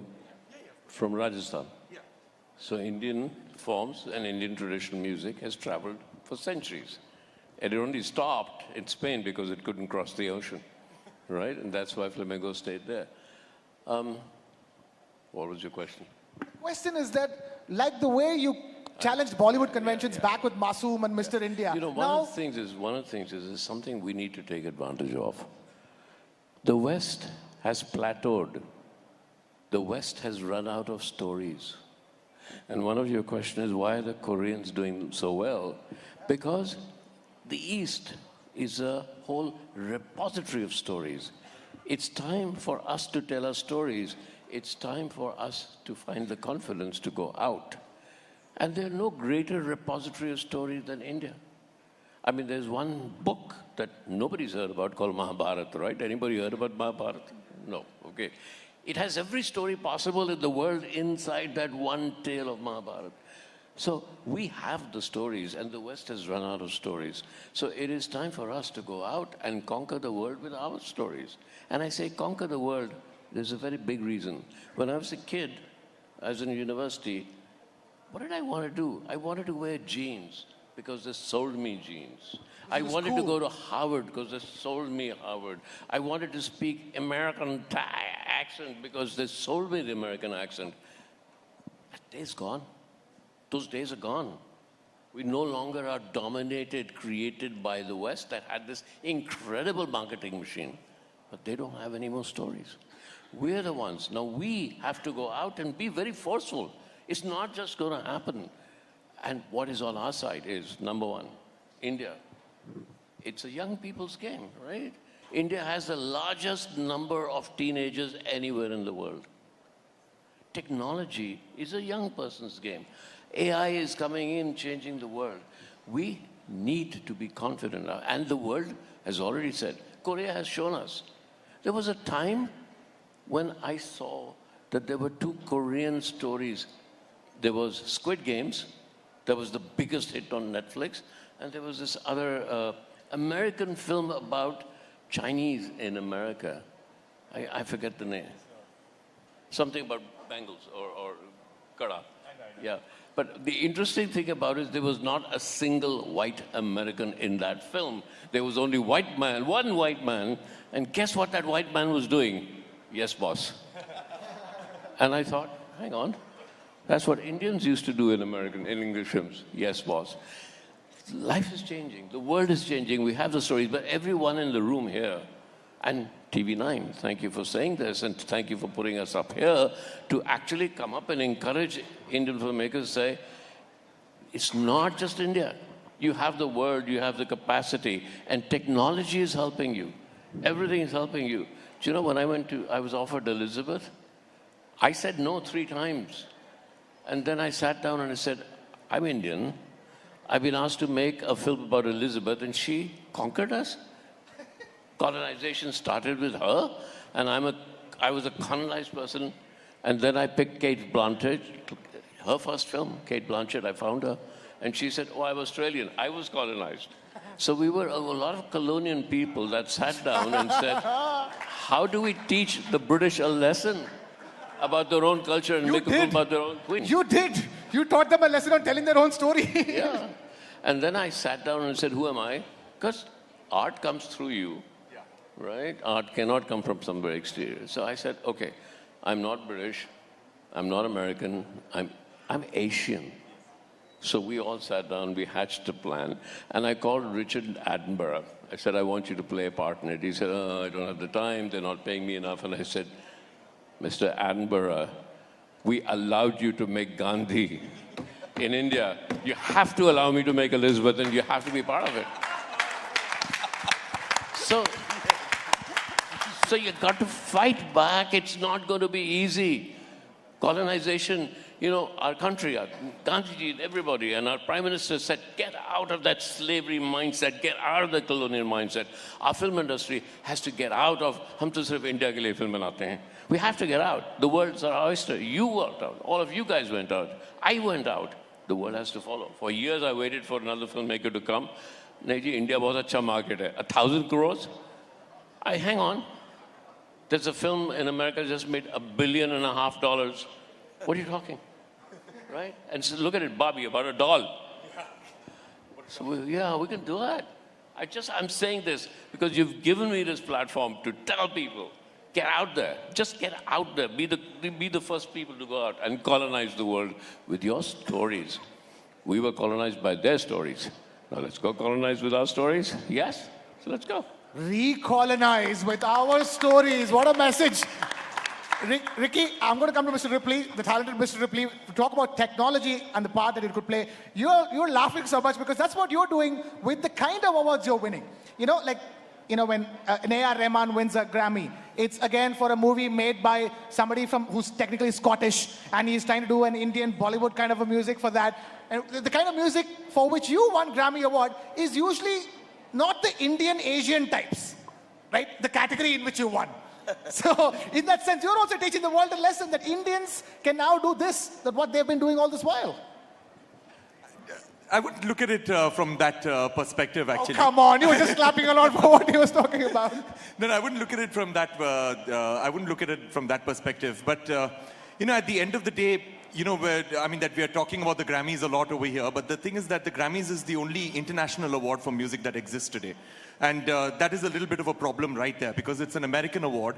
And so basically, why did we as an international community give the onus on awarding an international award to an American organization? So that is where the problem lies, you know. That, so what we should be doing is that the Global South, we've got musical forms that actually predate the West. Like, for example, it's always considered that Western music is the paradigm, and all other forms of music, that is Indian, Celtic, you know, Native American, first generation, yeah, Irish, not even that, that's also Western, but Japanese and Korean and African music is considered to be ethnic and exotic music and fringe music, you know. So that paradigm needs to change because when you think about Western classical music, everybody think about, I mean, when you think about classical music, everybody first think about Western classical music. And Indian classical music is exotic. When you think about devotional music, it's always gospel music first when it is the West. And then all other devotional forms of music is again exotic music. So that paradigm needs to change because our music actually predates the Western forms of music. So I guess what needs to happen is that we need to figure out a way to award the world, you know. Absolutely, we need to own up to that. And set our own narrative. We need to own up to that, as Mr. Kapoor is also talking about. Mr. Ripley, so then Mr. Kapoor also talked about artificial intelligence. I'm going to take off from that, actually. Technology is important. In fact, you are, you know, in the thick of things, bringing a very important piece of technology like direct-to-mobile to India. That changes the way Indians consume their own content. That's what Ricky is talking about. How many people know which album that Mr. Pandit Ravi Shankar was nominated for? So talk to us about how technologies like direct-to-mobile can reshape the way people consume content. Indians consume their own Indian content, and obviously the way Indian content is consumed across the world. Well, yeah, technology is going to have a massive impact. AI was already mentioned. Streaming globalized content in a big, big way. AI is going to be having a huge impact. Just an example from my company, we operate here in India with the tennis channel. We have the Women's Tour Association there, so if you like the WTA, please tune into Tennis Channel. And we operate in many other countries around the world. We are now taking our programming, and with AI, we are versioning it for each one of those countries at a touch of a button. Okay, that's pretty profound. You don't have to create content for each language in each country. So that's pretty significant, and that's sports-related content. Okay, I'm not talking about entertainment content, but I know all the major studios in the US are looking at versioning this way, right? Netflix does a pretty good job of dubbing, but this is going to be something entirely different. You're going to see people talking in your perfect local dialect with your mouths moving exactly as it is. It's going to be quite profound. And that's just the beginning of what AI is doing. I do think technology will benefit incumbents at first. Well-financed incumbents. And I think India, quite frankly, is an incumbent right now. You look at Hollywood, Korea, India, I do think it will benefit India in a big way. And eventually, it will also democratize content creation. At first, it will benefit the bigger, more sophisticated players, but as the technology moves down to the masses, it will democratize content creation. That's been the trend that we've seen. And just to touch on, you mentioned direct-to-mobile broadcast. That is a new technology. I'm sure not a lot of people know what it is yet. It hasn't rolled out yet. Tell us all about it. It is, think free dish for mobile phones. Doesn't require any data plan, doesn't require any subscriptions, allows for targeting and interactivity. So it democratizes content distribution to the phone.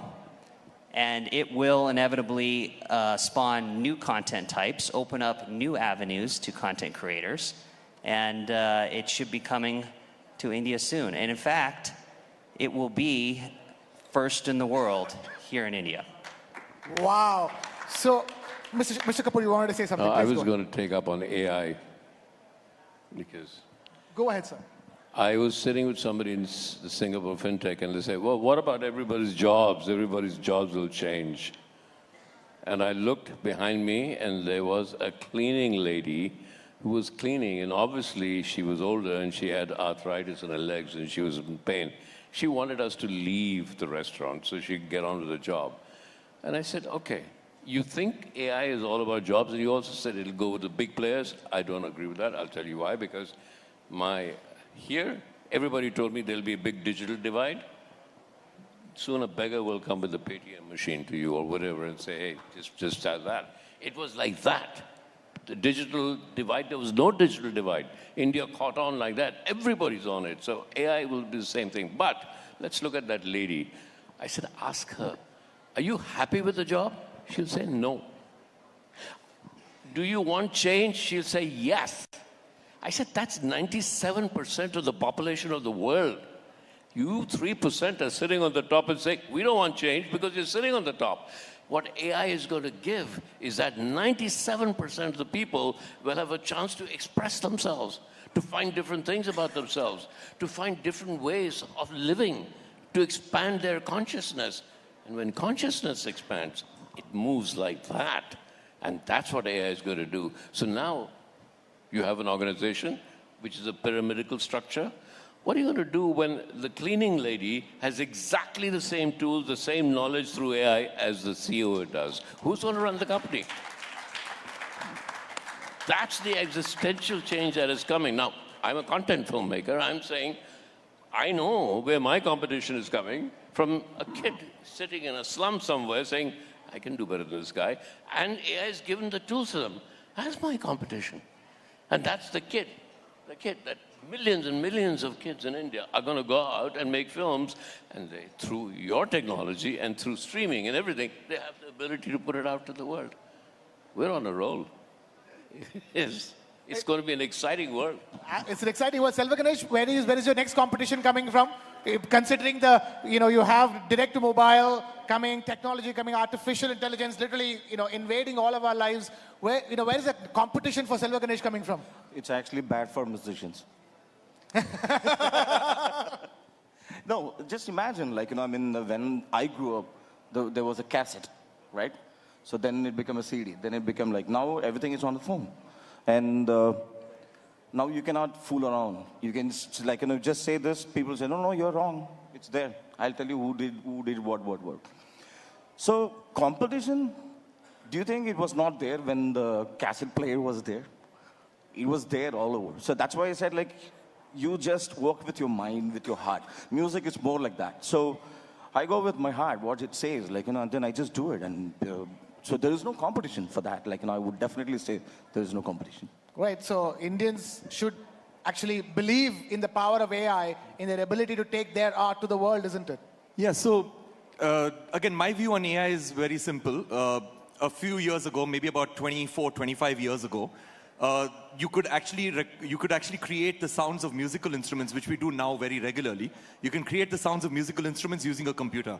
You can play a keyboard and you can get the sound of a violin, or the sound of a khatam, or the sound of a sitar, or the sound of a piano. You can get all of these sounds. And the sounds were of such high quality that everybody said that this is going to destroy the livelihoods of musicians, and musicians are going to no longer be required, and composers can just create the music using the computer. But that did not happen. What happened was that the musicians who were the more generic musicians, who were not creative, they're the ones who went obsolete. But the musicians who were creative, and the musicians who would give a composer more than what the composer required, were the musicians who survived. And that is why you have musicians like Selva Ganesh, who are doing extremely well because they're extremely creative in what they do. And that is why everybody wants to work with them. It's the same thing with AI. AI. What's going to happen with AI is that the filmmakers, the ad filmmakers, the short filmmakers who need generic music. Like, for example, if I'm a filmmaker and I need music for a horror film and I need generic horror music, or I'm making a romantic film and I need generic romantic music which does not require too much of creativity, AI is going to be perfect for that. But for composers, for composers who need to, I mean, for filmmakers who want composers, or composers who want to create something that is absolutely unique, unprecedented, and music that is very creative, not been done before, that is where the human connection is going to come in, and that's where humans are always going to be needed. And AI will always follow, because AI can only do things with precedence. So basically, AI will follow all the innovations that human beings create. I just realized the fact that artificial intelligence begins with art. No. Isn't it, Mr. Kapoor? You got a chance, Ricky. You and I got a chance. We all were lucky, right? We rose to the top because we got the chance and we did it. 95% of people do not get that chance. I'm talking about those 95% of people that now will get a chance because of technology to get themselves heard. Then we come to the question of what is creativity? What is creative? I mean, if you want to study AI, you should learn what AI cannot do. All right? I'll tell you what it can't do. You know, when I was a kid, I lived in Delhi. We used to go up to Mussoorie, Simla, right? All of us went there, and I used to run down. I was 14 years old, 13, 14. I used to run down the hill. As I was running down the hill, I had to already know if it's a river, because the momentum will make sure that I need to know which are the next boulders to step on. I can't make up my mind that. So step on one boulder, I already see, there. Now, AI could give me which boulder, but then I wouldn't do it. Why did I do it? I did it because there was this fundamental fear that I might fall. There was this fundamental fear that I might die. So, fear is a great driver of creativity. Fear is a great driver of human action. You're afraid. So AI can't be afraid, right? AI can't love, because if AI knew how to love, then you'd go, she loves me, she loves me, she loves me, she loves me, she loves me, she loves me. Where did that go? She loves me not, she loves me not. It's that she loves me not which creates the mystery in love. And that AI cannot do. No fear, no love. It can give you the biggest love story in the world. Hey, I asked ChatGPT to give me a story on Masoom, the next generation. One day I'll tell you what the story is. It had a moral idea to it. Wasn't the story I'm making. But it's really good. But it's just read everything that's ever written and immediately 10 seconds gave me. But it can't love, it can't fear, it can't feel faith. That human quality is what gives you creativity. There. But then, hang on, 95% of people don't get the chance. How long? I mean, I could have not been offered Masoom. I would have been struggling still to make a film. Somebody said, will you make it? And Shabana said yes, and Gulzar said, they could have said no. If they said no, I wouldn't be sitting here. That's the point. AI, what that AI will do is they don't have to go to Shabana. AI will create a Shabana for them. AI will create somebody for them, right? You know which is the biggest brand in the world is made by Disney, Donald Duck. 100 years it's been going on. Now AI will make a human that will be going on for 100 years. Who owns that? A kid in Dharavi? Who owns the copyright for that? It's huge. It's an existential change. And I'm loving it. So, you know, you can see. Right, I see Mr. Ripley nodding along. Obviously, the marketing might of Disney is another example of how Hollywood was able to push that brand across the India. But, you know, we can continue this conversation for the next 1 hour, I think. And I didn't realize the fact that the conversation on art and music and entertainment is going to be ending up as a conversation about artificial intelligence, which will take an entire day, I think. But it's been fascinating talking to you, gentlemen. Huge round of applause for Mr. Shekhar Kapoor, Ricky Cage, Christopher Ripley, and V. Selva Ganesh. We need to wrap this session up, unfortunately, because we have indeed run out of time. Thank you so much to all of you for listening. Let's also quickly take the photograph as well. What a session that was, ladies and gentlemen. Artificial intelligence. Yeah. Do you think Sora's going to be a sorry kind of a situation later on? Well, I guess we'll have to wait to find out, but I am dying to know what ChatGPT came up with when Mr. Shekhar Kapoor decided that he wanted to take its help to come up with a story for Masoom 2. Well, maybe we could urge Mr. Kapoor to put that out on his Instagram. Meanwhile, even as the photo ops are on, and we do give away a memento of thanks, a token of appreciation to all our esteemed panelists, Mr. Ripley, V. Silva Ganesh, and of course, Vicky Cage, Mr. Kapoor. Many thanks to Krishna Kumar as well for conducting that session. All right, ladies and gentlemen, we are almost drawing to a close to this particular event, but...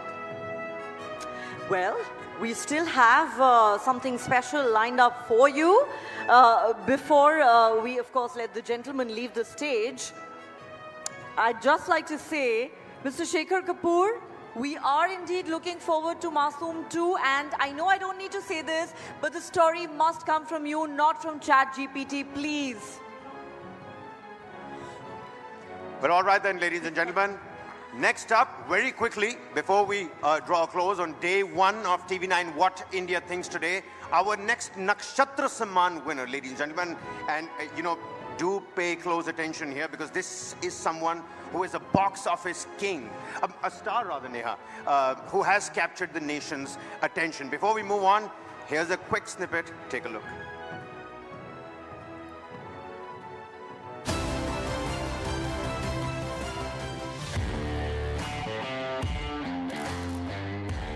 The resolve to not bow down gave India the confidence to rise. With Pushpa, the rise, and Pushpa, the rule, his character mirrors the India attitude of today. Something about me. When it's Saturday night, I need to blow off some steam. A box office sensation with a legion of fans across the world. He has allured millions with power-packed performances. An icon for Telugu cinema, he is now a voice of India's soft power. TV9 Network Nakshatra Samman goes to the trailblazing star, Allu Arjun. Big round of applause for Allu Arjun, ladies and gentlemen. Well, Mr. Allu Arjun is currently shooting for Pushpa 2. Therefore, he couldn't be with us here tonight in person, but he has sent us this message. Take a look. Namaste. This is Allu Arjun. I'd like to thank the TV9 network for giving me this Nakshatra Samman award. Thank you very much for this award. It's my honor to be receiving this award, and I'd like to thank Ram Garu and Varunji behind this. And I apologize because I couldn't be there in person to receive this award because I'm busy shooting for my latest movie, Pushpa 2, which is slated for release on the August 15th. And I'd like to dedicate this award to all my fans. It's their love and support that has gotten me this far. It's to all of you guys. Thank you for all the love. And once again, thank you so much for this honor. Namaste. Well, we're afraid that Mr. Allu Arjun is not with us. He's shooting for Pushpa 2. But ladies and gentlemen, with that, it's a wrap on day one of the TV9 What India Thinks Today, presented by Poonawalla FinCorp and special partner Prabhuji. But ladies and gentlemen, that's not all. Tomorrow, the 26th of February, day two of TV9 What India Thinks Today, we will see more thought leaders, influencers, policymakers from all across the globe right here at TV9 What India Thinks Today, News9 Global Summit, a premier global platform that not just takes stock of India, of where it has reached, but also sets the agenda for its path ahead. Indeed, Kabir. And tomorrow will be a power-packed day, ladies and gentlemen, with distinguished panels and discussions with the right stakeholders on subjects ranging from India, the global peace catalyst, and the promise and pitfalls of artificial intelligence, to the importance of creating equitable boardrooms and decoding what tailwinds for India mean for you, the Indian citizen. Union ministers will be in attendance, and let's not forget the big one, ladies and gentlemen, the unmissable keynote address at the summit, which will be delivered by none other than the Honorable Prime Minister of India, Shri Narendra Modi. Well, All of you have been a great audience. Thanks so much for being with us here tonight. See you all again tomorrow. Have a great night. And also, before we do, shut the lights off, there is, of course, cocktail and dinner that has been placed for all of you, those who are attending, right outside in the open area over there. Do have a good time. Have a good night. We'll see you all again tomorrow. Thank you, man.